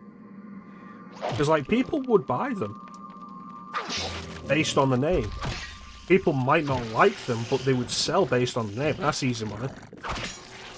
And who knows, people might like them. But more than anything, I'd like it if Atlas stopped making their newer SMT games more Persona.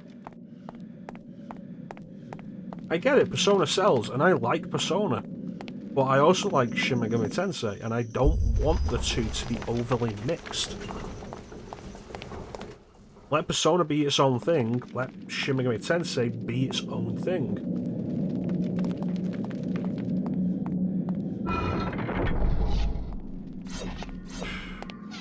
See, I get exactly what you're referencing with that, Flame.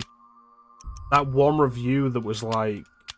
What was it? Fucking... Shin Megami Tensei 5 is like Persona without heart. I was like, what kind of dumb bullshit is this?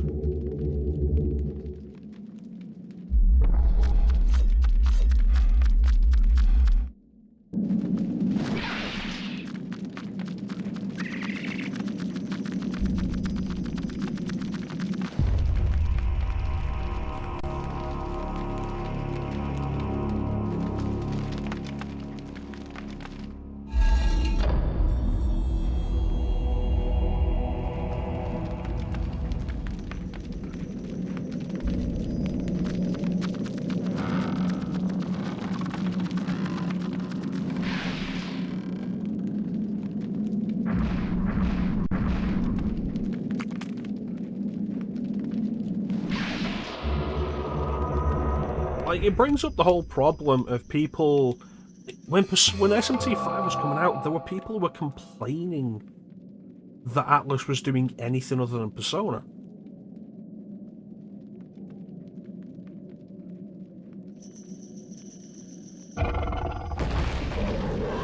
It's like, things can be different.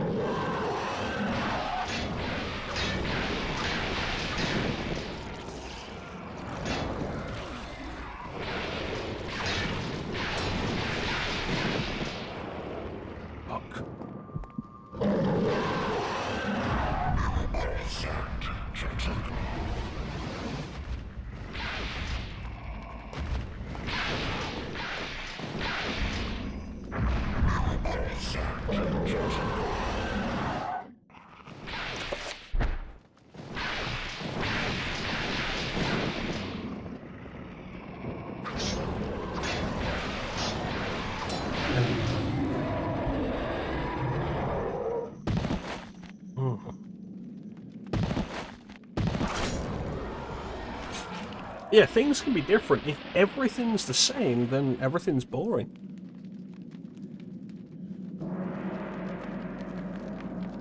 If a new Persona game came out every couple of years, it would be boring.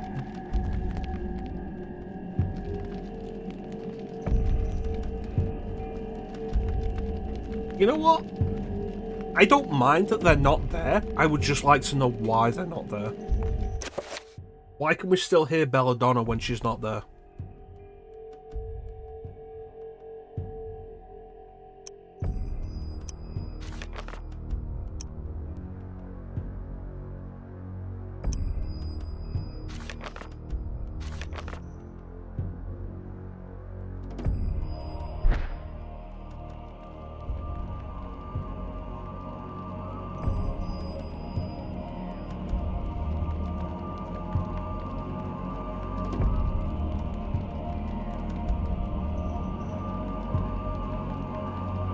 That's the thing, like, Persona 1 has an interesting idea, and Persona 2 expands on it. And, like, that'll be a fun thing to do when we eventually do Persona 1 and 2. It's like, oh yeah, the Velvet Room, with its other occupants.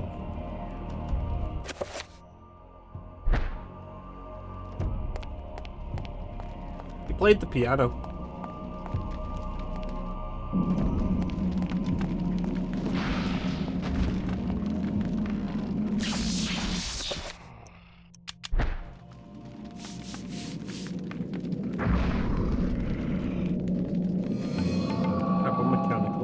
Yeah, no, I know.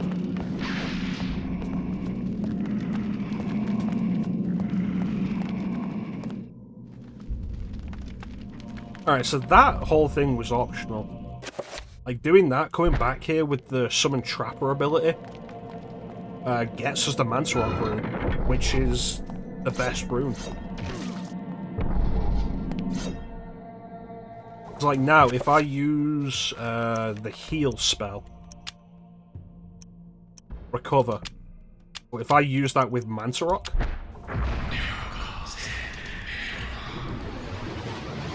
that heals everything.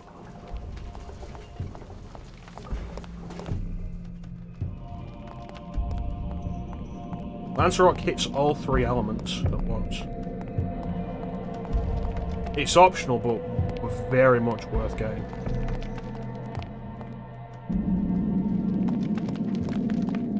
Enchanting weapons with Mantarok doesn't necessarily make them stronger than others. It makes your weapons stronger, but like... What is it? Like... Ulioth is good against Chaturga.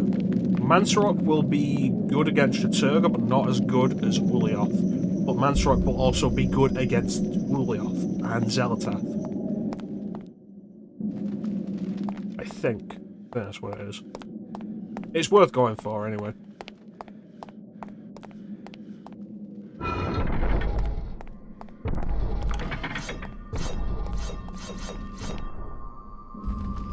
But yeah, no,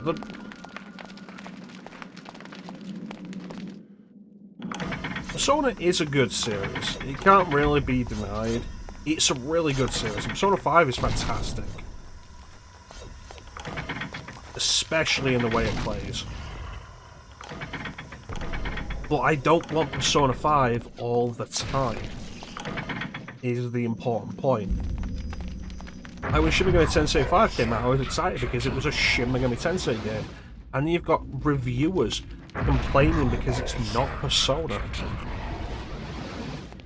And it's like, seriously?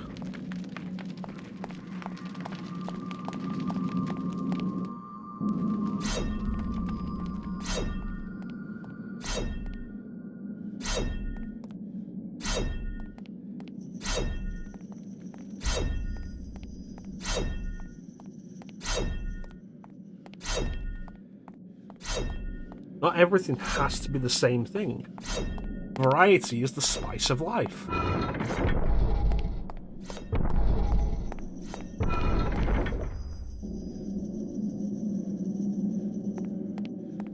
It's what makes things interesting. I don't want Shin Megami Tensei all the time. I'd like to mix that up with Persona.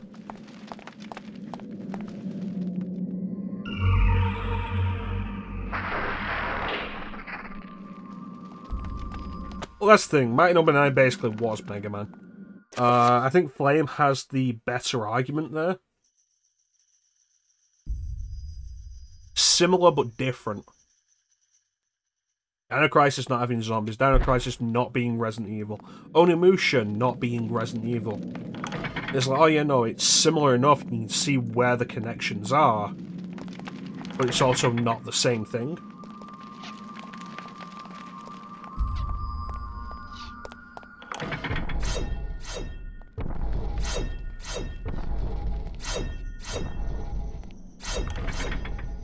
Then what have I told you about humor?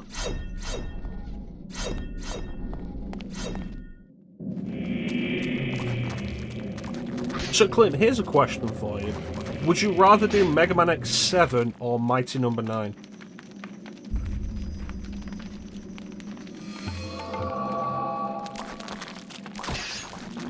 God, look at that tiny one.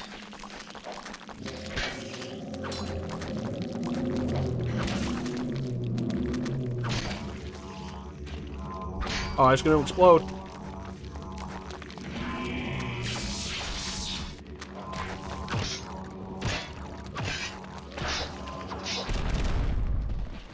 So I tried to sit up to answer that question, and I hurt myself so badly that I cannot answer that question.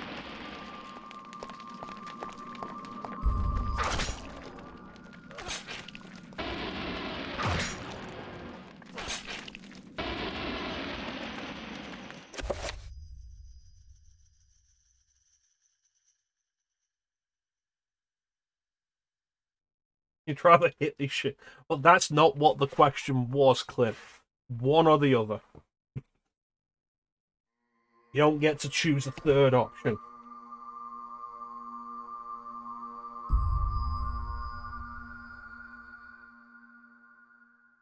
Ugh.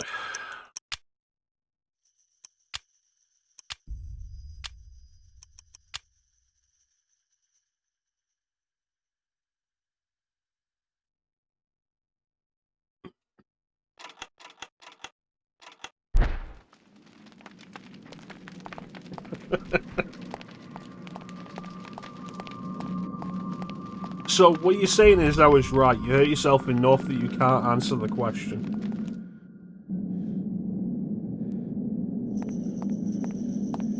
Oh God, I don't like hearing that, Flame. That's I fucking know.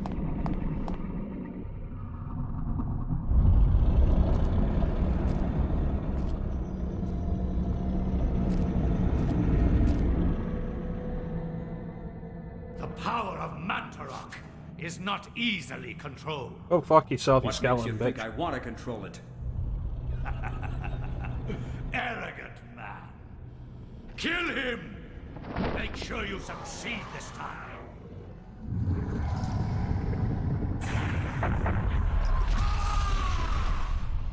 Yeah, stupid bitch.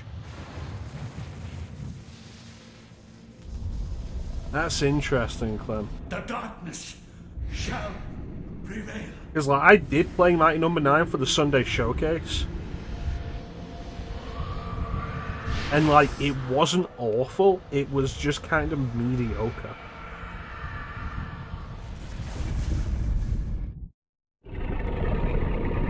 Oh, do you end up with tetanus for that, ninja?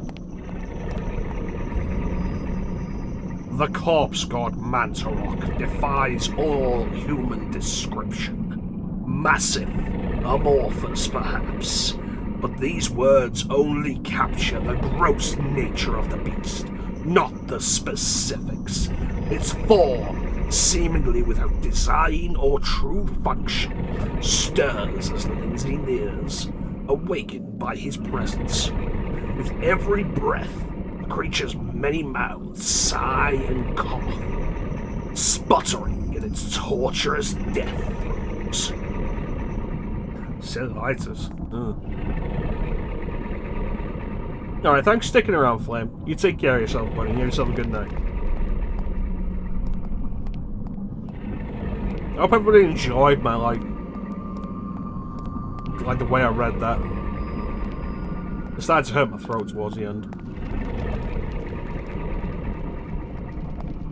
I hate getting antibiotics.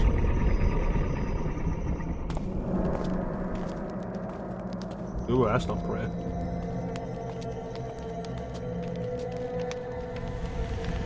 Do not touch the heart, flesh and bone, lest you become like me, a dead, rotted husk.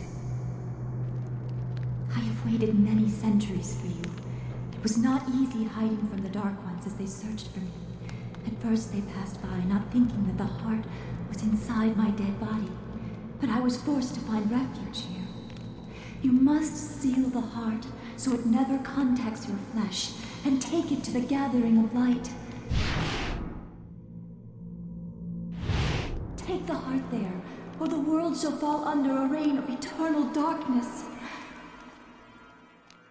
Okay. The veil of reality can only be pulled back so far, mortal. Take your stand and fight the darkness.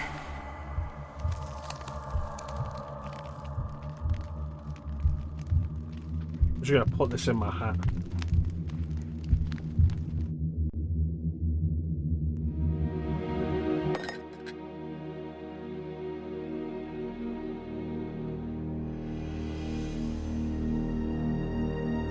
Well, bye. Your words are as empty as your soul.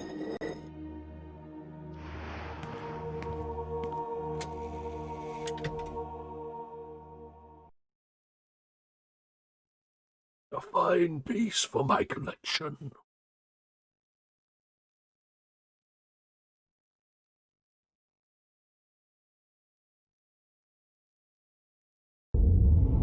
Meanwhile, in space.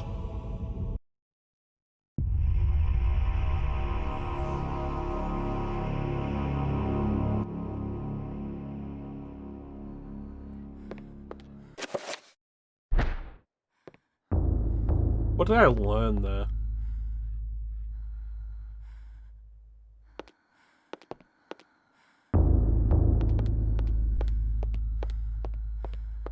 Learned a few things, didn't I?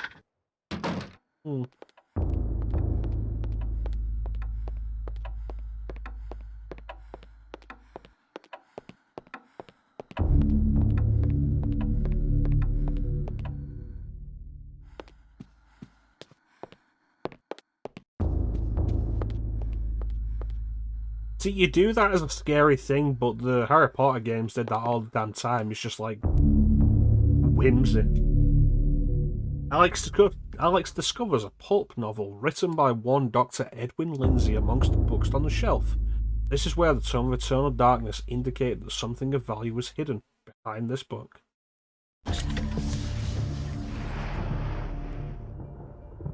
With the book removed, the secret cache is revealed. Inside is the heart of Mantarok, encased in glass to protect the world from its corrosive energies. Because if the world itself is at risk from its corrosive energies, just put it behind some glass. Glass is like unbreakable.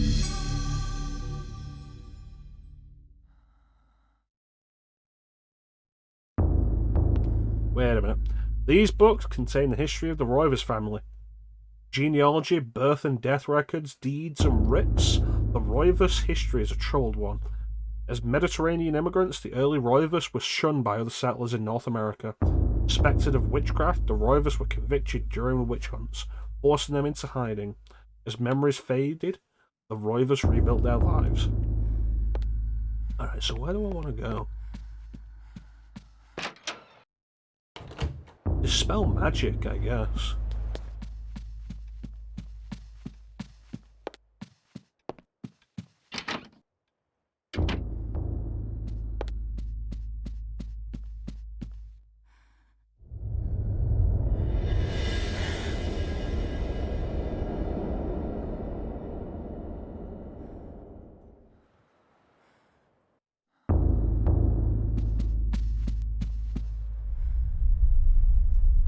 Wallpaper in this section of the hallway is oddly marred, as though the wall it sits on is not even with the rest of the room.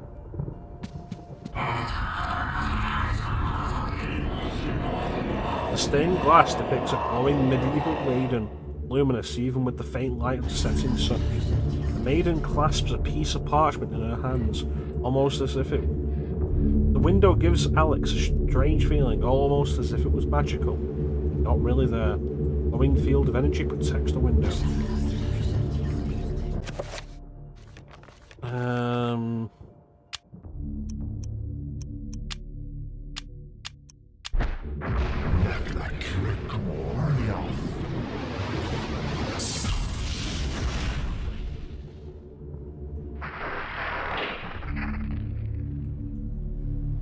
Just a piece of paper in midair. Could you see this from the outside? As the magical window fades away, the piece of parchment the maiden was holding is left behind, floating in midair. It appears to be a chapter page. Heresy.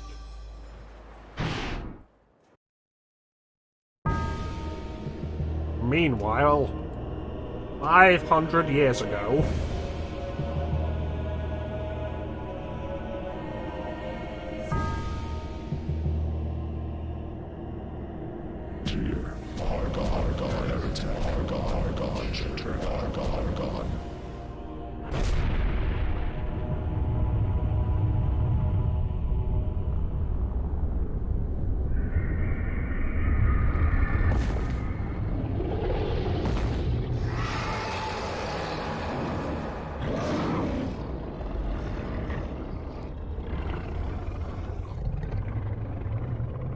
I am not your food today.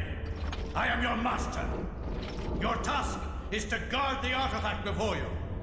Let no one touch it.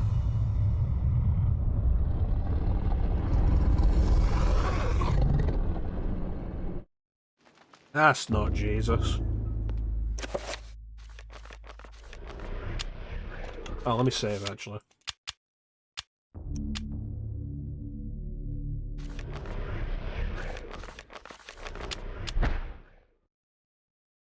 In Europe, during the time of the Inquisition, paranoia and corruption ran deep. With the fear of devilry running rampant, the ancients' corruption extended far beyond mortal knowledge, corrupting all that could be corrupted. My research uncovered an interesting incident. A Franciscan monk named Paul Luther was traveling through the region of Amiens during the witch hunts of the Inquisition. Now, under martial law, the Inquisition prevented anyone from leaving the town and its nearby cathedral, for everyone was suspect. You got the done!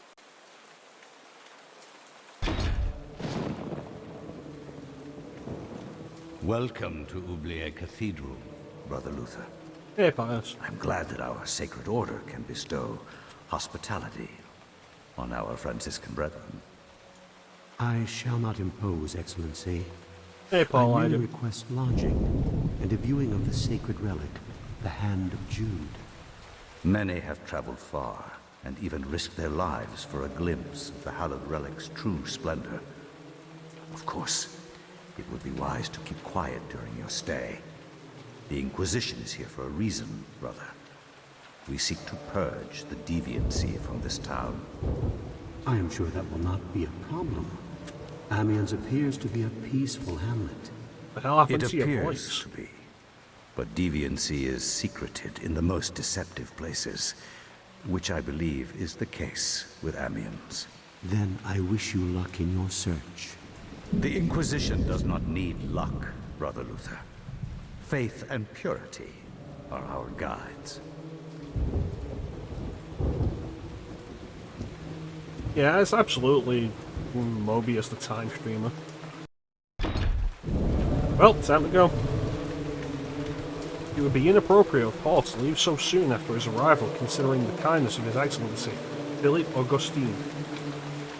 For fuck's sake, could you not come up with a different name over, like, the course of 2,000 years?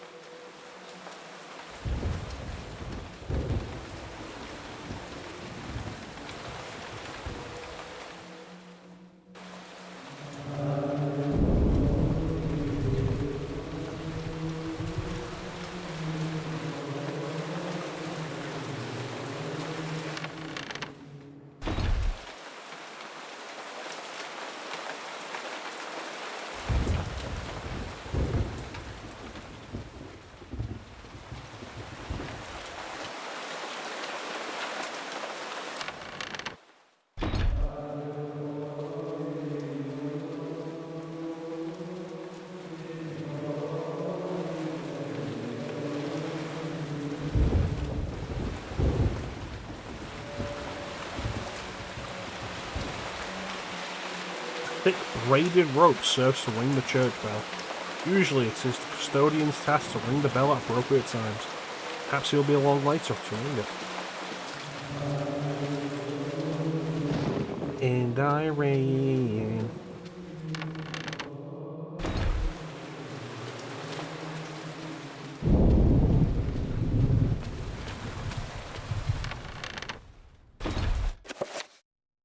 Yeah, Paul Luther doesn't have a lot of health. I don't think he has the lowest health. I think that might be Bianchi. Roberto Bianchi. It's the form Jesus of this evil. How did I miss that? Oh, because it's just turned up, alright. I'm looking at my stream feed. My stream feed's like the same as yours, so... Because I'm playing this in full screen now.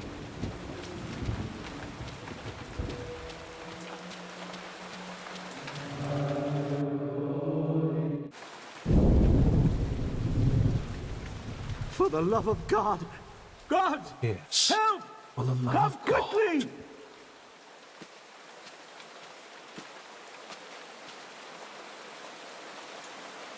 A murder!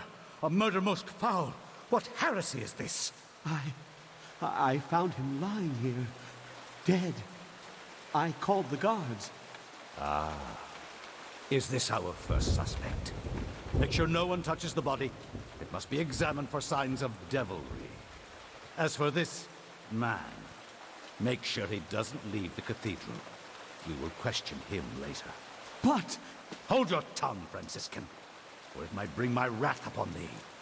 Who is to say that you did not commit this murder? If you trust in the Almighty, and you are indeed innocent, then you will have nothing to fear. Man, that bullshit that fucking... The ridiculously devout like to... spout. Somber portrait of a monk stares icily from the wall. Something about those grim, staring eyes sparks doubt and suspicion in Paul. Is this the face of a holy man?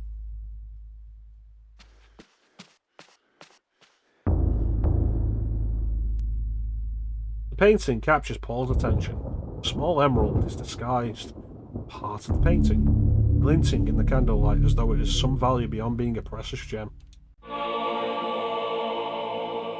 I've been accused of murder, I might as well start stealing stuff. Are you here to pass sentence on me? No, I'm here to free you. You are in incredible danger. Ain't it strength? What strength is that? Peace.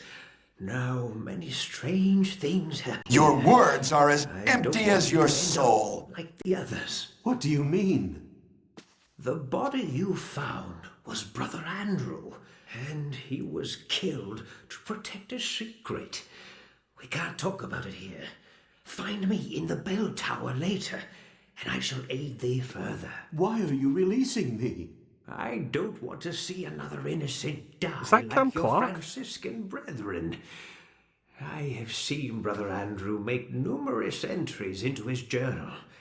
This may contain the answers to the cathedral's dark secrets. What can I do?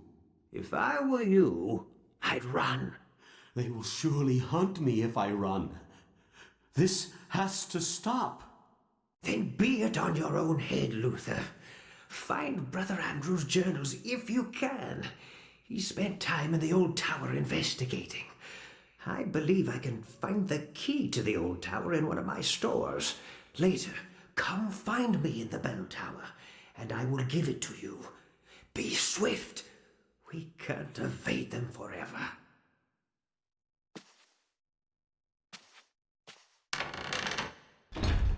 Right.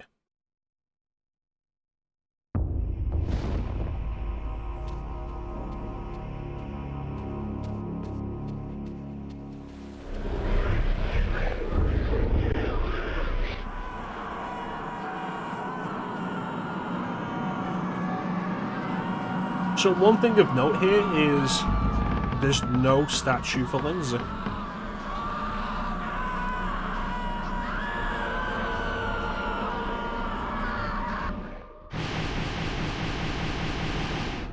Yeah, as you can see there, Paul Luther sees visions of what Lindsay did, despite the fact that happened like 500 years later.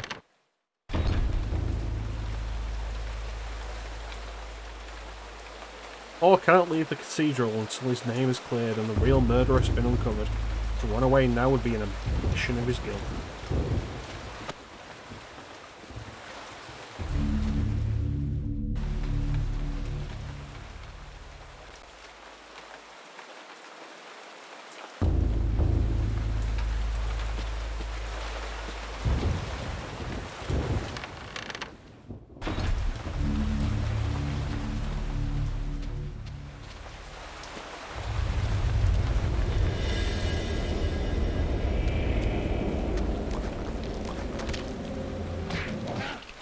Yeah, that's not gonna work.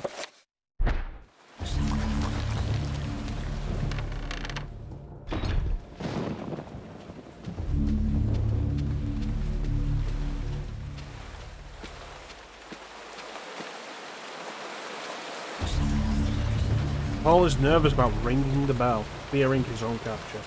It is the custodian's belt. It's the custodian's task to ring the bell at appropriate times.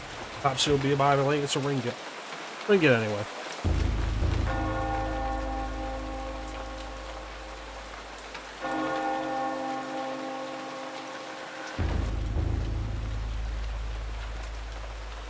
Hey, what a boy. Just gonna walk past me and not even say anything. Ah, Brother Luther, not a moment too soon. As you have noticed, dread things inhabit this place. Shambling corpses, and worse. There is darkness at work here, in the midst of the Inquisition. I suspect it is worse than that, but I have no proof. Brother Andrew knew this also, and paid the price for it. Why are you telling me this? Perhaps you can finish off what Andrew started. Take this key. It unlocks the old tower. It has been sealed off since the Inquisition arrived. Alright. I intend to uncover the truth behind this. If you manage to uncover the source of darkness, return here, and I will do everything I can to help. Till then, brother, may your faith protect you.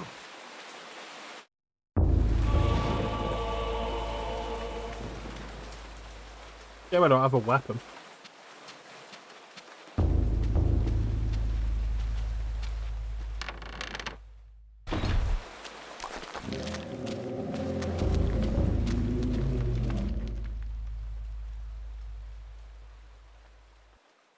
And also say your prayers.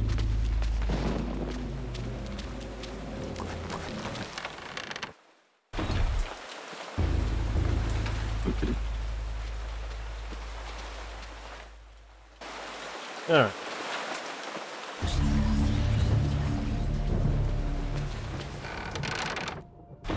This game does do atmosphere really well.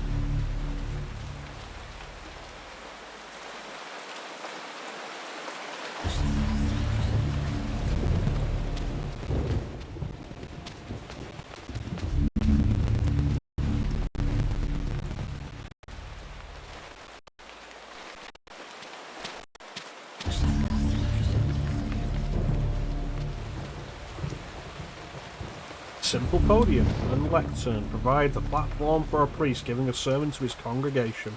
There's a drawer recessed in it. Blocks. This thing, like, this backing track, this musical track, is basically the same one that's been playing throughout most of the game. But with it also being aided by the lightning and the sound of falling rain, it makes it harder to notice. The cathedral's tabernacle is fashioned from aged, varnished mahogany.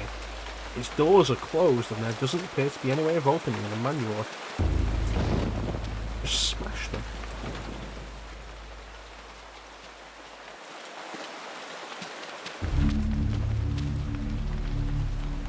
Playing the organ is a daunting challenge for someone like Paul who has no musical talent.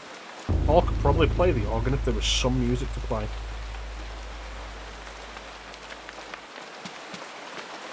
Paul can't play the organ because he has no musical talent, but if he had music, he could play the organ. Fucking what? Begging this torch.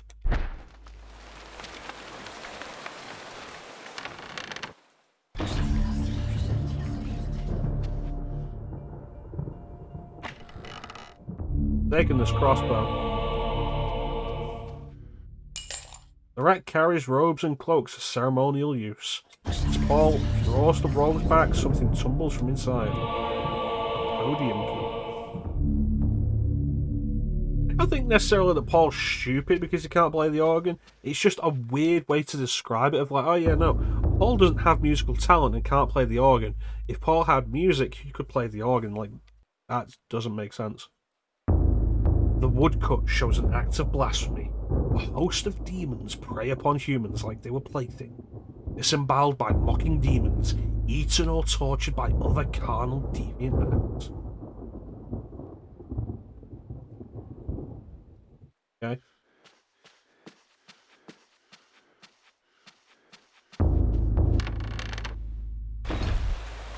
There was another painting in there.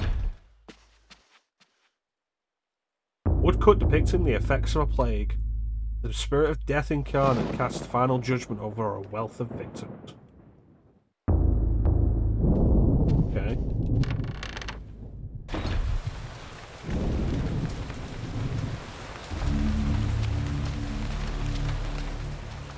Alright, podium.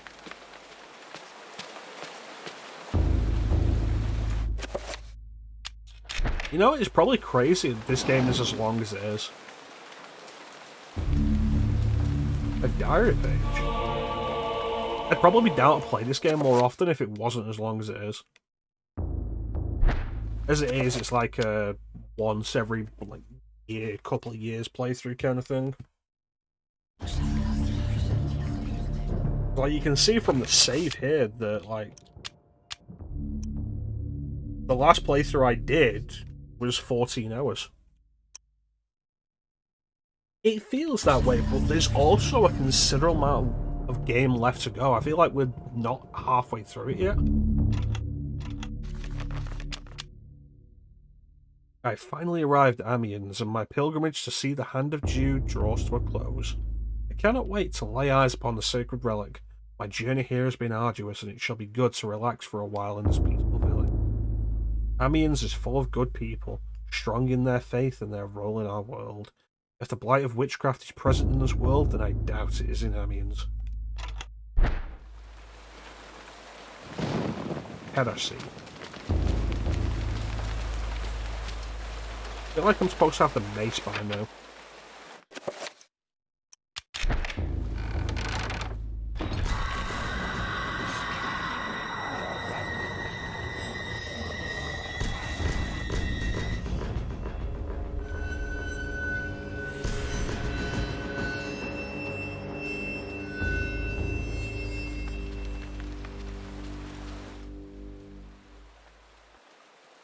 Hmm.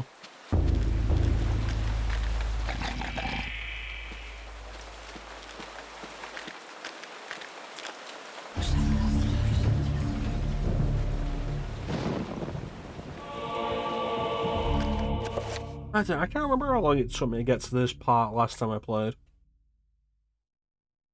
When was that? I'm surprised these don't have dates on them. They usually do. I suppose it is understandable that they will not show me the hand of Jude on such little notice. But I must confess the preparations they make are most unusual. No acts of consecration, no daily prayer or worship are demonstrated by the strange order. One wonders if they are holy at all, let alone being under the auspices of the Grand Inquisition. Perhaps it's my naivete of our faith. There are many practices associated with it, and they differ greatly from region to region. Perhaps Amiens is merely more eccentric than others. I feel like I should have a mace. Where's the mace?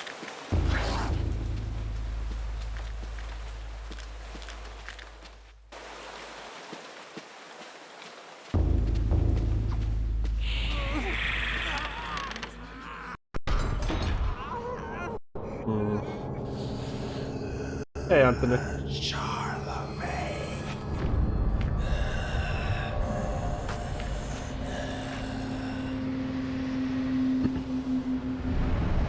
You could be right, though. I might be going through this pretty quickly.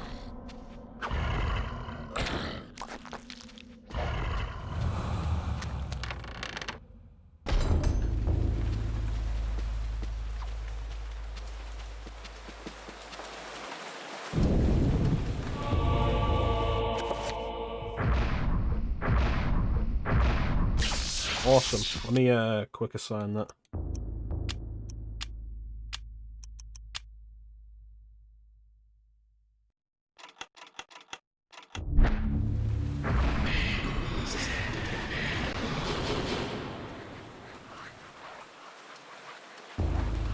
Man, I can't believe they left this coffin here for like 600 years. Yeah, about 600 years.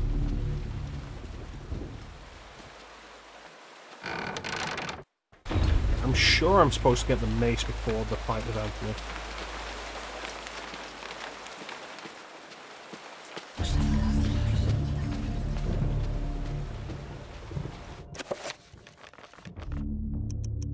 I definitely don't just have it.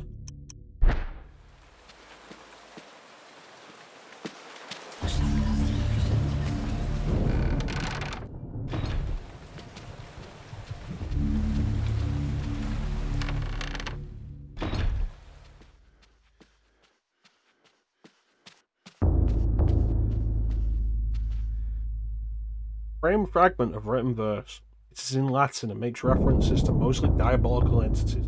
How man is dominated by them if he strays from the rights of protection.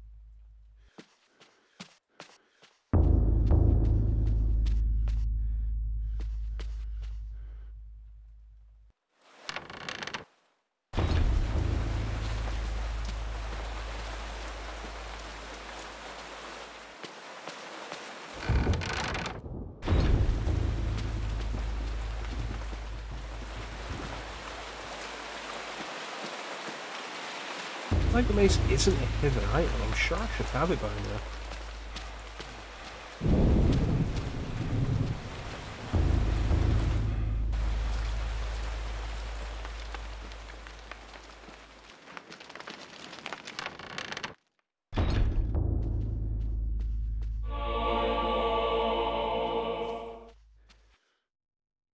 Reliquaries.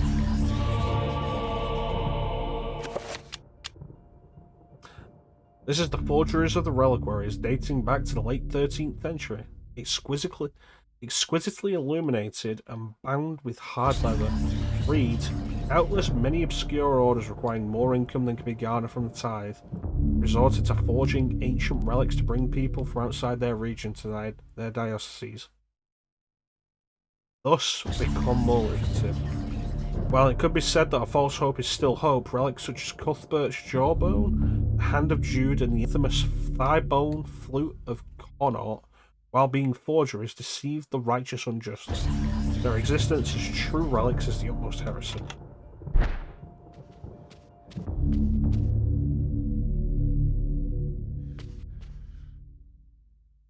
Spartan bed shows how the Order treats its visitors. There is no sign of the Order's own quarters, and this chills Paul to the bone. The only man that doesn't need a bed is a dead one.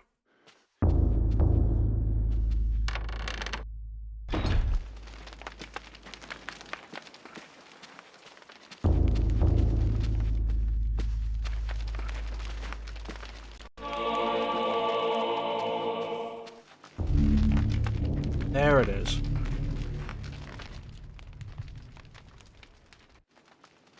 Steel mace.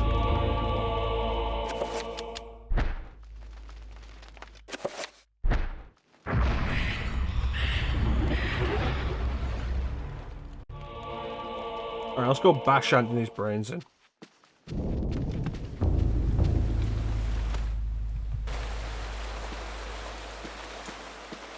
For the last time.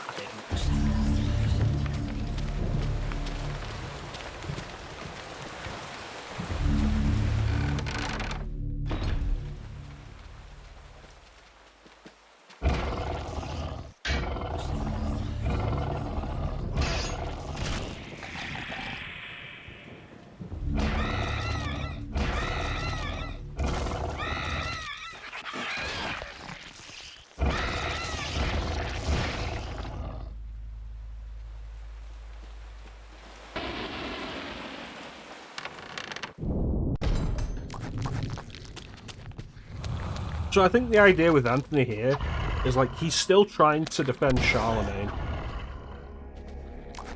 So I think the implication is that like the centuries stuck in here, the curse like refusing to let him die, but also constantly racking him with pain, has likely driven him insane.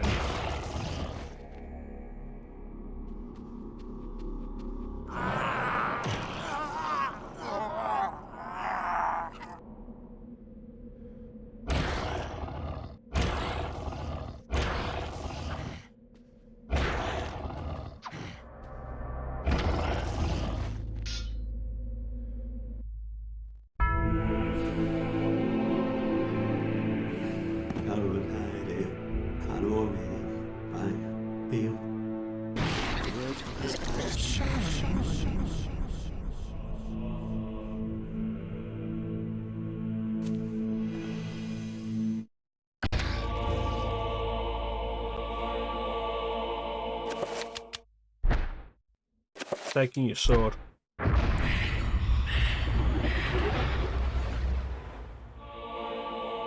Yeah.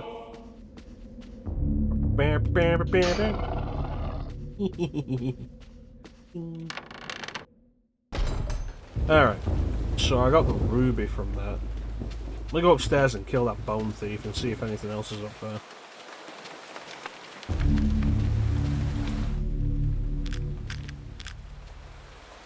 Good day, sir. Oh, yeah, I can.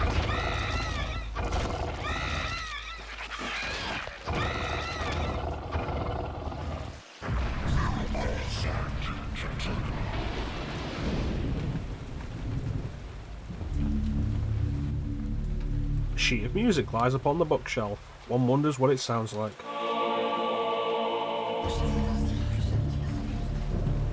Looks like some Ocarina of Time music. A bewildering array of books and tomes sorted neatly onto a set of shelves. Mostly books of a religious nature awaiting scholars such as Paul to peruse their contents.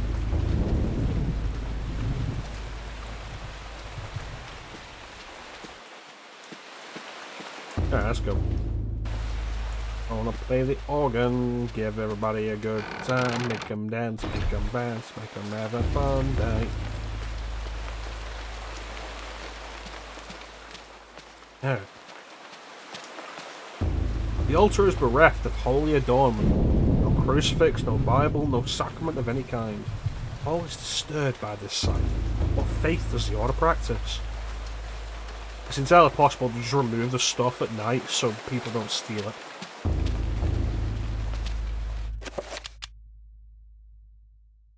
A, B, Y, X, B, Y, A.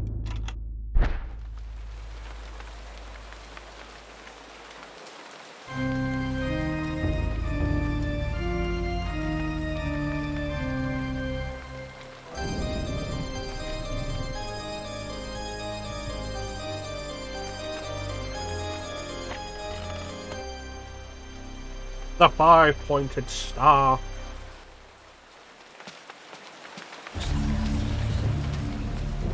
Oh yeah.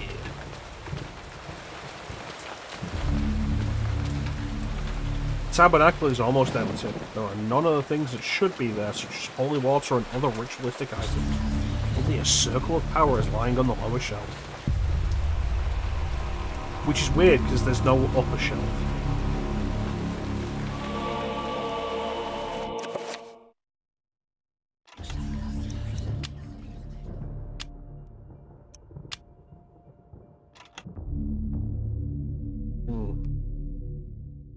You'd think that as like you got a 5-point circle. Okay, all the spells you already know. Just oh fuck, we can't, can we? No, you know what? That's my bad. Because we can't do any 5-pointed spells yet. You think, oh, but like, what about spells that use like, okay, all of this.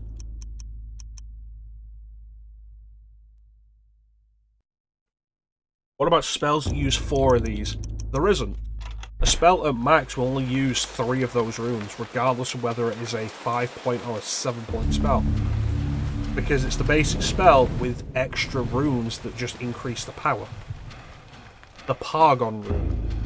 Which admittedly gets kind of silly in the 7-point spells. When it's like... What's an example here? Enchant item. And it'll just be like, Enterbach, Paragon, Paragon, Margamore, Paragon, Paragon, Zelatath. And it's like,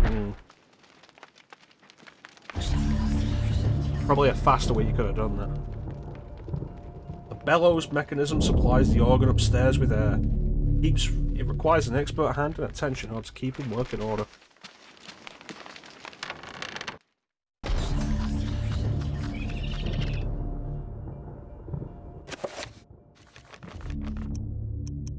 So the trick with trappers is always to just shoot them.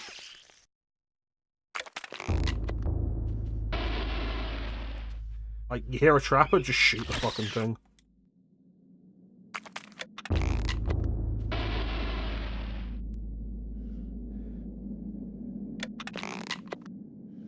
And chances are, if you do it right, you'll never have to,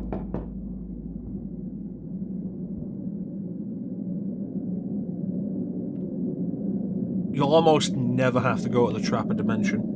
Like, chances are they'll catch you off guard sometimes, but most of the time you'll be fine. A wine cask used for maturing wine. The wine inside this one must be very strong, for it seeps through the cask, filling the air with a heady aroma.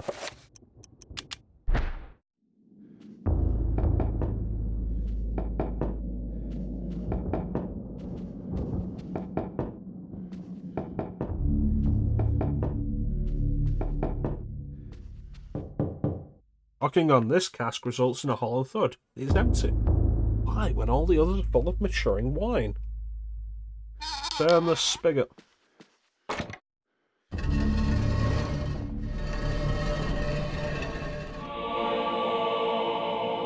Oh.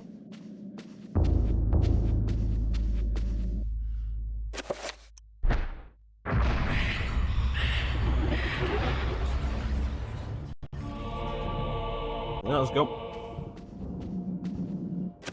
Did I put shield on a quick spell? I did. There's Sapphire.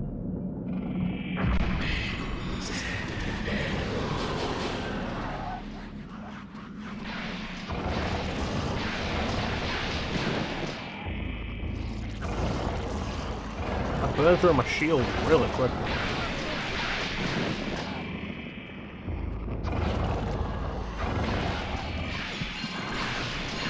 Bollocks. Oh, god damn it.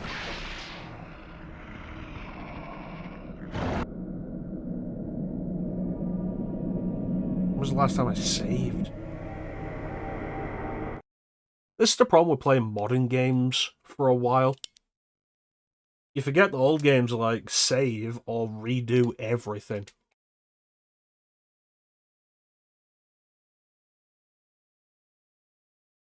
Ugh.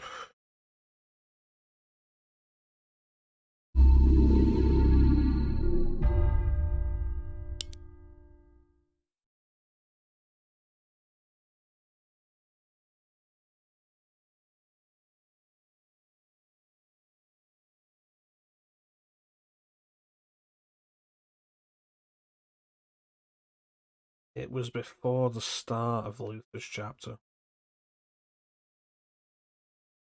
God, I don't want to do this again. I've been going for 5 hours, that's probably fine.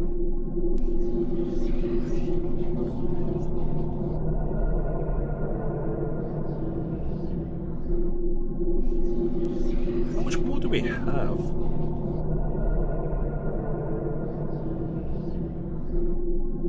We have Edward's chapter.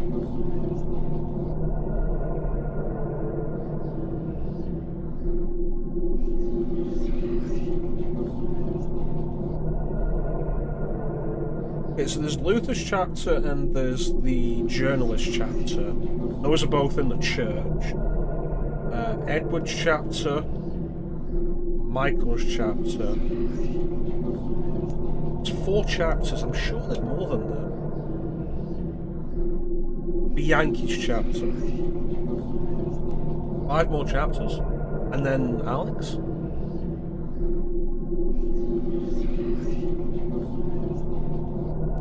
That should round it out. Do Luther's chapter and we come back to the church as a journalist and that finishes off that area. We end up with everything we need from that area. Edward's chapter to set up the destruction of Engar. Bianchi's chapter and then Michael's chapter to finish off the Persia area. Yeah, we might be about like close to halfway.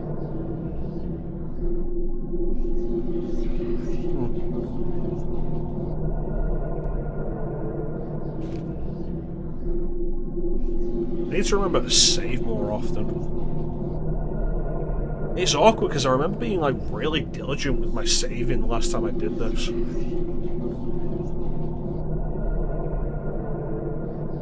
Now, like...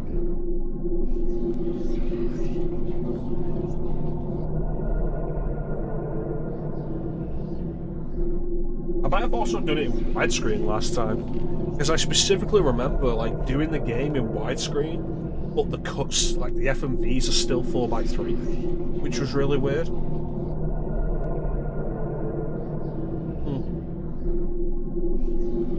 Yeah, I will really have to remember to save more often.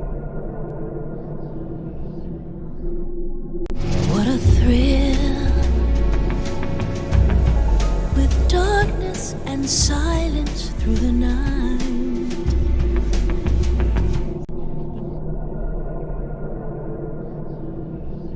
Yeah, I guess that's going to do it for us for today.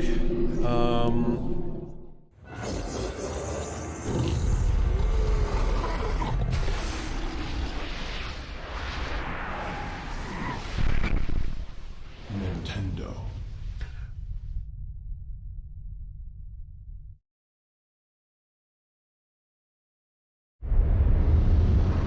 You too will come to understand fear as I have.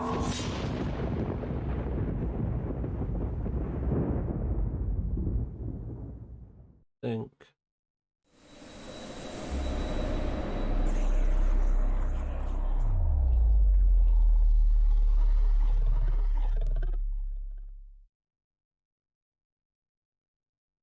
We're done with Cambodia.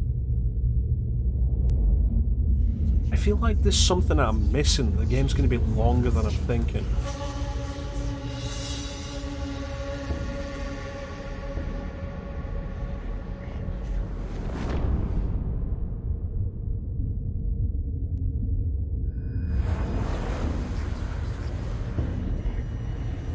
I can't think.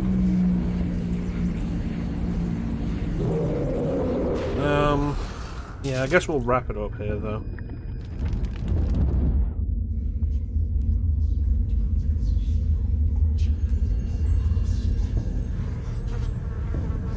Well, we're probably back with more Eternal Darkness on Thursday. If we're lucky, finish it.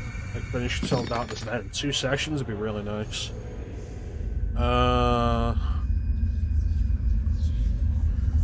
Following that, we'll be beginning Suikoden, the 200 follower goal reward. The playthrough of Suikoden 1 and 2. I definitely look forward to that. Tomorrow we should be back with more Terminator Resistance. That should be fun.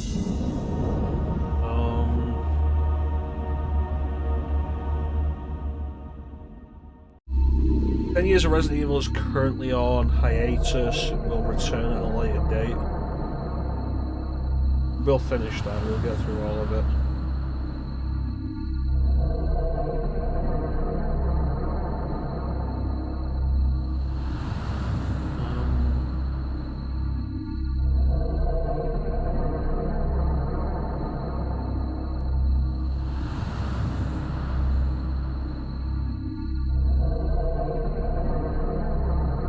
That's pretty much it. I want to thank everyone for joining the stream. I really appreciate the support. Big special thank you to everybody in the chat. Chat is always the best part of the stream. Clem, Ninja, Teak, Flame, Mir, Ada, Cat, Ada and Mir for the subs, the resubs.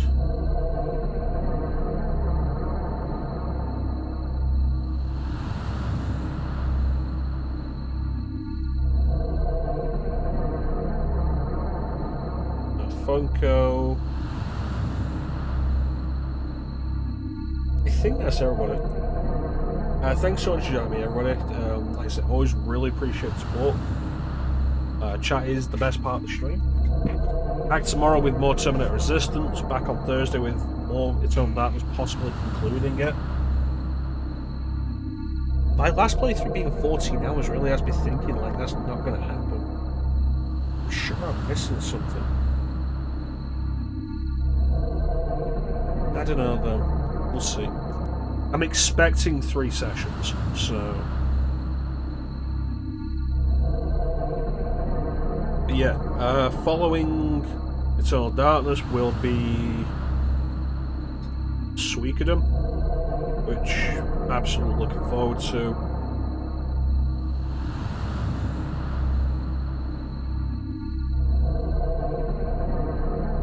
Following Terminator Resistance, we'll be finally wrapping up the Prince of Persia trilogy, the Sanity Time trilogy, with the 2 Thrones, so I'm looking forward to that.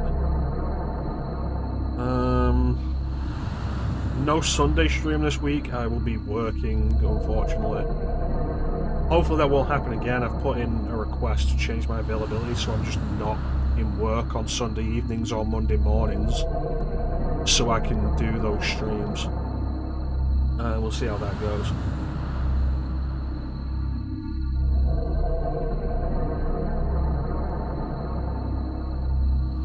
But yeah.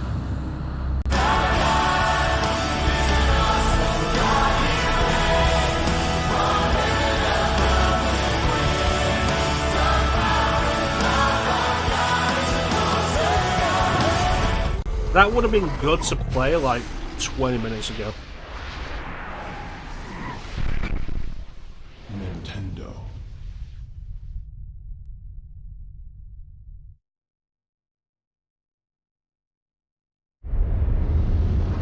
You too will come to understand. That'll be it. Very much it. As I have. So, there's not really anything else to say except all that song into our head as kids. I first heard that song on like a video on Shin Megami Tensei Nocturne. It was like, okay, go into a fight, like one of the first fights in the game, miss, hit, miss, hit, dead. And because the game over screen of Nocturne is angels flying circles around you, Like, somebody put that song over that, and that was the first time I'd ever heard of it. Yeah, so it's kind of a funny joke in the SMT community now. I think it's kind of funny. I should move the chat up. I did not realise the A went that high. That's probably fun. It's a good joke. Good, funny joke. I'm in discussions with Chance about using it in Shin Megami Tensei 2. Man, Bible school. We just had religion beaten into our heads in regular school for some goddamn reason. I don't think they're allowed to do that anymore over here. It didn't make me religious, it just made me hate religion for a long time. I'm more chill about it now.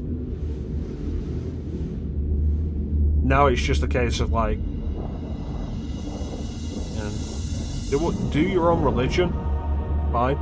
Don't push it on other people. And don't use it as an excuse to do horrible things. Those are my only two caveats.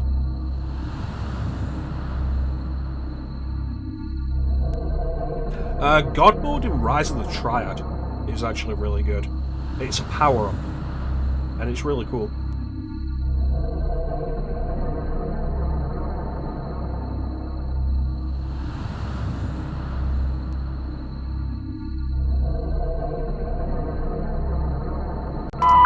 The fingers you have used to dial are too fat. To obtain a special dialing wand, please mash the keypad with your palm now. But yeah, that's pretty much it. So there's not really anything I'll have to say except thank you all for watching. Have yourselves a fantastic time of day. And take care. Catch you next time, guys. Bye.